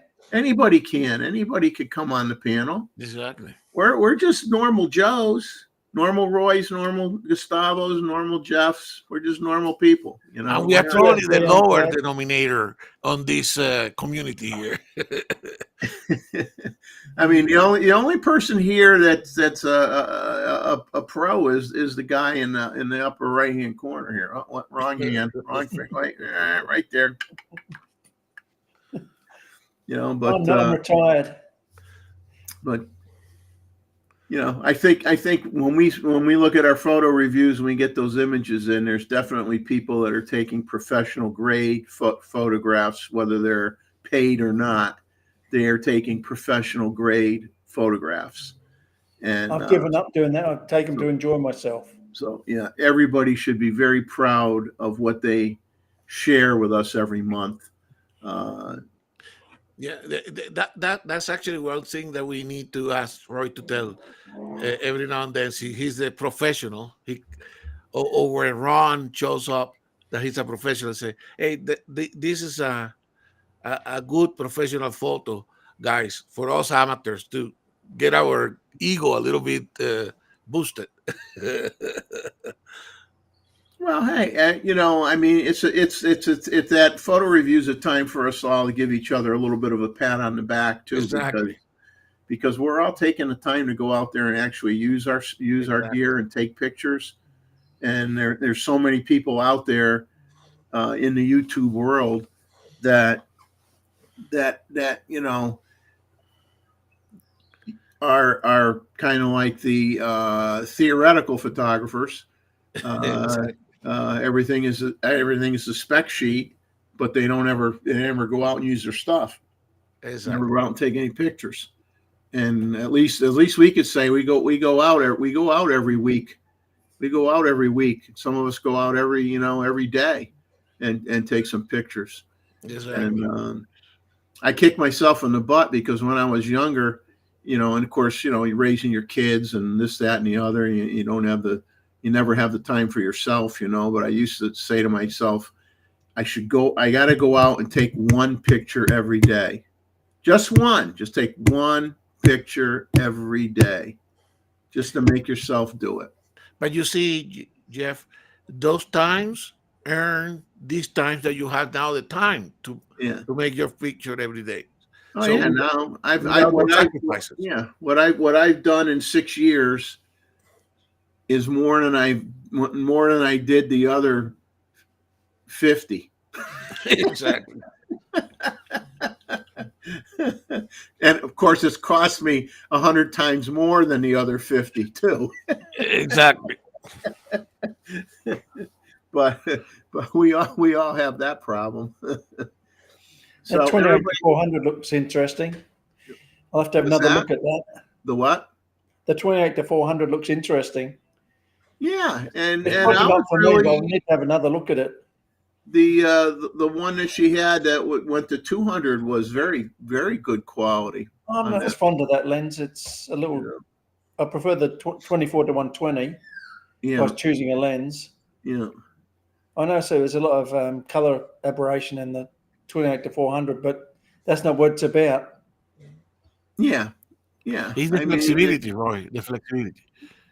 It's portable and it does most things. Exactly. Yeah. Yeah. It was a good pitch. I'm glad she did it. And I think some people who maybe ruled that lens out completely just from the description and whatever, will take a fresh look at it now and consider it. It's definitely something good for. I had a serious look at it, but I ruled it out when it first came out, and now I'm going to have another look at it. Yeah, same here. But that's what makes it great when we're all sharing information, and I encourage, I encourage everybody that's left in the chat is feel free. Contact me if you have a subject matter that you would like to talk about on the show. I'll work with you if you need it, if you want me to or whatever, or if you have something already prepared, you could do it, and you can embed pictures in a Word document. You could do a PowerPoint presentation. You can do however you want to do it, and just put something together. It can be 10 minutes long. It can be 2 hours long. I don't care about the time. And come on and share the information because it benefits. For David and his Morris dancing. Yeah, and the good thing is that we have learned, Jeff, to troubleshoot the system. We don't have that many hiccups, as we were talking with Chuck early. A lot less hiccups than we used to have before. Yeah, it goes pretty smooth now. I mean, and as long as I don't have a thunderstorm coming through and lose power of my my router extender, because then the bandwidth goes to hell, and then we're in trouble. But 95% of the time we're going to be good. So it's that we can't ask for more. People bring more problems though. I like a problem or two to solve. But everybody in the chat, have a good rest of the weekend. Depending on where you are, it might be Sunday it is Sunday where you are. At least some of you maybe Monday. I don't know. But anyway, have a good one. Thanks for coming on. Join us again next Saturday. We'll see what we can drum up for next week, and stay in touch with each other and get out there and shoot. Get some great shots. Thank you. So,